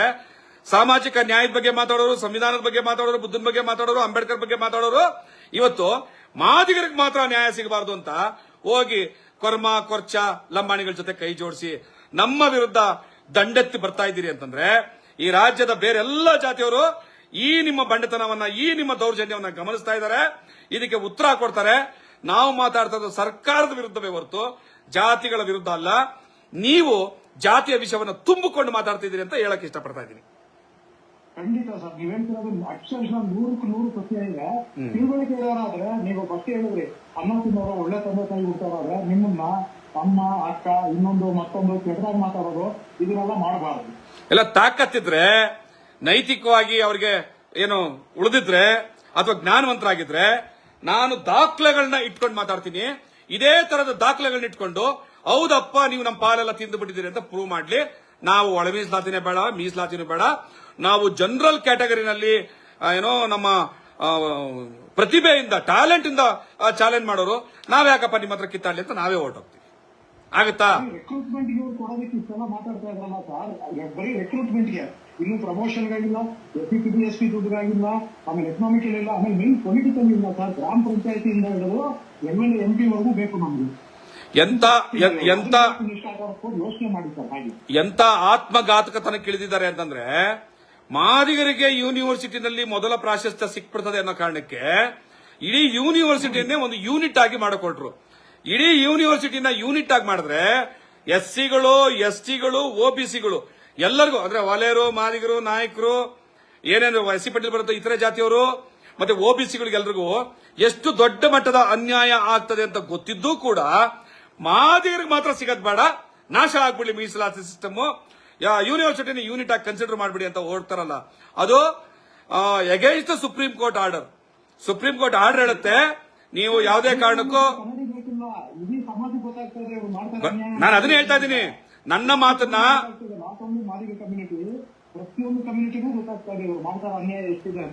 ನಾನು ಅದನ್ನೇ ಹೇಳ್ತಾ ಇದ್ದೀನಿ. ನನ್ನ ಮಾತುಗಳನ್ನ ಮಾದಿಗ ಕಮ್ಯುನಿಟಿಯವ್ರಿಗೆ ಮಾತ್ರ ಕೇಳಿಸ್ಕೊಳ್ಳೋ ಅಗತ್ಯ ಇಲ್ಲ, ಒಲೆಯರ್ ಮಾತ್ರ ಕೇಳಿಸ್ಕೊಳ್ಳೋ ಅಗತ್ಯ ಇಲ್ಲ. ಈ ಸಮಾಜದ ಎಲ್ಲ ಜಾತಿಗಳು ಏನು ಇಡೀ ಕರ್ನಾಟಕದಲ್ಲಿ ಈಗ 1000ಕ್ಕೂ ಹೆಚ್ಚು ಜಾತಿಗಳಿದಾವಲ್ಲ, ಎಲ್ಲರೂ ಕೇಳಿಸ್ಕೊಳ್ಳಿ. ಎಲ್ಲರೂ ಕೇಳಿಸ್ಕೊಂಡು ನಮ್ಮನ್ನ ಪಂಚಾಯತಿ ಕಟ್ಟೆಲ್ಲಿ ನಿಲ್ಸ್ಕೊಳ್ಳಿ, ಅಪರಾಧಿ ಸ್ಥಾನದಲ್ಲಿ ನಿಲ್ಸ್ಕೊಳ್ಳಿ. ಒಲೆಯರ್ ಮಾದಿಗರನ್ನ, ಕೊಲಂಬೋಗಳನ್ನ ಎಲ್ಲರನ್ನು ಕೂಡ ಅಪರಾಧಿ ಸ್ಥಾನದಲ್ಲಿ ನಿಲ್ಸ್ಕೊಳ್ಳಿ. ನಾವು ಕೊಡೋ ದಾಖಲೆಗಳನ್ನ, ನಾವು ಹೇಳ್ತಾ ಇರೋ ಮಾತುಗಳನ್ನ, ನಮ್ಮ 35 ವರ್ಷದ ಹೋರಾಟದ ಏನು ರಕ್ತ ಚರಿತ್ರೆಯನ್ನ, ನಮ್ಮ ಸಂಕಷ್ಟವನ್ನ ಕೇಳಿಸ್ಕೊಳ್ಳಿ. ಬರೀ ಸಂಕಷ್ಟಕ್ಕೆ ನೀವು ಮರಳಾಗದ್ ಬೇಡ. ದಯವಿಟ್ಟು ನಾನು ಹೇಳ್ತಾ ಇದ್ದೀನಿ, ನಮ್ಮ ಸಂಕಷ್ಟಕ್ಕೆ ಮರಳಾಗಬೇಡಿ, ಅನುಕಂಪ ಬೇಡ. ದಾಖಲೆಗಳನ್ನ ನೋಡಿ, ಸದಾಶಿವ ಆಯೋಗದ ವರದಿಯನ್ನು ನೋಡಿ, ಮಾಧುಸ್ವಾಮಿ ಆಯೋಗದ ವರದಿಯನ್ನು ನೋಡಿ, ಕಾಂತರಾಜ್ ಆಯೋಗದ ವರದಿಯನ್ನು ನೋಡಿ, ಮತ್ತೆ 2011 ಸೆನ್ಸಸ್ ಅನ್ನ ನೋಡಿ, ಈಗ ನಾಗಮೋಹನ್ ದಾಸ್ ಆಯೋಗದ ವರದಿಯನ್ನು ನೋಡಿ. ಈ ವರದಿಗಳು ಹೇಳ್ತಾ ಇರುವಂತಹ ಕಟು ಸತ್ಯ, ನಮ್ಮ ಕಣ್ಣೀರ್ ಕತೆ ಕರೆಕ್ಟ್ ಆಗಿದೆಯಪ್ಪ. ಮಾದಿಗ ಸಮುದಾಯ ಅನಾಥ ಪ್ರಜ್ಞೆಯಿಂದ ಕಾಡದ್ ಬೇಡ, ಎಲ್ಲಾ ಜಾತಿ ಸಮುದಾಯದವರ ಜೊತೆಗಿದ್ದೀವಿ ಅನ್ನೋ ನೈತಿಕತೆ ಕೊಡಬೇಕು ಅಂತ ನಿಮ್ಗೆ ಅನ್ಸಿದ್ರೆ ದಯಮಾಡಿ ನಿಮ್ಮೆಲ್ಲರಿಗೂ ಕೈ ಮುಗಿದು ಪ್ರಾರ್ಥನೆ ಮಾಡ್ತೀನಿ, ನಮ್ಮ ಹೋರಾಟ ಜೊತೆ ನಿಂತ್ಕೊಳ್ಳಿ. ಹಲೋ ಜಬೀಮ್ ಹೇಳಿ, ಸ್ವಲ್ಪ ಜೋರಾಗಿ ಮಾತಾಡಿ. ಬಸವಣ್ಣ, ನನ್ನ ಪ್ರಶ್ನೆ ಇತ್ತು, ಹೇಳಿ. ನಾನು ಯಾವ ಸಮುದಾಯಕ್ಕೂ ಸೇರಿದಲ್ಲ. ನಾನೊಂದು ಏನ್ ಪ್ರಶ್ನೆ ಕೇಳ್ಬೇಕಂತಂದ್ರೆ, ದಯವಿಟ್ಟು ಕೇಳಿ. 1950 ಜನವರಿ 26 ಎಲ್ರಿಗೂ ಕೂಡ ಮೀಸಲಾತಿ ಅವೈಲೇಬಲ್ ಇತ್ತು, ಹೌದು ಅಲ್ವಾ? ಸೊ ಇಲ್ಲಿ ಕೆಲವು ಕಮೆಂಟ್ಸ್ ಗಮನಿಸ್ತಾ ಇದೆ, ಒಲೆ ತಿಂದ್ರು ಅಂತಾರಲ್ಲ, ಅದ್ ಹೇಗೆ ನಂಗೆ ಅರ್ಥ ಆಗ್ತಾ ಇದೆ. ನಮ್ ಮೀಸಲಾತಿನ ಕಬಳಿಸ್ಬಿಟ್ರು ಅಂತ ಹೇಳ್ತಾರಲ್ಲ, ಅದೆಲ್ಲ ಹೆಂಗೆ ನಂಗೆ ಅರ್ಥ ಆಗ್ತಾ ಇಲ್ಲ. ನಾನು ತಿಂದ್ಬಿಟ್ರು ಕಬಳಿಸ್ಬಿಟ್ರು ಅನ್ನೋ ಪದನ ನಾನು ಇವತ್ತಿಗೂ ಉಪಯೋಗಿಸಿಲ್ಲ, ಇನ್ನು ಮುಂದಕ್ಕೂ ಉಪಯೋಗಿಸಲ್ಲ. ಆಯ್ತಾ? ಇರಿ, ನಾವು ಮಾತಾಡ್ತಾ ಇದೀವಿ. ಇಲ್ಲಿ ಕೇಳಿ ಒಂದು ನಿಮಿಷ. ಆ ಮಾತನ್ನ ಮಾದಿಗರ ಸಮುದಾಯದಲ್ಲೂ ಉಪಯೋಗಿಸ್ತಾ ಇದಾರೆ, ವಲಯರ ಸಮುದಾಯದಲ್ಲೂ ಉಪಯೋಗಿಸ್ತಾ ಇದಾರೆ. ಅದನ್ನ ಕದ್ರು ಕಬಳಿಸಿದ್ರು ಅನ್ನೋ ಪದಕ್ಕೆ ಹೇಳುವಂತದ್ದಲ್ಲ ಅದು. ನನ್ ಮಾತು ಕೇಳಿಸ್ಕೊಳ್ಳಿ. ಮೈಸೂರು ಭಾಗದಲ್ಲಿ ಸನ್ಮಾನ್ಯ ಗೌರವಾನ್ವಿತ ಪೂಜ್ಯ ನಾಲ್ವಡಿ ಕೃಷ್ಣರಾಜ ಒಡೆಯರ್ ಅವರ ಕರುಣೆಯಿಂದ ಅಲ್ಲಿ ಸ್ವಾತಂತ್ರ್ಯ ಪೂರ್ವಕ್ಕೂ ಮುಂಚೆ ನಮಗೆ ವಿದ್ಯಾಭ್ಯಾಸದ ಅವಕಾಶ ಸಿಕ್ತು. ಮೈಸೂರು ಪ್ರಾಂತ್ಯದಲ್ಲಿ ವಲಯ ಸಮುದಾಯದ ಪಾಪ್ಯುಲೇಷನ್ ಜಾಸ್ತಿ ಇರೋದ್ರಿಂದ ಅತಿ ಹೆಚ್ಚು ಅವಕಾಶಗಳು, ಅಧಿಕಾರಗಳು, ಸವಲತ್ತುಗಳು ಅವರಿಗೆ ಸಿಕ್ತು. ಆ ಕಾರಣದಿಂದ ಹೆಚ್ಚು ಪ್ರಭಾವದಲ್ಲಿದ್ದಾರೆ. ಆದ್ರೆ ಮೈಸೂರು ಭಾಗದ ವಲಯರು ಮಾತ್ರ ಇಡೀ ಕರ್ನಾಟಕದ ಭಾಗದ ವಲಯರಲ್ಲ. ನೀವು ಉತ್ತರ ಕರ್ನಾಟಕದ ಭಾಗಕ್ಕೆ ಹೋಗಿ ನೋಡಿದ್ರೆ, ಉತ್ತರ ಕರ್ನಾಟಕದ ಭಾಗದ ಏನು ಹೊಲೆಯರಿದಾರಲ್ಲ, ಇಲ್ಲಿ ಮೈಸೂರು ಭಾಗದ ಮಾದಿಗರಿದಾರಲ್ಲ, ಈ ಮೈಸೂರು ಭಾಗದ ಮಾದಿಗರಿಗಿಂತಲೂ ಕೂಡ ಕನಿಷ್ಠವಾಗಿ ಉತ್ತರ ಕರ್ನಾಟಕದ ಮಾದಿಗರು ಬದುಕ್ತಾ ಇದ್ದಾರೆ. ಇದು ವಾಸ್ತವ. ಆದ್ರೆ ನಾವು ಅಂಕಿ ಅಂಶಗಳನ್ನ ನೋಡುವಾಗ ನಾನು ಏನಂತ ಮಾತಾಡ್ತೀನಿ, ಕಬಳಿಸಿದ್ರು ಕಿತ್ಕೊಂಡ್ರು ಅಂತ ಮಾತಾಡಲ್ಲ. ನಾನು ಹೇಳೋದೇನು ಅಂತಂದ್ರೆ, ಹೆಚ್ಚಿನ ಪಾಲನ್ನ ಒಂದ್ ನಿಮಿಷ ಮಾಹಿತಿ ಕೇಳಿಸ್ಕೊಳ್ಳಿ. ಹೆಚ್ಚಿನ ಪಾಲು ಹೊಲೆಯರಿಗೆ ಹೋಗಿದೆ ಅಂತೀನಿ. ಪಾಲು ಹೋಗಿದೆ ಹೆಂಗೆ? ಈ ಕಾರಣಕ್ಕೆ ನಾನು ಕೆಲವು ಅಂಕಿ ಅಂಶಗಳನ್ನ ಇಟ್ಟಿದ್ದೀನಿ. ಒಂದು, 51 ಮೈಸೂರು ಯೂನಿವರ್ಸಿಟಿನಲ್ಲಿ ಎಸ್ಸಿಗಳ ಪೈಕಿ 51. ನಾವು ನಿಮಿಷ ಕೇಳಿಸ್ಕೋಬೇಕು. ಇಲ್ಲಿ ಯೂನಿವರ್ಸಿಟಿಯಲ್ಲಿ ಒಂದು ಯೂನಿವರ್ಸಿಟಿ ಗೈಡ್ ಲೈನ್ಸ್ ಇದೆ, ನ್ಯಾಕ್ ಕಮಿಟಿ ಇದೆ, ಅದು ಬ್ಲೈಂಡ್ ಆಗಿ ವಲಯರನ್ನ ಕಾರಣಕ್ಕೆ ತಗೊಂಡ್ಬಿಟ್ಟಿದ್ಯಾ? ಕೇಳಿಸ್ಕೊಳ್ಳಿ, ನನ್ನ ಮಾಹಿತಿನ ಕೇಳಿಸ್ಕೊಳ್ಳಿ. ಪೂರ್ತಿ ಮಾತು ಕೇಳಿದ್ರೆ ನೀವು ಮಾತಾಡಿ, ನಾನು ಕೇಳಿಸ್ಕೊತೀನಿ. ಪೂರ್ತಿ ಮಾತಾಡಿದ್ಮೇಲೆ 51 ಎಸ್ಸಿಗಳ ಪೋಸ್ಟಿಂಗ್ಸ್ ಅಲ್ಲಿ 48 ಜನ ಹೊಲೆಯರಿದ್ದಾರೆ, 2 ಮಾದಿಗರಿದ್ದಾರೆ, 1 ಕೊರಮರಿದ್ದಾರೆ. ಮೈಸೂರು ಯೂನಿವರ್ಸಿಟಿನಲ್ಲಿ 27 ಜನರ ಪೈಕಿ 23 ಹೊಲೆಯರಿದ್ದಾರೆ, ಇನ್ನು 4 ಒಂದು ಮಾದಿಗ, ಇನ್ನೊಂದು 2 ಮಾದಿಗ, ಇನ್ನೊಂದು 2 ಯಾರು ಅಲೆಮಾರಿಗಳು ಯಾರು ಇದ್ದಾರೆ. ಮೊದಲಿಂದ ಲೈವ್ ನಾನು ಗಮನಿಸಿದ್ದೀನಿ, ನಾನು ಅದನ್ನ ನೋಟ್ ಮಾಡಿ ಇಟ್ಕೊಂಡಿದ್ದೀನಿ. ಸರಿ, ಈಗ ನೀವು ಕೇಳಕೊಟ್ಟಿರೋದೇನು ಅಂತಂದ್ರೆ, ಅಲ್ಲಿ ಪರೀಕ್ಷಾ ವಿಧಾನಗಳಿದಾವೆ. ಹಾಗಾಗಿ ಅವರು ಅರ್ಹತೆ ಮೇಲೆ ತಗೊಂಡಿದ್ದಾರೆ, ಏನು ಕದ್ದಿಲ್ಲ ಅನ್ನೋದು ನೀವು ಮಾತಾಡ್ತಾ ಇದ್ದೀರಿ. ಯೂನಿವರ್ಸಿಟಿ ಒಳಗಡೆ ಲಾಬಿ ಮಾಡಿ ಅವರು ಒಳಗೋಗ್ತಾ ಇದ್ದಾರೆ ಜಾತಿ ಕಾರ್ಡ್ ಬಳಸಿ ಅಂತ. ನಾನು ಹೇಳದ್ನಾ? ಅಲ್ಲ, ಕೇಳಿಸ್ಕೊಳ್ಳಿ. ಮೀಸಲಾತಿಯ ಕಾನ್ಸೆಪ್ಟ್ ನಿಮ್ಗೆ ಅರ್ಥ ಆಗ್ಲಿ. ಅವರು ಪ್ರತಿಭೆಯಿಂದ, ಟ್ಯಾಲೆಂಟ್ ಇಂದ, ಯೋಗ್ಯತೆಯಿಂದ ಹೋಗಿ ಆ ಜಾಗಗಳಿಗೆ ತಲುಪಿದ್ರೆ ಸ್ವಾಗತ ಮಾಡ್ತೀನಿ. ಯಾಕೆ ಅಂತಂದ್ರೆ, ಬಿಕಾಸ್ ಆಫ್ ನಾಲ್ವಡಿ ಕೃಷ್ಣರಾಜ ಒಡೆಯರ ಕರುಣೆಯಿಂದ ನಮಗೆ ಆ ಅವಕಾಶ ಸಿಗೋದಕ್ಕೆ ಸಾಧ್ಯ ಆಯ್ತು. ಆದ್ರೆ ಮಾದಿಗ ಜನಸಂಖ್ಯೆ ಅತಿ ಹೆಚ್ಚು ಇರುವಂತಹ ಏನು ಪ್ರದೇಶಗಳಿದಾವಲ್ಲ, ಉತ್ತರ ಕರ್ನಾಟಕ ಮತ್ತೆ ಈ ಕಡೆ ಬೇರೆ ಬಾಂಬೆ ಕರ್ನಾಟಕ, ಹೈದರಾಬಾದ್ ಕರ್ನಾಟಕ ಅಂತಿದಲ್ಲ, ಇಲ್ಲಿ ಕೇಳಿಸ್ಕೋಬೇಕು ನೀವು. ಸಾಮಾಜಿಕ ನ್ಯಾಯ ಅಂದ್ರೆ ಸುಮ್ನೆ ಅಲ್ಲ. ನೀವು ಬಾಬಾ ಸಾಹೇಬ್ ಅಂಬೇಡ್ಕರ್ ಮೀಸಲಾತಿಯನ್ನ ಹಾಗಾದ್ರೆ ಟ್ಯಾಲೆಂಟ್ ಮೇಲೆ ಅವಕಾಶಗಳು ಸಿಗಬೇಕು.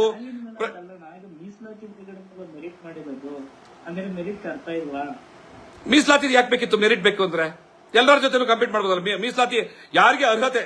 ಈಗ ವಿಶ್ವೇಶ್ವರಯ್ಯನವರು ಮಿಲ್ಲರ್ಸ್ ಆಯೋಗದ ವರದಿಯನ್ನ ಕಡೆಗಣಿಸಿ ಅದನ್ನ ಜಾರಿಗೆ ತರಬೇಡಿ, ಯಾಕೆ ಅಂದ್ರೆ ಪ್ರತಿಭಾ ಪಲಾಯನ ಆಗುತ್ತೆ, ರಿಸರ್ವೇಶನ್ ತರಬೇಡಿ ಅಂತ ಹಠ ಹಿಡಿದಿದ್ದು ಸರ್ ಎಂ ವಿಶ್ವೇಶ್ವರಯ್ಯನವರು.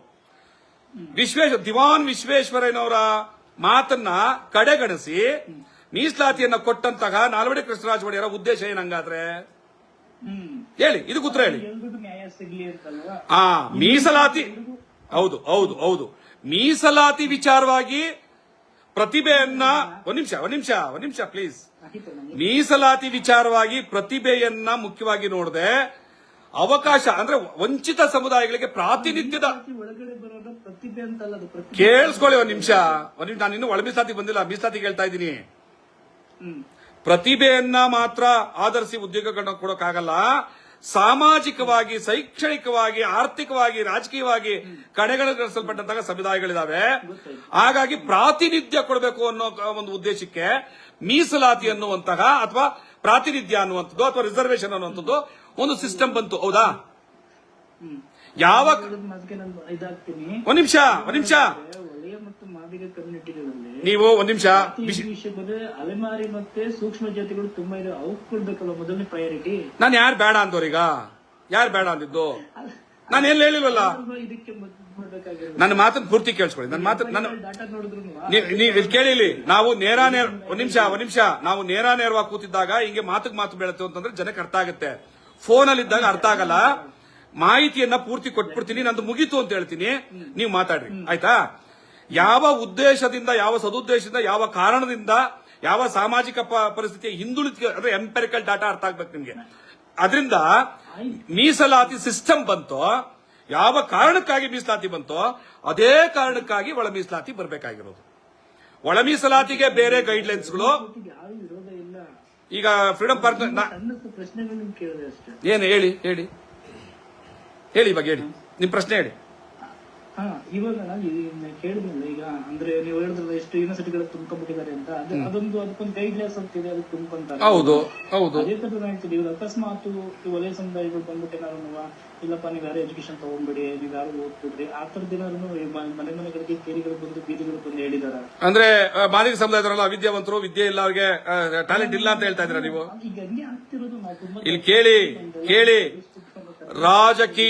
ರಾಜಕೀಯ ಶಕ್ತಿಯಾಗಿ ಪ್ರಭಾವಶಾಲಿಯಾದಂತವರು ತಮ್ಮ ಜಾತಿ ಪರವಾದಂತಹ ಲಾಬಿಗಳನ್ನ ಕೂಡ ಮಾಡೋದ್ರ ಮೂಲಕ ತಮ್ಮ ಜಾತಿ ಸಮುದಾಯಕ್ಕೆ ಅತಿ ಹೆಚ್ಚಿನ ಪಾಲನ್ನ ಒದಗಿಸ್ಕೊಡೋದ್ರಲ್ಲಿ ತುಂಬಾ ಕೆಲಸ ಮಾಡಿದ್ದಾರೆ. ಇದನ್ನ ನಾಗಮೋಹನ್ ದಾಸ್ ಆಯೋಗದ ವರದಿ ಹೇಳಿದೆ. ನಾನು ಹೇಳ್ತಾ ಇರೋದಲ್ಲ, ರಿಟೈರ್ಡ್ ಜಡ್ಜ್ ಹೇಳಿದ್ದಾರೆ. ಸದಾಶಿವ ಆಯೋಗದ ವರದಿ ಹೇಳಿದೆ. ಮಾಧುಸ್ವಾಮಿ ಆಯೋಗದ ವರದಿ ಹೇಳಿದೆ. 2000 ಸೆನ್ಸಸ್ ಅಲ್ಲೂ ಇದು ಕಂಡು ಬಂದಿದೆ.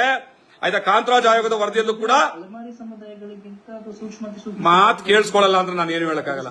ಅಲ್ಲ, ಮಾತು ಪೂರ್ತಿ ಕೇಳಿಸ್ಕೊಳ್ಳಲ್ಲ ಅಂದ್ರೆ ನೀವು ನಾನು ಹಿಂಗೆ ಮಾತಾಡ್ಬೇಕು ಅಂತ ನೀವು ನಿರ್ಧಾರ ಮಾಡಿದ್ರೆ ನಾನು ಹೇಳೋದಿಲ್ಲ. ಇಲ್ಲ ಅಣ್ಣ, ನನ್ನ ಹತ್ರ ಪೂರ್ವ ಕೇಳಿಸ್ಕೊಳ್ಳಿ ಒಂದ್ ನಿಮಿಷ, ನಾನು ಬರ್ತೀನಿ. ಸುಪ್ರೀಂ ಕೋರ್ಟ್ ಒಳ ಮೀಸಲಾತಿಯನ್ನ ರಾಜ್ಯ ಸರ್ಕಾರಗಳು ತರಬಹುದು ಅಂತ ಯಾವ ಗೈಡ್ಲೈನ್ಸ್ ಮೇಲೆ ಹೇಳ್ತು? ಎಂಪೆರಿಕಲ್ ಡಾಟಾವನ್ನ ಪರಿಗಣಿಸಿ ಅಂತ. ಏನ್ ಎಂಪೆರಿಕಲ್ ಡಾಟಾ? ಯಾಕ ಮಾತನ್ನ ಹೇಳ್ತು? ಹಿಂದುಳಿದವರಿಗೆ ಯಾವ ಜಾತಿ ಸಮುದಾಯ ಯಾವ ಕಾರಣಕ್ಕಾಗಿ ಹಿಂದುಳಿದಿದೆ ಅನ್ನೋದನ್ನ ಪರಿಗಣಿಸಿ, ಆ ಹಿಂದುಳಿದವರಿಗೆ ಯಾವ ಕಾರಣಕ್ಕೆ ಕೊಟ್ಟಿದೆ ಅನ್ನೋದನ್ನ ನೀವು ಪರಿಗಣಿಸಿ ಅವರಿಗೆ ಒಂದು ಅವಕಾಶವನ್ನ ಕೊಡಿ ಅಂತ. ಅದರ ಆಧಾರವಾಗಿ ನಡೆದಂತಹ ಸರ್ವೆಗಳು, ಎಲ್ಲಾ ಮಾಹಿತಿಗಳು ಎಲ್ಲವೂ ಕೂಡ ಇದೆ. ನೀವು ಕೆಪಿಎಸ್ಸಿ ಡಾಟಾ ತೆಗೆದ್ರು ಸಿಗುತ್ತೆ, ಸೆನ್ಸಸ್ ತೆಗೆದ್ರು ಸಿಗುತ್ತೆ, ಇಲಾಖಾವಾರು ಮಾಹಿತಿ ತೆಗೆದ್ರು ಸಿಗುತ್ತೆ. ಸಾಮಾಜಿಕ ಪರಿಸ್ಥಿತಿಯ ಕಾರಣಕ್ಕೆ, ರಾಜಕೀಯ ಕಾರಣಕ್ಕೆ, ಆರ್ಥಿಕ ಕಾರಣಕ್ಕೆ ಮಾದಿಗ ಸಮುದಾಯ ಕೊಲಂಬೋಗಳು ಮತ್ತು ವಲಯ ಸಮುದಾಯಕ್ಕಿಂತ ಸ್ವಲ್ಪ ಕೆಳಗಡೆ ಉಳಿದಿದ್ದಾವೆ. ಅವರು ಅವಕಾಶ ವಂಚಿತರಾಗಿದ್ದಾರೆ. ಅವರನ್ನು ಕೂಡ ಅಪ್ಲಿಫ್ಟ್ ಮಾಡಬೇಕಾಗಿರುವಂತಹ ಜವಾಬ್ದಾರಿ. ನಿಮ್ಗೆ ಸಾಮಾಜಿಕ ಪರಿಸ್ಥಿತಿ ಅಂತ ಹೇಳ್ತಾ ಇದ್ದೀನಿ ಅಂತ ಅರ್ಥ ಆಗ್ತಾ ಇಲ್ವಾ? ರಾಜಕೀಯ ಕಾರಣಕ್ಕೆ ಅಂತ ಹೇಳ್ತಾ ಇದ್ದೀನಿ, ಅರ್ಥ ಆಗ್ತಾ ಇಲ್ವಾ? ರಾಜಕೀಯ ಕಾರಣಕ್ಕೆ ಅಂತ ಹೇಳ್ತಾ ಇದ್ದೀನಲ್ವಾ? ರಾಜಕೀಯ ಕಾರಣ, ಸಾಮಾಜಿಕ ಕಾರಣ, ಆರ್ಥಿಕ ಕಾರಣ, ಇಂತಿಂತ ಕಾರಣಗಳಿಗೆ ಉಳಿದಿರುವಾಗ ನಾವು ವಿತಿನ್ ದ ಎಸ್ಸಿ ಕಾಂಪೀಟ್ ಮಾಡಕ್ಕೆ ಸಾಧ್ಯ ಆಗ್ತಾ ಇಲ್ಲ. ಅವರಿಗೆ ಒಂದು ಪ್ರತ್ಯೇಕವಾದ ಮೀಸಲಾತಿಯನ್ನ ಕೊಡಿ ಅಂತ. ಇಷ್ಟಕ್ಕೂ 35 ವರ್ಷಗಳಿಂದ ಈ ಹೋರಾಟ, ಈ ಮೀಸಲಾತಿ ಬೇಕು ಅಂತ ಕೇಳ್ಕೊಂಡ್ಬಂದಿದೆ. ನಂದೀಗ ಸಣ್ಣದೊಂದೇ ಲಾಸ್ಟ್ ಒಂದು ಕೊನೆಯ ಪ್ರಶ್ನೆ ಅಣ್ಣ. ಈಗ ಒಳ ಮೀಸಲಾತಿ ಅನುಷ್ಠಾನ ಆದ್ಮೇಲೆ ಮುಂದೆ ನಮ್ಮೊಳಗೆ ಇರುವಂತ ಉಪಜಾತಿಗಳು ಇಲ್ಲ ನಮಗೆ ಇವ್ರ ಮೇಲೆ ತುಳಿತಾ ಇದಾರೆ, ಆಗ್ತಾರೆ, ಅವಕಾಶ ಉಚಿತ ಆಗ್ತದೆ, ನಮಗೂ ಕೂಡ ಒಳ ಮೀಸಲಾತಿ ಕೊಡಿ ಏನ್ ಮಾಡೋದಾಗ? ಪ್ರಾತಿನಿಧ್ಯ ಸಿಗದೇ ಇದ್ದಾಗ ಹಸ್ಕೊಂಡಿರೋರೆಲ್ಲರೂ ಕೂಡ ಕಾಲಾನುಕಾಲಕ್ಕೆ ಧ್ವನಿ ತೆಗಿತಾರೆ. ಅಲ್ವಾ? ಈಗ 6% ಕೇಳಿ, ಅದನ್ನೇ ನಿಮ್ ಪ್ರಶ್ನೆಗೆ ಉತ್ತರ ಕೊಡ್ತಾ ಇದ್ದೀನಿ. ಈಗ ನಮ್ಮೊಳಗಡೆ ಇದ್ದೋರೆ ಧ್ವನಿ ತೆಗೆದ್ರೆ ನಾವೇನ್ ಮಾಡೋದು ಅಂತ ಕೇಳ್ತಾ ಇದ್ದೀರಲ್ವಾ? ನಮ್ಮೊಳಗಡೆ ಹೌದು. ಈಗ ನಮ್ಮೊಳಗಡೆ ಅಂದ್ರೇನು, ಉಪಜಾತಿಗಳಂದ್ರೇನು ಅರ್ಥ ಅಂಡರ್ಸ್ಟುಡ್. ಇದು ಅವರು ಧ್ವನಿ ತೆಗೆದಾಗ ಅವ್ರಿಗೆ ಧ್ವನಿ ತೆಗೆದೇ ಇರೋ ರೀತಿನಲ್ಲಿ ಅವರಿಗೂ ಕೂಡ ಪಾಲನ್ನ ಹಂಚಿಕೊಂಡು ನಾವು ಜೊತೆಲಿ ಹೋಗ್ಬೇಕಾಗಿರೋ ಜವಾಬ್ದಾರಿ ಆ ಸಮುದಾಯದ ದೊಡ್ಡ ಮಟ್ಟದ ಜಾತಿಗಳಿಗೆ ಇರ್ತಾ ಇಲ್ವಾ? ಮತ್ತೆ ಅವ್ರು ಬಂದ್ಕೊಟ್ಬಿಟ್ಟು ಇಲ್ಲ ಇದು 1% ಬಂದು ಕೊಟ್ಬಿಡಿ ಪ್ರಾತಿನಿಧ್ಯ ಅಂತ ಕೇಳಿ ಏನ್ ಮಾಡಿದ್ರು ನಾ ಕೇಳ್ತಾರೆ. ಪ್ರಾತಿನಿಧ್ಯ ಅನ್ನೋದ್ರ ಅರ್ಥ ಏನ್ ಮತ್ತೆ ಕೊಡ್ಬೇಕಲ್ವಾ? ಹಾಗಾದ್ರೆ ಬಾಬಾ ಸಾಹೇಬರು ದಡ್ಡಿದ್ರಣ 15% ಒಟ್ಟಿಗೆ ಇರ್ಲಿ ಅಂತ ಮಾಡಿದ್ದು. ನೋಡಿ, ಈ ಪದ ಉಪಯೋಗಿಸಬಾರ್ದು. ನೀವು ಬಾಬಾ ಸಾಹೇಬ್ರ ಬಗ್ಗೆ ಮಾತಾಡುವಾಗ ಘನತೆಯಿಂದ ಮಾತಾಡಬೇಕು. ಇಲ್ಲ ಕೇಳಿ 15% ಒಟ್ಟಿಗೆ ಇಟ್ಟಿದ್ದು ಕೇಳಿ, ನಾವು ಮಾತಾಡ್ತೀವಿ ಅಂತ ಅಂದ್ಬಿಟ್ಟು ಭಾಸ್ಕರ್ ಪ್ರಸಾದ್ ನೀವು ದಡ್ಡನ ಅಂತ ನೀವು ನನ್ ಕೇಳ್ಬೋದು. ಅಕ್ಸೆಪ್ಟಬಲ್ ಇಲ್ಲ, ಅಕ್ಸೆಪ್ಟಬಲ್. ಕೇಳಿ ಅಕ್ಸೆಪ್ಟಬಲ್. ನಾನು ಹೇಳ್ತಾ ಇದ್ದೀನಲ್ಲ, ಮಾಡಿದ್ದು. ಕೇಳಿ ಭಾಸ್ಕರ್ ಪ್ರಸಾದ್ ನೀವೇನ್ ದಡ್ರ ಅಂತ ಕೇಳಿದ್ರೆ ನಾನು ಅಕ್ಸೆಪ್ಟಬಲ್ ಅಲ್ಲ ಅನ್ನೋಂತ ನಾನು ಕಾರಣ ಕೊಡ್ತೀನಿ. ಬಾಬಾ ಸಾಹೇಬ್ರ ಬಗ್ಗೆ ಮಾತಾಡುವಾಗ ಒಂದು ಪದವನ್ನು ಕೂಡ ಬಹಳ ಘನತೆಯಿಂದ ಉಪಯೋಗಿಸಬೇಕು. ಬಾಬಾ ಸಾಹೇಬ್ರು ದಡ್ರಿದ್ರ ಅಂತ ಹಂಗೆ ಕೇಳುವಷ್ಟು ಕೇಳಿ. ಬಾಬಾ ಸಾಹೇಬ್ರ ಬಗ್ಗೆ ಆ ರೀತಿ ಪ್ರಶ್ನೆ ಕೇಳುವಷ್ಟು ಪ್ರಬುದ್ಧತೆ ನಮ್ಗೆ ಯಾರಿಗೂ ಬಂದಿಲ್ಲ. ಓಕೆ, ನಾವು ಆ ಪದ ಉಪಯೋಗಿಸುವಾಗ ತುಂಬಾ ಎಚ್ಚರಿಕೆಯಿಂದ ಬಳಸಬೇಕು. ನಾನು ನಿಮ್ಗೆ ಹೇಳ್ತಾ ಇರೋದು ಈಗ ಒಂದು ಹೇಳ್ಬಾರ್ದು. ಬಾಬಾ ಸಾಹೇಬ್ರ ಬಗ್ಗೆ ಮಾತಾಡುವಾಗ ದಡ್ರಿದ್ರ ಅಂತ ಹೇಳುವಷ್ಟು ದೊಡ್ಡ ಯೋಗ್ಯತೆಯನ್ನು ನಾವ್ಯಾರು ಸಂಪಾದನೆ ಮಾಡಿಲ್ಲ. ಅದ್ರ ಬಗ್ಗೆ ನಾನು ಸಾರಿ ಕೇಳ್ತೀನಿ. ಬಿಡಿ, ಈಗ ಹೇಳ್ತೀನಿ ಕೇಳಿ. ಕೇಳ್ತೀನಿ, ಅದನ್ನೇ ಹೇಳ್ತಾ ಇದ್ದೀನಿ. ಬಾಬಾ ಸಾಹೇಬ್ರು ಈ ರೀತಿಯಾದಂತಹ ಮೀಸಲಾತಿಯನ್ನು ತರುವಾಗ ನಾನು ಯಾಕೆ ಮೀಸಲಾತಿಯನ್ನು ಕೊಟ್ಟೆ ಅಂತ ಅವ್ರದ್ದೇನು ದೊಡ್ಡ ಲೇಖನಗಳಿದಾವಲ್ಲ, ಹಲವಾರು ವಿಚಾರ ಮಂಡನೆಗಳಿದಾವಲ್ಲ, ದಯವಿಟ್ಟು ಓದಿ. ಪೂನಾ ಪ್ಯಾಕ್ ಸಂದರ್ಭದಲ್ಲಿ ಯಾಕೆ ನಾನು ಮೀಸಲಾತಿ ಕೇಳ್ತಾ ಇದ್ದೀನಿ? ಹೇಳ್ತಿರೋದು ನಾನು ಇವಾಗ ನಮ್ಮೊಳಗೆ ಉಪಜಾತಿಗಳು ಅಂತ ಬಂದಾಗ ಪ್ರಾತಿನಿಧ್ಯ ಕೇಳಿದಾಗ ಮೀಸಲಾತಿ ಕಾನ್ಸೆಪ್ಟ್ ಚಿದ್ರ ಆಗಲ್ವಾ ನಾ ಹೇಳ್ತಾ ಇರೋದು. ಯಾಕೆ ಚಿತ್ರ ಆಗ್ತದೆ? ಈಗ 10 ವರ್ಷ ಆದ್ಮೇಲೆ ಕೇಳ್ತಾರಲ್ವಾ. ನಾನು ಇನ್ನೊಂದು ನಿಮ್ಗೆ ಸಿಂಪಲ್ ಆಗಿ ಅರ್ಥ ಮಾಡಿಸ್ತೀನಿ. ನಿಮ್ ತಂದೆಗೆ 4 ಜನ ಮಕ್ಕಳು. ಅಪ್ಪನ ಆಸ್ತಿನ ಹಂಚ್ಕೊಳ್ಳೇಬೇಕಾದಂತ ಪರಿಸ್ಥಿತಿ ನಿಮ್ಗೆ ಬರುತ್ತಾ ಇಲ್ವಾ? ಹಣ ಆಸ್ತಿ ಹಂಚ್ಕೊಳ್ಳೋದು ಬೇರೆ, ಪ್ರಾತಿನಿಧ್ಯನ ಕೇಳೋದೇ ಬೇರೆ. ಪ್ರಾತಿನಿಧ್ಯನೇ ಹಂಚ್ಕೊಂಡು ಉಣ್ಣೋದು. ಪ್ರಾತಿನಿಧ್ಯಕ್ಕೂ ನೀವು ಸಂಬಂಧ ಕಲ್ಪಿಸ್ತೀವಿ. ಯಾಕೆ? ರಾಂಗ್ ಮೆಸೇಜ್ ಇದು. ಇಲ್ಲ, ಟೋಟಲಿ ರಾಂಗ್ ಇದೆ. ಆಯ್ತು, ಅದು ರಾಂಗ್ ಇರ್ಲಿ. ನನ್ನ ಪ್ರಶ್ನೆ ದೊಡ್ಡ ಪ್ರಶ್ನೆ ಅಂತ ಇಟ್ಕೊಳ್ಳಿ. ನನಗೆ ಇದಕ್ಕೆ ಉತ್ತರ ಕೊಡಿ. ಇದು ಮೀಸಲಾತಿಗೆ ಸಂಬಂಧಪಟ್ಟಿಲ್ಲ ಅಂತ ಅನ್ಕೊಳ್ಳಿ. ನಿಮ್ ತಂದೆಗೆ 4 ಜನ ಮಕ್ಕಳಿದ್ರೆ ನಿಮ್ ತಂದೆ ಆಸ್ತಿ ನೀವು 4 ಜನ ಹಂಚ್ಕೊತೀರ ಇಲ್ವಾ? 4 ಜನ ಹಂಚ್ಕೊಂತಾರೆ. ಅಪ್ಪನ ಹತ್ರ ಆಸ್ತಿನೇ ಇಲ್ಲ ಅಂದಾಗ ಇದೆಯಲ್ಲ, ಇಲ್ಲಿ ನಮ್ಮ ಹತ್ರ ಇಲ್ಲದೆ ಇಲ್ಲ ಅನ್ನೋ ಕತೆ ಬೇಕಾಗಿಲ್ಲ. ಹತ್ರ ಆಸ್ತಿ ಇಲ್ಲ ಅಂದಾಗ ಅವ್ರೇನ್ ಮಾಡ್ತಾರೆ, ಕಷ್ಟಪಡ್ತಾರೆ, ಶ್ರಮ ಪಡ್ತಾರೆ, ಅವ್ರಿಗೆ ಏನ್ ಬೇಕಾದ್ರೆ ಇದು ಚರ್ಚೆ ವಿಷಯ ಅಲ್ಲ. ಈ ತರ ಮಾಡ್ತಾರೆ, ನಾನು ಇರೋದ್ರ ಬಗ್ಗೆ ಮಾತಾಡ್ತೀನಿ. ಒಂದ್ ನಿಮಿಷ ಚೆನ್ನಾಗಿ ಬೆಳೆಸ್ಕೊಂತಾರೆ. ನೀವ್ ಹಿಂಗ್ ಮಾತಾಡಿದ್ರಲ್ಲ, ಸಮಾನವಾದ ಅವಕಾಶ ಇದ್ದಾಗ ಯಾಕೆ ಬಳಸ್ಕೊಡೋದ್ರಲ್ಲಿ ನೀವು ದೊಡ್ಡರಾದ್ರು? ಈಗ ಮೀಸಲಾತಿ ಇದೆಯಾ ಇಲ್ವಾ ಈಗ ನಮ್ಗೆ? ನಾನು ಮೀಸಲಾತಿ ಇದೆಯಾ ಇಲ್ವಾ? ನಾನು ಕೇಳ್ತಾರೆ, ಮೀಸಲಾತಿ ಇದೆಯಾ ಇಲ್ವಾ? ಇದೆ ಇರೋದ್ರ ಬಗ್ಗೆ ಮಾತಾಡೋಣ, ಇಲ್ದೇ ಇರೋದ್ರ ಬಗ್ಗೆ ಅಲ್ಲ, ಇರೋದ್ರ ಬಗ್ಗೆ ಮಾತಾಡೋಣ. ನಿಮ್ ತಂದೆಗೆ 4 ಜನ, ಮಾಡಿದ್ದೀನಿ. 50 ವರ್ಷ ಬಿಟ್ಟು ಮತ್ತೆ ಅದೊಂಥರ ಹೋರಾಟ ಉಟ್ಕೊಂಡ್ರೆ ನಿಮ್ಮ ತಂದೆಗೆ 4 ಜನ ಮಕ್ಳಿದ್ರೆ ಆಸ್ತಿ ಹಂಚ್ಕೋತೀರಾ ಇಲ್ವಾ? ಸಿಕ್ಕಾಪಟ್ಟೆ ಲೌಡ್ಲಿ ಅನಿಸ್ತಾ ಇದೆ. ವಯಸ್ಸು ರಿಫ್ಲೆಕ್ಟ್ ಹೊಡಿತಾ ಇದೆ. ಇಲ್ಲ, ನೀವು ಉತ್ತರ ಇಷ್ಟೊತ್ತು ಕೇಳಿಸ್ತೀವಿ, ಇವಾಗ ಕೇಳಿಸಲ್ಲ. ನಿಮ್ಮ ತಂದೆಗೆ ಆಸ್ತಿ ಇದ್ರೆ ನೀವು 4 ಜನ ಅಣ್ಣ ತಮ್ಮರು ಹಂಚ್ಕೋತೀರಾ ಇಲ್ವಾ ಅಂತ ಕೇಳಿದ್ದು. ಆಯ್ತು, ಆಯ್ತು. ಒಂದ್ ನಿಮಿಷ ದಡ್ರು ಬುದ್ಧಿವಂತರು ಯಾರು ಅಂತ ಹೇಳ್ತೀನಿ. ಒಂದ್ ನಿಮಿಷ ಹಂಗೆ ಇರಿ. ನಿಮ್ಮ ಪಾಲಿಗೆ ಬಂತು ಇವಾಗ ಆಸ್ತಿ 4 ಎಕರೆ ಹೋಗಿ 1 ಎಕರೆ ಆಯ್ತು ನಿಮ್ದು. ನಿಮಗೂ ಮಕ್ಕಳಾಗತ್ತೆ. ನಿಮ್ಮ ಮಕ್ಕಳು ಅದು ಹಂಚ್ಕೋಬೇಕಾ ಬೇಡವಾ?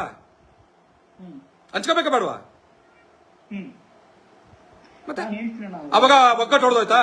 ಅವಾಗ ಬಾಂಧವ್ಯ ಹೊಡೆದೋಯ್ತಾ? ಅದ್ರ ಮೇಲೆ ಡಿಪೆಂಡ್ ಮಾಡಿ ಅದನ್ನ ಆದಾಯವಾಗಿ ಇಟ್ಕೊಂಡು ನೀವೇನಾದ್ರು ರೀಚ್ ಆಗಿ ಅಂತ ಹೇಳ್ತೀನಿ ನಾನು. ಎಲ್ಲಿಗೆ? ಅದನ್ನ ಇಟ್ಕೊಂಡು ಮೂಲವಾಗಿ ಬೇಸ್ ಆಗಿ ಇಟ್ಕೊಂಡು ನೀವೇನಾದ್ರು ಅಚೀವ್ ಮಾಡಿ ಅಂತ ಹೇಳ್ತೀನಿ. ಅಲ್ಲ, ಅಚೀವ್ ಮಾಡೋದ್ರ ಬಗ್ಗೆ ಹೇಳ್ಬೇಡಿ. ಅಂದ್ರೆ ದಡ್ರು ಅನ್ನೋ ಲೆಕ್ಕದಲ್ಲಿ ಹೇಳ್ಬೇಡಿ. ದಡ್ರಲ್ಲ, ಅವಕಾಶ. ಒಂದ್ ನಿಮಿಷ ಕೇಳಿಸ್ಕೊಳ್ಳಿ. ನಿಮಗೆ ನಾನು ಹೇಳಿದಂತ ಯಾವುದೇ ಮಾತುಗಳು ಪ್ರಾಮಾಣಿಕವಾಗಿ ತಲೆಗೆ ಅಥವಾ ಎದೆಗೆ ಹೋಗಿಲ್ಲ ಅಂತ ನಾನು ಹೇಳ್ತಾ ಇದ್ದೀನಿ. ದಡ್ಡತನದ ಕಾರಣಕ್ಕೆ ಮಾತ್ರ ನಾವು ಅವಕಾಶ ವಂಚಿತರಾಗಿರೋದಲ್ಲ. ಸಾಮಾಜಿಕ ಪರಿಸ್ಥಿತಿ, ಪೌರ ಕಾರ್ಮಿಕರು ಹೇಲೆತ್ತೋ ಕೆಲಸ 99% ಮಾದಿಗರು ಮಾಡೋದು. ಒಲೆಯರು ಮಾಡಲ್ಲ, ಕೊಲಂಬೋಗಳು ಮಾಡಲ್ಲ. ಹೇಲೆತ್ತೋ ಕೆಲಸ, ಅರ್ಥ ಆಯ್ತಾ? ಚಪ್ಪಲಿ ಕೆಲಸ. ಕೇಳಿಸ್ಕೊಳ್ರಿ, ಈ ಸಮಾಜದಲ್ಲಿ ಅತ್ಯಂತ ನಿಕೃಷ್ಟವಾದಂತಹ ಕೊಳುಕು ಕೆಲಸಗಳನ್ನ ಮಾಡ್ಕೊಂಡು ಬಂದಿರುವಂತದ್ದು ಸಾಮಾಜಿಕ ಪರಿಸ್ಥಿತಿ ಅಂತ ಕರಿತೀವಿ ಅದನ್ನ. ಇದು ಅರ್ಥ ಆಗಬೇಕು. ರಾಜಕೀಯ ಕಾರಣಗಳು ಅಂತ ಕರಿತೀವಿ. ಈಗ ನೀವು ಇವತ್ತಿನ ಪರಿಸ್ಥಿತಿನೇ ನೋಡಿ. ಒಳ ಮೀಸಲಾತಿ ವಿರುದ್ಧವಾಗಿ ನಾವು ಕೊಡಲಿಲ್ಲ ಅಂತ ನಿಂತಿರುವಂತಹ ಪರಮೇಶ್ವರ್, ಮಹದೇವಪ್ಪ, ಖರ್ಗೆ ಅವರು ಇರುವಂತಹ ರಾಜಕೀಯ ಸ್ಥಾನಮಾನಗಳನ್ನ ನೋಡಿ, ಮಾದಿಗ ಸಮುದಾಯದವರು ಇರುವಂತಹ ರಾಜಕೀಯ ಸ್ಥಾನಮಾನಗಳನ್ನ ನೋಡಿ, ರಾಜಕೀಯ ಸ್ಥಾನಮಾನಗಳ ಕಾರಣಕ್ಕೋಸ್ಕರನೇ ಮೂರು ದಿವಸಕ್ಕೆ ನಾವು ಅಧಿಕಾರ ತಗೊಂಡ್ವಿ ಅಂತ ಜ್ಞಾನಪ್ರಕಾಶ್ ಸ್ವಾಮೀಜಿ ಮಾತಾಡಿತ್ತು. ಅರ್ಥ ಆಯ್ತಾ? ಆಯ್ತು. ಮೀಸಲಾತಿ ಅನ್ನೋದು ಕೇವಲ ತಾಕತ್ತು ಜ್ಞಾನದಿಂದ ಅಲ್ಲ, ನಾವು ಜ್ಞಾನವಂತರ ಇದ್ದೀವಿ. ಈಗ ನಾನು ಇಷ್ಟು ಮಾತಾಡ್ತಾ ಇದ್ದೀನಿ ಅಂತಂದ್ರೆ ನನಗೆ ಜ್ಞಾನ ಇಲ್ಲದೆ ಮಾತಾಡ್ತಾ ಇಲ್ಲ. ಮತ್ತೆ ಈ ವಿಚಾರದಲ್ಲಿ ಚರ್ಚೆ ಕೂತ್ರೆ ನಾನು ಸತ್ಯವನ್ನು ಎಷ್ಟು ದೃಢವಾಗಿ ನಿರೂಪಿಸಬಲ್ಲೆನೋ ಅಷ್ಟು ಮಾಡಬಲ್ಲೆ. ನನಗೆ ಜ್ಞಾನ ಇದೆ. ಅವಕಾಶ ವಂಚನೆ ಪ್ರಶ್ನೆ ಅಲ್ಲ, ನಾವು ಮಾತಾಡ್ತಿರೋದು ಇಲ್ಲಿ ಕೇಳಿ, ನಿಮ್ಗೆ ಇನ್ನೊಂದು ಉದಾಹರಣೆ ಎಷ್ಟೆಷ್ಟು ಬಗ್ಗೆ ಚರ್ಚೆ ಆಗಿದೆ. ಇಲ್ಲಿ ಕೇಳಿ, ನಿಮ್ಗೆ ಇನ್ನೊಂದು ಉದಾಹರಣೆ ಕೊಟ್ಬಿಡ್ತೀನಿ. ಕೇಳಿ, ನಿಮ್ಗೆ ಇನ್ನೊಂದು ಉದಾಹರಣೆ ಕೊಟ್ಬಿಡ್ತೀನಿ. ನನ್ನ ಮಾತು ಮುಗಿಯೋರು ಸೆಂಟ್ರಲ್ ಮಾತಾಡಿ, ಆಮೇಲೆ ನೀವು ಮಾತಾಡಿ. ಮೈಸೂರು ಭಾಗದಲ್ಲಿ 43 ZP ಕ್ಷೇತ್ರಗಳಿದಾವೆ. ಆಯ್ತಾ? 43 ZP ಕ್ಷೇತ್ರದಲ್ಲಿ ಸುಮಾರು 12-13 ZP ಕ್ಷೇತ್ರ SC ಇದು ಬರ್ತದೆ. ಒಬ್ಬನೇ ಒಬ್ಬ ಮಾದಿಗ SC ZP ಮೆಂಬರ್ ಇಲ್ಲ. ಚಾಮರಾಜನಗರ ಜಿಲ್ಲೆಯಲ್ಲಿ ಒಬ್ಬನೇ ಒಬ್ಬ SC ಪೈಕಿ ಮಾದಿಗರು ZP ಮೆಂಬರ್ ಇಲ್ಲ. ಮಂಡ್ಯದಲ್ಲಿ ಒಟ್ಟು ZP ಕ್ಷೇತ್ರಗಳ ಪೈಕಿ ಎಲ್ಲಿ ಎಷ್ಟು SCಗಳಿದವೋ ಅಲ್ಲೂ ಕೂಡ ಒಬ್ಬನೇ ಮಾದಿಗರವರಿಲ್ಲ. ಕೊಡಗುನಲ್ಲಿಲ್ಲ. ಆಯ್ತಾ? ಒಬ್ಬನೇ ಒಬ್ಬ ತಾಲೂಕ್ ಪಂಚಾಯತಿ ಮೆಂಬರ್ ಇಲ್ಲ. SC ಎಲ್ಲೆಲ್ಲಿದಾವೋ ಅಲ್ಲೆಲ್ಲವೂ ಕೂಡ ವಲಯ ಸಮುದಾಯದವರೇ. ವಲಯ ಪ್ರಾತಿನಿಧ್ಯನೇ ಇಲ್ವಲ್ಲ. ನಾನು ನಿಮ್ಗೆ ಉದಾಹರಣೆ ಕೊಡುವಾಗ ಕೇಳಿಸ್ಕೊಳ್ಳಿ ಪೂರ್ತಿ, ಆಮೇಲೆ ನೀವು ಮಾತಾಡಿ ಅಂತಂದೆ. ಆಯ್ತು. ಒಬ್ಬ MLA ಇಲ್ಲ, ಒಬ್ಬ ZP ಮೆಂಬರ್ ಇಲ್ಲ, ಒಬ್ಬ ತಾಲೂಕ್ ಪಂಚಾಯತಿ ಮೆಂಬರ್ಗಳಿಲ್ಲ, ಗ್ರಾಮ ಪಂಚಾಯತಿಗಳು ಕೂಡ ಸಂಖ್ಯೆ ಹುಡುಕಿದ್ರು ಸಿಗೋದಿಲ್ಲ. ಆಯ್ತಲ್ಲ? ಇಂಥ ಪರಿಸ್ಥಿತಿಯಿಂದ ನಾವು ನಿಮ್ಮ ಮುಂದೆ ಪ್ರಶ್ನೆ ಕೇಳ್ತೀವಿ, ಯಾಕೆ ಅಲ್ಲಿ ಮಾದಿಗರಿಗೆ ಅವಕಾಶ ಕೊಟ್ಟಿಲ್ಲ ಅಂದಾಗ ನೀವೇನ್ ಹೇಳ್ತೀರಿ ಗೊತ್ತಾ? ಆ ಭಾಗದಲ್ಲಿ ವಲಯರ ಪಾಪ್ಯುಲೇಷನ್ ಜಾಸ್ತಿ ಇದೆ, ಸೊ ನೈಸರ್ಗಿಕ ನ್ಯಾಯ, ಹಾಗಾಗಿ ನಾವು ಹೆಚ್ಚು ವಲಯವರೇ ಅಲ್ಲಿ ಗೆಲ್ತಿದ್ದೀವಿ. MLAಗಳು ನಾವೇ, MP ಗಳು ನಾವೇ, ZP ಮೆಂಬರ್ ನಾವೇ, TP ಮೆಂಬರ್ ನಾವು ಅಂತ ನೀವು ಹೇಳ್ತೀವಿ. ನಾನು ಒಪ್ಕೋಬೇಕಾಗ್ತದೆ. ಆದ್ರೆ ನೀವು ನನ್ನ ತವರು ಕ್ಷೇತ್ರ ನೆಲಮಂಗಲಕ್ಕೆ ಬನ್ನಿ, ಇಲ್ಲೊಂದು 12-15 ಸಾವಿರ ವಲಯರು ಇರ್ಬೋದು, ಒಂದು 50,000 ಮಾದಿಗರಿದ್ದಾರೆ. 10 ವರ್ಷ ನನ್ನ ಬ್ರದರ್ ಅವರು, ನನಗೆ ಹಿರಿಯಣ್ಣ ಶ್ರೀನಿವಾಸ ಮೂರ್ತಿ ಅವರು ವಲಯ ಸಮುದಾಯದವರು 10 ವರ್ಷ ಇಲ್ಲಿ MLA ಆಗಿ ನಾವು ಅವ್ರು ಗೆಲ್ಲಿಸ್ತೀವಿ. ದೇವನಹಳ್ಳಿಗೆ ಹೋಗೋಣ, ಮೆಜಾರಿಟಿ ಪಾಪ್ಯುಲೇಷನ್ ಮಾದಿಗರು, ಅಲ್ಲಿ ನಿಸರ್ಗ ನಾರಾಯಣ ಸ್ವಾಮಿ ಅವರು MLA ಆಗಿ ಗೆಲ್ತಾರೆ.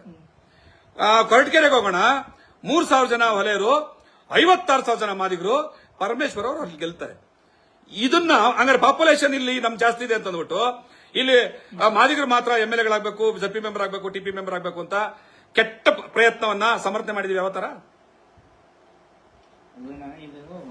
ಆಯ್ತು, ಓಕೆ, ಇನ್ನೊಬ್ರಿಗೆ ಅವಕಾಶ ಕೊಡೋಣ. Thank you. ನೀವು ವಾದನೆ ಮಾಡಬೇಕು ಅಂತ ಹೇಳಿದ್ರೆ ನನ್ನ ಮಾತುಗಳನ್ನ ಅರ್ಥ ಮಾಡ್ಕೊಳ್ಳಿಲ್ಲ ಅಂದ್ರೆ ಹಿಂಗೆ ಆಗುತ್ತೆ. ಹಲೋ, ಸ್ವಲ್ಪ ಜೋರಾಗಿ ಮಾತಾಡಿ. ಅಲ್ಲಿ ವಿಡಿಯೋ ಆಫ್ ಮಾಡಿ. ವಿಡಿಯೋ ಆಫ್ ಮಾಡಿ. ಸ್ವಲ್ಪ ದಯವಿಟ್ಟು ಜೋರಾಗಿ ಮಾತಾಡಿ. ಹಲೋ, ಕೇಳಿಸ್ತಾ ಇದೆ, ಮಾತಾಡಿ. ನಮಸ್ಕಾರ ಸರ್. ನಮಸ್ಕಾರ, ಹೇಳಿ ಸರ್. ನಿಮ್ಗೆ ಒಂದು ನೇರ ಪ್ರಶ್ನೆ ಸರ್, ನಾವು ನೇರಾಗಿ ಹೇಳ್ತೀವಿ. ಕೇಳಿ, ನೇರವಾಗಿ ಮಾತಾಡಕ್ಕೆ ಕೂತಿದ್ವಿ ನಾವು ಇಲ್ಲಿ. ನಿಮ್ಮ ಹೋರಾಟ ಒಳ ಮೀಸಲಾತಿಗಾಗಿ ಅಥವಾ ಬಲಗೈ ವಿರುದ್ಧ ಸರ್? ಇಷ್ಟೊತ್ತು ನಾನು ಮಾತಾಡಿ ಕೇಳಿಸ್ಕೊಂಡಿದ್ದೀರಾ ನೀವೇನಾದ್ರು? ಕೇಳಿಸ್ಕೊಂಡಿದ್ದೀನಿ. ಬಲಗೈನವ್ರ ವಿರುದ್ಧ ಅಂತ ಯಾಕೆ ಅನಿಸ್ತು? ಯಾಕಂದ್ರೆ ನೀವು ಏನು ಡಾಟಾ ಏನು ಕೊಡ್ತಾ ಇದ್ದೀರಲ್ವಾ, ಬಲಗೈ ವಿರುದ್ಧನೇ ಮಾತುಗಳು ಬರ್ತಾ ಇದ್ದಾವೆ ಸರ್. ನಿಮ್ಗೆ ಅಂಕಿ ಸಂಖ್ಯೆಗಳ ಅರ್ಥ ಆಗಿಲ್ಲ, ಸಾಮಾಜಿಕ ನ್ಯಾಯ ಅಂದ್ರೆ ಅಂತ ಗೊತ್ತಿಲ್ಲ ಅಂದ್ರೆ ವಿರುದ್ಧ ಅಂತ ಅನ್ಸುತ್ತೆ. ಇವಾಗ ಯಾರ ವಿರುದ್ಧ ಎಲ್ಲಿ ಮಾತಾಡಿದೆ ನಾನು? ಹಲೋ, ಕೇಳಿಸ್ತಾ ಇದೆ, ಹೇಳಿ. ಸರ್, ಇವಾಗ ಬಲಗೈ ಸಮಾಜದವರು ಎಷ್ಟು ಜಾಬ್ಸ್ಗಳು ತಗೊಂಡಿದಾರಲ್ಲ ಸರ್, ಅದು ಕಾನೂನ ಕ್ರಮವಾಗಿ ತಗೊಂಡಿದಾರಲ್ಲ ಸರ್. ನಾನು ಅಕ್ರಮ ಅಂತ ಎಲ್ಲಿ ಹೇಳಿದೆ? ಹಾಗಾದ್ರೆ ನಿಮ್ ಮಾದಿಗರಿಂದ ಕಿತ್ಕೊಂಡಿದ್ದಾರೆ ಅಂತ ಹೇಳ್ಬಿಟ್ಟು ಹೇಗೆ ಆರೋಪ ಮಾಡ್ತೀರಿ? ನಾನೆಲ್ಲಿ ಹೇಳಿದೆ ಕಿತ್ಕೊಂಡಿದ್ದಾರೆ ಅಂತ? ಯಾವಾಗ ಹೇಳಿದೆ ಕಿತ್ಕೊಂಡಿದ್ದಾರೆ ಅಂತ? ನೀವೇ ಹೇಳ್ತಾ ಇದ್ದಾರಲ್ಲ. ಎಲ್ಲಿ ಹೇಳಿದೆ ನಾನು ಕಿತ್ಕೊಂಡಿರೋದಲ್ಲ? ಹೆಚ್ಚಿನ ಪಾಲು ಹೋಗಿದೆ ಅನ್ನೋದು, ಒಂದು ನಿಮಿಷ, ಹೆಚ್ಚಿನ ಪಾಲು ಹೋಗಿದೆ ಅನ್ನೋದಕ್ಕೂ ಕಿತ್ಕೊಂಡಿದ್ದಾರೆ ಅನ್ನೋದಕ್ಕೂ ವ್ಯತ್ಯಾಸ ಇದೆ. ನೀವು ನಿಮ್ಮ ಬೆಂಬಲಿಗರೇ ಆಗಲಿ ಎಲ್ಲರ ಫೇಸ್ಬುಕ್ ಅಲ್ಲಿ ಅದೇ ಆರೋಪ ಮಾಡ್ತಿದ್ದಾರೆ ಸರ್. ನನಗೆ ಫೇಸ್ಬುಕ್ ಅಲ್ಲಿ ಅಮ್ಮ, ಅಕ್ಕ, ಸೂಳೆ ಮಗನೆ ಕಡಿತೀನಿ ಪಡಿತೀನಿ ಅಂತಾರೆ. ಈಗ ಅವ್ರಿಗೆಲ್ಲ ಉತ್ತರ ಕೊಟ್ಕೊಂಡು ಕೂತ್ಕೊಳ್ಳ ನಾನು? ಇಲ್ಲ ಸರ್, ಅದು ನೀವು ನನ್ನ ಹತ್ರ ಮಾತಾಡ್ತಿದ್ದೀರಿ. ಇದು ನನ್ನ ಪರ್ಸನಲ್ ಅಕೌಂಟ್ ಇಂದ ಮಾಡ್ತಾ ಇರುತ್ತಲ್ಲ. ಇವು ನಿಮ್ಮ ತಕರಾರು ನಂದೇನಿದೆ ನನ್ನ ಹತ್ರ ಮಾತಾಡಿ, ಬೇರೆಯವ್ರದ್ದೇನಿದೆ ಅವ್ರ ಹತ್ರ ಕೇಳಿ. ಇಲ್ಲ ಸರ್, ಈಗ ಕೇಳಿ ಒಂದು ನಿಮಿಷ. ಎಷ್ಟು ಬಲಗೈ ಸಮಾಜದವರು ತಗೊಂಡಿದ್ದಾರೆ ಜಾಬ್ಸ್ಗಳು, ಅದು ಅರ್ಹತೆ ತಕ್ಕ ಸಿಕ್ಕಿದಲ್ಲಿ ನಿಮ್ಗಿಂತ ಜಾಸ್ತಿ ಬಂದಿದ್ದಾರೆ ಸರ್. ಆದ್ರೆ ಮೀಸಲಾತಿ ಉದ್ದೇಶ ಗೊತ್ತಾ ನಿಮ್ಗೆ? ಸರ್, ಮೀಸಲಾತಿ ಉದ್ದೇಶ ಅರ್ಹತೆ ಮೇಲೆ ಗಳಿಸೋದಲ್ಲ, ಇವಾಗ sir backwardness. Because of backwardness ಕೊಡಬೇಕು ಅಂತ ಇರೋದು. ಎಲ್ಲರಿಗೂ ಅವಕಾಶ ಇದ್ದಾಗ ಬಲಿಗೆ ಸಮಾಜದವ್ರು ಜಾಸ್ತಿ ಓದಿದ್ದಾರೆ ತಗೊಂಡಿದ್ದಾರೆ ಸರ್. ಆಯ್ತು. ಇವಾಗ ನೀವು ಒಳ ಮೀಸಲಾತಿಗೆ ಹೋರಾಟ ಮಾಡ್ತಿದ್ರೆ ಎಂಪೆರಿಕಲ್ ಡಾಟಾ ಅಂದ್ರೇನು? ಒಂದ್ ನಿಮಿಷ ಒಳ ಮೀಸಲಾತಿ ಜಾರಿಗೆ ಬರಬೇಕಾಗಿರೋದು ಎಂಪೆರಿಕಲ್ ಡಾಟಾವನ್ನ ಆಧರಿಸಿ. ಎಂಪೆರಿಕಲ್ ಡಾಟಾ ಅಂದ್ರೇನು? ಇವಾಗ ಅವಾಗ ಎಲ್ಲರಿಗೂ ಅವಕಾಶ ಇತ್ತಲ್ಲ ಸರ್. ಎಂಪೆರಿಕಲ್ ಡಾಟಾ ಅಂದ್ರೇನು? ನಾನು ಕೇಳ್ತಾ ಇದ್ದೀನಿ ಎಂಪೆರಿಕಲ್ ಡಾಟಾ ಅಂದ್ರೇನು? ಬಂದಿದಲ್ಲ ಸರ್ ಎಂಪೆರಿಕಲ್ ಡಾಟಾ ಅಂದ್ರೇನು ಅಂತ ಹೇಳ್ರಿ ಸ್ವಾಮಿ.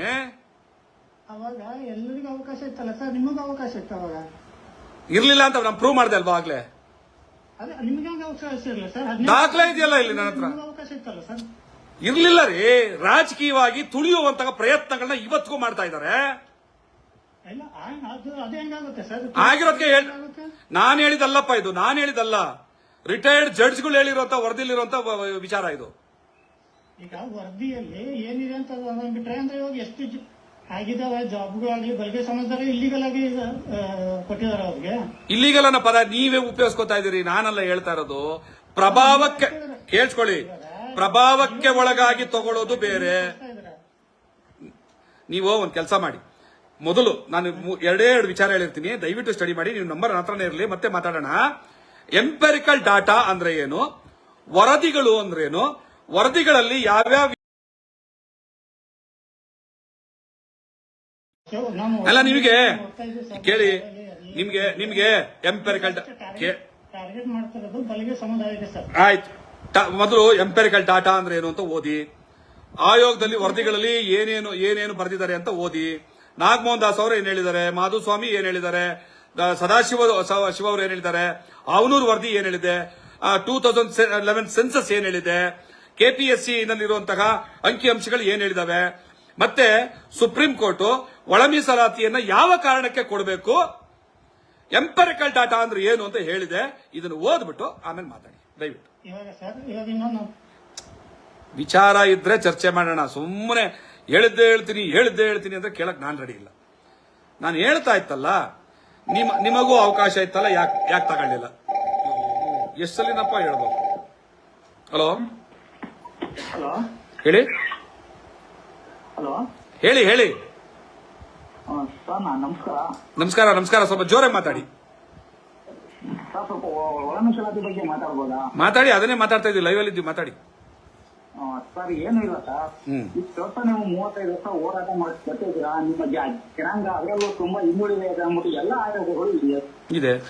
ಆದ್ರೆ ಈಗ ಒಳ ಮೀಸಲಾತಿಯನ್ನ ಜಾರಿ ಹಲವಾರು ಆಯೋಗಗಳನ್ನ ರಚನೆ ಮಾಡಿ ಎಲ್ಲತ್ರಲ್ಲೂ ನೀವು ಜನಸಂಖ್ಯೆ ಮುಗಿದಿದ್ದಾರೆ ಅಂತ ಹೇಳಿವೆ, ಮತ್ತೆ ಬ್ಯಾಕ್ವರ್ಡ್ನೆಸ್ ಎಲ್ಲತ್ರಲ್ಲೂ ಹಿಂದುಳಿದಿದ್ದಾರೆ ಅಂತ ಹೇಳಿದೆ ಎಲ್ಲ ಆಯೋಗಗಳಿವೆ. ಇತ್ತೀಚೆಗೆ ಯಾಕೆ ಸರ್ ಅದನ್ನ ಜಾರಿ ಮಾಡಕ್ಕೆ ಇದೇ ಒಂದು ಕಾಂಗ್ರೆಸ್ ಸರ್ಕಾರ ಪಕ್ಕದ ರಾಜ್ಯಗಳಲ್ಲಿ ತೆಲಂಗಾಣ, ಆಂಧ್ರದಲ್ಲಿ ಅಲ್ಲೂ ಕಾಂಗ್ರೆಸ್ ಸರ್ಕಾರ ಇದೆ, ಇಲ್ಲೂ ಕಾಂಗ್ರೆಸ್ ಸರ್ಕಾರ ಇದೆ. ಆ ರಾಜ್ಯಗಳಿಗೆ ಜಾರಿ ಮಾಡಕ್ ಆಗುತ್ತೆ, ಇಲ್ಲೇ ಕಮ್ಮ ಮಾಡಕ್ ಆಗ್ತಿಲ್ಲ. ರಾಜಕೀಯ ಇಚ್ಛಾಶಕ್ತಿ ಇಲ್ಲ, ಮಾಡಕ್ಕಾಗ್ತಾ ಇಲ್ಲ. ನಾವು ಅಂತವ್ರನ್ನ ಆರಿಸಿ ಕಳ್ಸಿದೀವಿ, ಹಂಗಾಗಿ ನಾವು ಅನುಭವಿಸ್ತಾ ಇದ್ದೀವಿ. ಆಮೇಲೆ ಒಳ ಮೀಸಲಾತಿಯನ್ನ ಜಾರಿ ಮಾಡೋದಕ್ಕೆ ಬಿಡ್ಲೇಬಾರದು ಅಂತ ಪಟ್ಟಿಡ್ಕೊಂಡು ಕೂತಿರುವಂತಹ ಪರಮೇಶ್ವರ್ ಅವರು, ಮಾದೇವಪ್ಪ ಅದರಲ್ಲೇ ಯಾರು ನಾಗಮೋಹನ್ ದಾಸ್ ಅವ್ರನ್ನ ಅಧ್ಯಕ್ಷತೆಯಲ್ಲಿ ಮಾಡಿ ಅಂತ ಹೇಳಿದ್ರು. 100 ಕೋಟಿ ಖರ್ಚು ಮಾಡಿ ಈಗ ಆ ಒಂದನ್ನು ಒಪ್ಪಲ್ಲ ಅಂದ್ರೆ ಹೆಂಗೆ ಸರ್? ಅದೇನು ಅಂದಂಗ ನಮ್ಮ ಮನೆ ಹುಡುಗನ್ಗೆ ನಾವೇ ಹೆಣ್ಣು ನೋಡಿ ಮದುವೆ ಮಾಡಿ ಮತ್ತು ಆದ್ಮೇಲೆ ಈಗ ನಮ್ಮ ಮನೆ ಬಂದ್ರೆ ಸರಿ ಇಲ್ಲ ಹಿಂಗೆ ಅಂತ ಹೆಂಗ್ ಸರ್ ಇದು ಅರ್ಥ ಇದು? ಇರಿ, ಇದಕ್ಕೆಲ್ಲ 27ನೇ ತಾರೀಕು ಉತ್ತರ ಕೊಡೋಣ. ಇರಿ, ಮಾತಾಡೋಣ. Thank you. 27ನೇ ತಾರೀಕು ಕಟ್ಟ ಕಡೆಯದಾಗಿ ಆಯ್ತು. ನಿಮ್ಮ ಕಮೆಂಟ್ಗಳಿಗೂ ನಾನು ಉತ್ತರ ಕೊಡ್ತೀನಿ. ಓಲೆ ಜಾತಿ ಪರಿಯ ಇವು ಯಾವ ಜಾತಿಗೆ ಸೇರಿದವರು? ಹಲೋ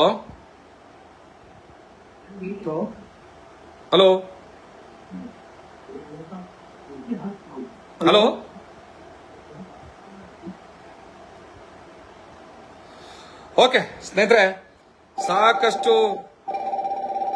ಸಾಕಷ್ಟು ವಿಚಾರಗಳನ್ನ ಸ್ಪಷ್ಟಪಡಿಸಿದ್ದೀನಿ ಅಂತ ಅನ್ಕೊಂಡಿದ್ದೀನಿ. ನಾನು ಸಾಕಷ್ಟು ವಿಚಾರಗಳನ್ನ ಸ್ಪಷ್ಟಪಡಿಸಿದ್ದೀನಿ. ಸುಮಾರು 1 ಗಂಟೆ 45 ನಿಮಿಷಗಳಿಂದ ಮಾತಾಡ್ಕೊಂಡು ಬಂದಿದ್ದೀನಿ. ಈ 1 ಗಂಟೆ 45 ನಿಮಿಷದಲ್ಲಿ ಎಷ್ಟು ವಿಚಾರಗಳನ್ನ ಇಟ್ಟಿದ್ದೀನಿ, ಎಷ್ಟು ದಾಖಲೆಗಳನ್ನ ಇಟ್ಟಿದ್ದೀನಿ. ಈಗ ಎಲ್ಲರೂ ಕೂಡ ಕೊನೆಯದಾಗಿ ಒಂದು ಕನ್ಕ್ಲೂಷನ್, ಸಮಾಜದ ಎಲ್ಲರೂ ಕೂಡ ಇದನ್ನ ನೋಡ್ಕೊಳ್ಳಿ. ಎಲ್ಲರೂ ಹೇಳ್ತಾ ಇರುವಂತದ್ದು, ಯೋಗ್ಯತೆ ನಮಗಿತ್ತು, ನಮಗ್ ಸಿಕ್ತು, ನಾವು ಹೆಚ್ಚು ಓದಿದ್ವಿ, ನಮಗ್ ಸಿಕ್ತು ಅಂತ. ಅಂದ್ರೆ ಅದರ ಅರ್ಥ ಮಾದಿಗರು ನೀವು ದಡ್ರಿದ್ದೀರಾ, ನೀವು ಎಜುಕೇಟೆಡ್ಸ್ ಅಲ್ಲ, ಹಂಗಾಗಿ ನಿಮ್ಗೆ ಅವಕಾಶ ಸಿಕ್ಕಿಲ್ಲ ಅಂತ. ಕೆಲಸ ಕಾರ್ಯಗಳು, ಹಕ್ಕು, ಅಧಿಕಾರಗಳು, ರಾಜಕಾರಣ ಮತ್ತೆ ಆಸ್ತಿ ಹಕ್ಕು ಕೇವಲ ಜ್ಞಾನ ಇತ್ತು, ವಿದ್ಯೆ ಇತ್ತು ಅನ್ನೋ ಕಾರಣಕ್ಕೆ ಮಾತ್ರ ಹಂಚಿಕೆ ಆಗಿಲ್ಲ. ಅಲ್ಲಿ ರಾಜಕೀಯ ಪ್ರಭಾವ, ಸಾಮಾಜಿಕ ಪರಿಸ್ಥಿತಿ, ಒಂದು ಏನದು ಕುಲವೃತ್ತಿ ಅಂತ ಇರ್ತದೆ. ಈ ಕುಲವೃತ್ತಿನಲ್ಲಿ ಅತ್ಯಂತ ಕೆಟ್ಟ ಕೆಲಸಗಳು, ಅಂದ್ರೆ ಅಸಹ್ಯ ಅಂತ ಈ ಸಮಾಜ ಯಾವುದನ್ನ ತುಚ್ಛೀಕರಿಸ್ತದೆ ಅಂತ ಕೆಲಸಗಳಲ್ಲಿ ತೊಡಗಿರುವಂತದ್ರಲ್ಲಿ ವಲಯ ಮತ್ತು ಮಾದಿಗ ಸಮಾಜಗಳನ್ನ ಹಿಂಗ ತುಲನೆ ಮಾಡಿ ನೋಡಿದಾಗ ರೆಸ್ಪೆಕ್ಟಬಲ್ ಬೇಸಾಯ ಅಥವಾ ಒಕ್ಕಲ್ತನ ಇದರಲ್ಲಿ ಕುಲವೃತ್ತಿಯಾಗಿ ತೋರಿಸ್ಕೊಂಡಂಥದ್ದು ವಲಯ ಸಮುದಾಯ. ಅದರಿಂದಾಗಿ ಭೂಮಿ ಒಣತನ ಮತ್ತೊಂದು ಮಗದೊಂದು ಎಲ್ಲ ಸಿಕ್ಕಿತ್ತು. ಆದ್ರೆ ಒಬ್ಬರ ಮನೆ ಹೇಲೆತ್ತು ಅಂತದ್ದು ನೀವು ಯಾರು ಹೇಳಿದ್ರು ನಿಮಗೆ ಮಾಡಿ ಅಂತ ಹೇಳಬೇಡಿ, ನಮಗ್ ಗೊತ್ತಿಲ್ಲ, ಶತಮಾನದಿಂದ ಮಾಡ್ಕೊಂಡು ಬಂದ್ರು, ಬಿಡಬೇಕಿತ್ತು, ಮಾಡ್ಕೊಡ್ದಿತ್ತು ಅದು. ಆಯ್ತಾ? ಕಾಯಕವೇ ಕೈಲಾಸ ಅಂತ ಅಣ್ಣ ಬಸವಣ್ಣನ ಮಾತನ್ನ ಪಾಲಿಸ್ಕೊಳ್ಳೋ ನಿಟ್ಟಿನಲ್ಲಿ ಕೆಟ್ಟ ಕೆಲಸವನ್ನು, ಅಂದ್ರೆ ಕೆಟ್ಟ ಕೆಲಸ ಅಂತಂದ್ರೆ ಇಟ್ ಮೀನ್ಸ್ ನಾನು ಕೆಟ್ಟದಂದ್ರೆ ದುಷ್ಟ ಕೆಲಸ ಅಂತ ಹೇಳ್ತಾ ಇಲ್ಲ, ಹೇಲೆತ್ತೋದು ಅಂದ್ರೆ ಅಸಹ್ಯ ಅನ್ನುವಂಥ ಕೆಲಸಗಳು, ಚಪ್ಪಲಿ ಹೊಲಿಯೋದು, ತಲೆ ಮೇಲೆ ಮಲ ಹೊರುವಂಥದ್ದು, ಭೂಮಿ ಇಲ್ಲದೆ ಇರುವಂಥದ್ದು, ಜೀತ್ಗಾರಿಕೆನಲ್ಲಿ, ಇದನ್ನು ಸಾಮಾಜಿಕ ಪರಿಸ್ಥಿತಿ ಅಂತ ಕರಿತೀವಿ. ಈ ಎರಡೂ ಸಾಮಾಜಿಕ ಪರಿಸ್ಥಿತಿನಲ್ಲಿ ಹೊಲೆಯ ಮತ್ತು ಮಾದಿಗರನ್ನ ಕಂಪೇರ್ ಮಾಡಿದಾಗ ಹೊಲೆಯರಿಗೆ ಸ್ವಲ್ಪ ಸುಧಾರಣೆಯಾಗಬಹುದಾದಂತಹ ಸಾಮಾಜಿಕ ಪರಿಸ್ಥಿತಿ ಪ್ಲಸ್ ರಾಜಕೀಯ ಭದ್ರತೆ ಪ್ಲಸ್ ರಾಜಾಶ್ರಯ, ನಾಲ್ವಡಿ ಕೃಷ್ಣರಾಜ ಒಡೆಯರ ರಾಜಾಶ್ರಯ ಎಲ್ಲವೂ ಸಿಕ್ಕಿದ್ರಿಂದ ನೀವು ಡೆವಲಪ್ ಆದ್ರಿ, ಸಂತೋಷ ಪಡ್ತೀನಿ. ಆದ್ರೆ ಇದರಿಂದ ವಂಚನೆಗೊಳಗಾದಂತ, ಈ ರಾಜಾಶ್ರಯದಿಂದ ವಂಚನೆಗಾಗಿದ್ದು, ರಾಜಕೀಯವಾದಂತಹ ಆಶ್ರಯದಿಂದ ಪ್ರಭಾವದಿಂದ ವಂಚನೆಗೊಳಗಾಗಿದ್ದು, ಮತ್ತೆ ಕನಿಷ್ಠ ಅನಿಸುವಂತಹ ಕೆಲಸಗಳಲ್ಲಿ ತೊಡಕೊಂಡಿದ್ದು ಮಾದಿಗ ಸಮುದಾಯ. ಈ ಎರಡನ್ನೂ ಕೂಡ ಸಾಮಾಜಿಕ ಪರಿಸ್ಥಿತಿಯಾಗಿ ನೋಡುವಾಗ ಮಾದಿಗರನ್ನ ಸಮಾಜ ದೂರೀಕರಿಸಿದೆ, ದೂರ ಇಟ್ಟಿದೆ. ದಕ್ಕಲಿಗರು, ಮಾಸ್ಟಿಗರು, ಈ ರೀತಿಯಾದಂತಹ ಜಾತಿ ಮಾದಿಗ ಸಂಬಂಧಿತರು, ಅಲೆಮಾರಿ ಸಮುದಾಯಗಳು ದೂರ ಇಟ್ಟಿದೆ. ಈ ಎರಡನ್ನೂ ಪರಿಗಣಿಸಿ ಸುಪ್ರೀಂ ಕೋರ್ಟ್ ಏನ್ ಹೇಳುತ್ತೆ, ಆಸ್ ಪರ್ ಎಂಪೆರಿಕಲ್ ಡಾಟಾ, ಲಭ್ಯವಿರುವಂತಹ ಎಂಪೆರಿಕಲ್ ಡಾಟಾಗಳನ್ನ ತಗೊಳ್ಳಿ, ಆ ಡಾಟಾಗಳನ್ನ ಆಧರಿಸಿ, ಜನಸಂಖ್ಯೆ ಅಲ್ಲ, ಎಂಪೆರಿಕಲ್ ಡಾಟಾ ಅಂದ್ರೆ ನಾಟ್ ಎ ಪಾಪ್ಯುಲೇಷನ್, ಬ್ಯಾಕ್ವರ್ಡ್ನೆಸ್, ಆ ಹಿಂದುಳಿದ ವರ್ಗದ ಏನೋ ಅಂಕಿ ಸಂಖ್ಯೆಗಳನ್ನ ನೋಡಿ, ಯಾರು ಯಾವ್ಯಾವ ಕಾರಣಕ್ಕೆ, ಅಂದ್ರೆ ಸಾಮಾಜಿಕವಾಗಿ, ಶೈಕ್ಷಣಿಕವಾಗಿ, ಆರ್ಥಿಕವಾಗಿ, ರಾಜಕೀಯವಾಗಿ ಇದರ ಪ್ರಭಾವಗಳಿಗೆ ಒಳಗಾಗಿ ಯಾರು ತುಚ್ಛೀಕರಿಸಿದ್ದಾರೆ, ದೂರೀಕರಿಸಿದ್ದಾರೆ, ಯಾರು ತುಳಿಯಲ್ಪಟ್ಟಿದ್ದಾರೆ, ಅವ್ರನ್ನ ಎಸ್ಸಿಗಳಲ್ಲೇ ಇತರೆ ಜಾತಿಗಳ ಸರಿಸಮನಕ್ಕೆ ತರುವಂತ ಪ್ರಯತ್ನ ಮಾಡಿ. This is the meaning of empirical data. ದತ್ತಾಂಶ, ಬ್ಯಾಕ್ವರ್ಡ್ನೆಸ್, ಎಷ್ಟು ಹಿಂದುಳಿದಿದ್ದಾರೆ, ಅವ್ರ ಹತ್ರ ಎಷ್ಟು ಭೂಮಿ ಇದೆ, ಎಷ್ಟು ಜನ IAS ಆಫೀಸರ್ ಇದ್ದಾರೆ, ಎಷ್ಟು ಜನ IPS ನವರು ಇದ್ದಾರೆ, ಎಷ್ಟು ಜನ ಪೊಲೀಸ್ ಕಾನ್ಸ್ಟೇಬಲ್ ಇದ್ದಾರೆ, ಎಷ್ಟು ಜನದ ಸೈಕಲ್ ಇದೆ, ಎಷ್ಟು ಜನದ ಭೂಮಿ ಇದೆ, ಎಷ್ಟು ಜನದ ಇನ್ಸ್ಟಿಟ್ಯೂಷನ್ ಇದೆ, ಜಾತಿವಾರು. ಇದನ್ನೆಲ್ಲ ತೆಗೆದಾಗ ಮಾದಿಗರ ಹತ್ರ ಒಂದು ಮೆಡಿಕಲ್ ಕಾಲೇಜ್ ಇಲ್ಲ, ಹೊಲೆಯರ ಹತ್ರ ಇದೆ. ಇರ್ಲಿ, ಸಂತೋಷ, ತುಂಬಾ ಸಂತೋಷ. ಇಂಡಸ್ಟ್ರಿಗಳ ಲೆಕ್ಕ ತಗೊಳ್ಳಿ, ಭೂಮಿ ಒಡೆತನದ ಲೆಕ್ಕ ತಗೊಳ್ಳಿ, IAS ಆಫೀಸರ್ ತಗೊಳ್ಳಿ, IPS ತಗೊಳ್ಳಿ, ಹಂಗ್ ಬಂದಾಗ ನೋಡಪ್ಪ, ಅಸ್ಪೃಶ್ಯರಲ್ಲೇ ಹೊಲೆಯರಿಗೆ ಒಂದಿಷ್ಟು ಅವಕಾಶ ಜಾಸ್ತಿ ಸಿಕ್ಕಿದೆ. ನಾನು ಇದನ್ನ ಕಸಿದ್ರು, ಒಡ್ಕೊಂಡ್ ತಿಂದ್ರು ಆ ಪದ ಉಪಯೋಗಿಸಲ್ಲ. ಸಾಮಾಜಿಕ ಪರಿಸ್ಥಿತಿಯ ಕಾರಣಕ್ಕೆ ಸಿಕ್ಕಿದೆ. ಸೊ ಸಾಮಾಜಿಕ ಪರಿಸ್ಥಿತಿಯ ಕಾರಣಕ್ಕೆ ಹಿಂದುಳಿದಂತ ಮಾದಿಗರನ್ನ ಸರಿ ಸಣ್ಣಾಗಿ ತರೋದಕ್ಕೆ as per empirical data internal reservation ಅನ್ನ ಇಂಪ್ಲಿಮೆಂಟ್ ಮಾಡಿ ಅಂತ ರಾಜ್ಯ ಸರ್ಕಾರ ಕೇಳಿತ್ತು. ಇದೊಂದು ಅರ್ಥ ಆಗ್ಬಿಟ್ರೆ ಯಾವನು ಕೂಡ ಮಾದಿಗರ ವಿರುದ್ಧ, ಅವರ ಹೋರಾಟದ ವಿರುದ್ಧ, ನಿಮಗ್ ತಲೆ ಇರ್ಲಿಲ್ವೇನ್ರಿ, ನೀವ್ ವಿದ್ಯಾವಂತರಲ್ವೇನ್ರಿ? ವಿದ್ಯಾವಂತರೆ. ಕಾಂಶಿರಾಮ್ಗಿನ ಜ್ಞಾನವಂತರ, ಪ್ರೊಫೆಸರ್ ಬಿ ಕೃಷ್ಣಪ್ಪನವ್ರಿಗಿನ್ನ ಬದ್ಧತೆನಾ, ಅವ್ರಿಗಿನ್ನ ಜ್ಞಾನವಂತರ? ಮಾದಿಗ ಸಮುದಾಯದಲ್ಲಿ ದುರಾಂಕಾರ ಅನ್ಕೊಳ್ಳಿ, ಯಾವ ವಿಚಾರದಲ್ಲಿ ಚರ್ಚೆ ಮಾಡ್ಬೇಕು ಹೇಳಿ, ರೆಡಿ ಇದ್ದೀನಿ. ನಾನು ದಡ್ಡ ಅಲ್ಲ. ಬಾಬಾ ಸಾಹೇಬ್ರ ಕರುಣೆಯಿಂದ ಅಪಾರ ಜ್ಞಾನವನ್ನು ಸಂಪಾದನೆ ಮಾಡಿದ್ದೆ, ನಾನು ದಡ್ಡನ? ಆದ್ರೆ ನನ್ನ ಕುಲವೃತ್ತಿಯ ಸಾಮಾಜಿಕ ಕಾರಣಗಳಿಂದ ಅವಕಾಶ ವಂಚಿತರಾದಂತಹ ಮಾದಿಗ ಸಮುದಾಯದವ್ರು ನಾನು. ಚಪ್ಪಲಿ ಹೊಲಿಯೋದು, ಹೇಲೆತ್ತೋದು, ಚೀತಾ ಮಾಡೋದು, ಭೂಮಿ ಇಲ್ಲದೆ ಇರುವಂತದ್ದು. ಈ ಕಾರಣಕ್ಕೆ ಆ ಎಂಪೆರಿಕಲ್ ಡಾಟಾವನ್ನು ನೋಡಿ ನೀವು ಒಳ ಮೀಸಲಾತಿಯನ್ನ ಕೊಡಿ, ಪ್ರಥಮ ಪ್ರಾಶಸ್ತ್ಯವನ್ನ ಅವ್ರು ಕೊಡಿ, ಪ್ರವರ್ಗ ಏನಲ್ಲಿ ಕೊಡಿ ಅಂತ ಸರ್ಕಾರ ಡಿಸೈಡ್ ಮಾಡಿದ್ದು. ನಾಗಮೋಹನ್ ಅವರಲ್ಲ. ಪ್ರಥಮ ಪ್ರಾಶಸ್ತ್ಯವನ್ನ ಮಾದಿಗರಿಗಿಂತಲೂ ಕೂಡ ತಳಸ್ತರದಲ್ಲಿರುವಂತಹ ಅಲೆಮಾರಿಗಳಿಗೆ ಕೊಡಿ ಅಂತ. ಮಾದಿಗರು ಯಾರಾದ್ರೂ ವಿರೋಧ ಮಾಡಿದ್ರ? ನಾಳೆ ಬೆಳಗ್ಗೆ ಕೂಡ ಅಲೆಮಾರಿಗಳಿಗೆ ಪ್ರವರ್ಗ 1 ಕೊಟ್ಟು ಅವ್ರಿಗೆ ಅವಕಾಶ ಮಾಡಿಕೊಟ್ರೆ ಚಪ್ಪಾಳೆ ತಟ್ಟಿ ಹೃದಯಪೂರ್ವಕವಾಗಿ ಸ್ವೀಕಾರ ಮಾಡೋರು ನಾನೇನೆ. ಆಯ್ತಲ್ಲ? ಈಗ ನಮಗ್ ಕೊಟ್ಟಿದ್ದಾರೆ ಅನ್ನೋ ಕಾರಣಕ್ಕೆ ಒಂದು 8 ಸೀಟು ಧಾರವಾಡದಲ್ಲಿ, 8 ಸೀಟು ಮಾದಿಗರಿಗೆ ಸಿಕ್ಬಿಡ್ತಲ್ಲಪ್ಪ ಮೊದಲನೇ ಪ್ರಾಶಸ್ತ್ಯದಲ್ಲಿ ಅಂತ ಹೇಳಿಬಿಟ್ಟು ಇಡೀ ಮೀಸಲಾತಿಯ ಸಿಸ್ಟಮ್ ಅನ್ನೇ ಮತ್ತೆ ರದ್ದು ಮಾಡಿಕೊಟ್ಟಿದ್ದೀರಲ್ಲ. ರಾಜಕೀಯವಾಗಿ ಹೊಲೆ ಸಮುದಾಯದ ರಾಜಕಾರಣಿಗಳು ಪ್ರಭಾವಿಗಳಾಗಿರೋದ್ರಿಂದ ಹಿರಿಯ ಖರ್ಗೆ, ಕಿರಿಯ ಖರ್ಗೆ, ಮಹದೇವಪ್ಪನವರು, ಮತ್ತೆ ಪರಮೇಶ್ವರ್ ಅವರು, ಇನ್ನೂ ಒಂದಷ್ಟು ಜನ ಇದ್ದಾರೆ. ಅವರೆಲ್ಲ ಸಚಿವರಲ್ಲ, ಶಾಸಕರುಗಳಿದ್ದಾರೆ. ಇವರು ರಾಜಕೀಯವಾಗಿ ಪ್ರಭಾವ ಇದ್ದವರು 3 ದಿವಸಕ್ಕೆ ನಮ್ಮ 35 ವರ್ಷಗಳ ಹೋರಾಟದ ಎದುರಾಗಿ 3 ದಿವಸಕ್ಕೆ 6% ನಮ್ಮ ಜೊತೆಲಿ ತಗೋತಾರೆ. ಸಂತೋಷ, ತಗೊಂಡಾಯ್ತು ಅಂಚ್ಕೊಂತೀನಿ ನಾನು, ಸುಮ್ನಾದ್ವಿ. ಪ್ರಥಮ ಪ್ರಾಶಸ್ತ್ಯ ಅವ್ರಿಗೋಯ್ತು ಅನ್ನೋ ಕಾರಣಕ್ಕೆ ಇಡೀ ಸಿಸ್ಟಮ್ ಅನ್ನೇ, ಮೀಸಲಾತಿ ಸಿಸ್ಟಮ್, ಒಳ ಮೀಸಲಾತಿ ಸಿಸ್ಟಮ್ ಅನ್ನೇ ರದ್ದು ಮಾಡೋ ಮಟ್ಟಕ್ಕೆ ರಾಜಕೀಯ ಪ್ರಭಾವಿಗಳಿದ್ದೀರಿ. ಇದನ್ನೇ ಸುಪ್ರೀಂ ಕೋರ್ಟ್ ಹೇಳಿದ್ದು, as per empirical data study ಮಾಡಿ. ಇದನ್ನೇ ನಾಗಮೋಹನ್ ದಾಸ್ ಆಯೋಗ ಹೇಳಿದ್ದು, ಇದನ್ನೇ ಸದಾಶಿವ ಆಯೋಗ ಹೇಳಿದ್ದು, ಇದನ್ನೇ ಮಾಧುಸ್ವಾಮಿ ಆಯೋಗ ಹೇಳಿದ್ದು, ಇದನ್ನೇ ಅವನೂರು ವರದಿ ಹೇಳಿದ್ದು, ಇದನ್ನೇ ಕಾಂತರಾಜ್ ಆಯೋಗದ ವರದಿ ಹೇಳಿದ್ದು, ಇದನ್ನೇ 2011 ಸೆನ್ಸಸ್ ಹೇಳಿದ್ದು, ಇದನ್ನೇ ಕೆಪಿಎಸ್ಸಿ ಡಾಟಾಗಳು ಹೇಳಿದ್ದು. ನಾವೆಲ್ಲಿದ್ದೀವಿ ಅಂತ. ಈಗ ನಾವಿಲ್ಲಿಗೆ ಬರ್ಬೇಕಲ್ವಾ? ನಾವಿಲ್ಲಿದ್ದವ್ರು ಇಲ್ಲಿ ಬರೋದಿರ್ಲಿ, ಇಲ್ಲಿಗೆ ಬಂದಿದ್ಕೇನೆ ಹಿಂಗ್ ಆಡ್ತಾ ಇದ್ದೀರಲ್ಲ. ನಾನು ಈ ಕರ್ನಾಟಕದ ಸಮಸ್ತ ಜಾತಿಗಳವರ ಪಾದಕ್ಕೆ ನಮಸ್ಕಾರ ಮಾಡಿ ಕೇಳ್ತಾ ಇದ್ದೀನಿ. ನಾನೇನ್ ಮಾತಾಡ್ತಾ ಇದ್ದೀನಿ ಇದರ ಸತ್ಯ ಇದೆಯಾ ಸುಳ್ಳಿದೆಯಾ ಪರಿಶೀಲನೆ ಮಾಡಿ. ನಾವು ನಿಜವಾಗ್ಲೂ ಕೇಳ್ತಾ ಇರೋದು ನ್ಯಾಯಬದ್ಧವಾಗಿದೆ, ಸಂವಿಧಾನಬದ್ಧವಾಗಿದೆ, ಅಂಬೇಡ್ಕರ್ ತತ್ವಕ್ಕೆ ಸಮಾನವಾಗಿದೆ, ಬಸವಣ್ಣನ ವಿಚಾರಧಾರೆಗೆ ಸಮಾನವಾಗಿದೆ, ಬುದ್ಧನ ಆಶಯಕ್ಕೆ ತಕ್ಕನಾಗಿದೆ ಅಂತ ಏನಾರು ಅನ್ಸಿದ್ರೆ, ಮೀಸಲಾತಿಯ ಜನಕ ಶಾಹು ಮಹಾರಾಜ್, ಮೀಸಲಾತಿಯನ್ನು ಪ್ರಪ್ರಥಮ ಬಾರಿಗೆ ದೇಶದಲ್ಲಿ ಇಂಟ್ರೊಡ್ಯೂಸ್ ಮಾಡಿದಂತಹ ಜನಕ ಶಾಹು ಮಹಾರಾಜ್ ಅವರ ಅವತ್ತಿನ ಆಶಯ ಏನಾಗ್ತೋ ಅದನ್ನು ನಾವು ಕೇಳ್ತಾ ಇದ್ದೀವಿ ಅಂತಂದ್ರೆ, ನ್ಯಾಯವಾದ ಹಕ್ಕಿಗೋಸ್ಕರ ನಾವು ಕೈ ಚಾಚಿದೀವಿ ಅಂತಂದ್ರೆ, ನಿಮ್ ಇಡೀ ಸಮಾಜ ಮುಂದೆ ಕೈ ಮುಗಿದಿದ್ದೀವಿ ಅಂದ್ರೆ, ಸತ್ಯ ಇದ್ರೆ ಅನುಕಂಪ ಬೇಡ, ಕಾನೂನನ್ನು ನೋಡಿ, ಅಂಕಿಅಂಶಗಳನ್ನ ನೋಡಿ, ನಮ್ಮ ಬೆಂಬಲಕ್ಕೆ ನಿಲ್ಲಿ. ಈ ಸರ್ಕಾರಕ್ಕೆ ಒಂದಿಷ್ಟು ತಿಳುವಳಿಕೆಯನ್ನು ಹೇಳಿ. ಅದನ್ನು ಬಿಟ್ಟುಬಿಟ್ಟು ನನ್ನ ಅಂಕಿಅಂಶಗಳನ್ನೆಲ್ಲ ನೋಡಿದ ನಂತರ ಕೂಡ ನಾವು ವಿದ್ಯಾವಂತಿದ್ರಿ, ಬುದ್ಧಿವಂತಿದ್ರಿ, ಅದಕ್ಕೆ ನಾವು ತಗೊಂಡ್ವಿ ಅಂದ್ರೆ, ಹಾಗಾದ್ರೆ ಮೀಸಲಾತಿಯೇ ಬೇಕಾಗಲ್ಲ. ಈ ದೇಶದ ಸಿಸ್ಟಮ್ ನಲ್ಲಿ ಮೀಸಲಾತಿನೇ ಬೇಕಾಗಿಲ್ಲ. ಯಾಕಂದ್ರೆ ವಿದ್ಯಾವಂತರಿದ್ವಿ, ಪ್ರತಿಭೆ ಇತ್ತು, ಆ ಕಾರಣಕ್ಕೆ ನಮಗೆ ಸಿಕ್ತು ಅನ್ನೋದಾದ್ರೆ, ಪ್ರತಿಭೆಯಿಂದನೇ ಎಲ್ಲರನ್ನೂ ಕೂಡ ನಾವು ನೋಡೋದಾದ್ರೆ, ಬಾಬಾ ಸಾಹೇಬರ ಚಿಂತನೆಗಳಿಗೆ ನಾವು ದ್ರೋಹ ಬಗ್ದಂಗಾಗ್ತದೆ, ಕಾಂಶಿರಾಮ್ರವರ ಚಿಂತನೆಗಳಿಗೆ ದ್ರೋಹ ಬಗ್ದಂಗಾಗ್ತದೆ, ನಾಲ್ವಡಿ ಕೃಷ್ಣರಾಜವಾಡಿಯವರು ಏನ್ ಮೀಸಲಾತಿ ಕೊಟ್ಟರಲ್ಲ ಅವರ ಚಿಂತನೆಗಳಿಗೆ ದ್ರೋಹ ಬಗ್ದಂಗಾಗ್ತದೆ, ಶಾಹು ಮಹಾರಾಜರ ಚಿಂತನೆಗಳಿಗೆ ದ್ರೋಹ ಬಗ್ದಂಗಾಗ್ತದೆ. ನಮ್ಮ ಒಟ್ಟು 35 ವರ್ಷಗಳನ್ನ ಹೋರಾಟವನ್ನ ನೀವು ಅಣಕ ಮಾಡ್ದಂಗೆ, ಕೇಕೆ ಹಾಕಿ ನಕ್ದಂಗೆ, ನಮ್ಮನ್ನ ಛೇಡಿಸ್ದಂಗೆ ಆಗ್ತದೆ. ಕೊನೆಗೆ ದೇವನೂರು ಮಹದೇವನವರು ಕೂಡ ಹೇಳ್ದಂಗೆ, ಒಳ ಮೀಸಲಾತಿಯ ವಿರೋಧಿಗಳು, ಸಂವಿಧಾನದ ವಿರೋಧಿಗಳು, ಮನುಷ್ಯತ್ವದ ವಿರೋಧಿಗಳು, ಬಾಬಾ ಸಾಹೇಬ್ ಅಂಬೇಡ್ಕರ್ ವಿರೋಧಿಗಳು ಅಂತ ಏನ್ ಹೇಳಿದ್ರಲ್ಲ ಅದಾಗತ್ತೆ. ಇಷ್ಟೇ ನಾನು ಮಾತಾಡಕ್ಕಾಗತ್ತೆ. ಕೊನೆಯದಾಗಿ ಕರ್ನಾಟಕದ ಸಮಸ್ತ ಎಲ್ಲ ಜಾತಿ ಮುಖಂಡರುಗಳಿಗೂ, ಎಲ್ಲ ಸಂಘ ಸಂಸ್ಥೆಗಳಿಗೂ ಕೈ ಮುಗಿದು ನಿಮ್ಮ ಪಾದ ಪ್ರಾರ್ಥನೆ ಮಾಡ್ತೀನಿ, ನ್ಯಾಯದ ಪರವಾಗಿ ನಮ್ಮ ಜೊತೆ ನಿಲ್ಲಿ. ಇದಕ್ಕಿಂತ ಹೆಚ್ಚಾಗಿ ನಾನು ಏನು ಕೇಳ್ಕೊಳ್ಳಲ್ಲ. ಎಲ್ಲರ ಪಾದಕ್ಕೆ ನಮಸ್ಕಾರ. ತಮ್ಮೆಲ್ಲರೂ ಶುಭವಾಗಲಿ. ನಮಸ್ಕಾರ. ಜೈ ಭೀಮ್, ಜೈ ಮಾದಿಗ.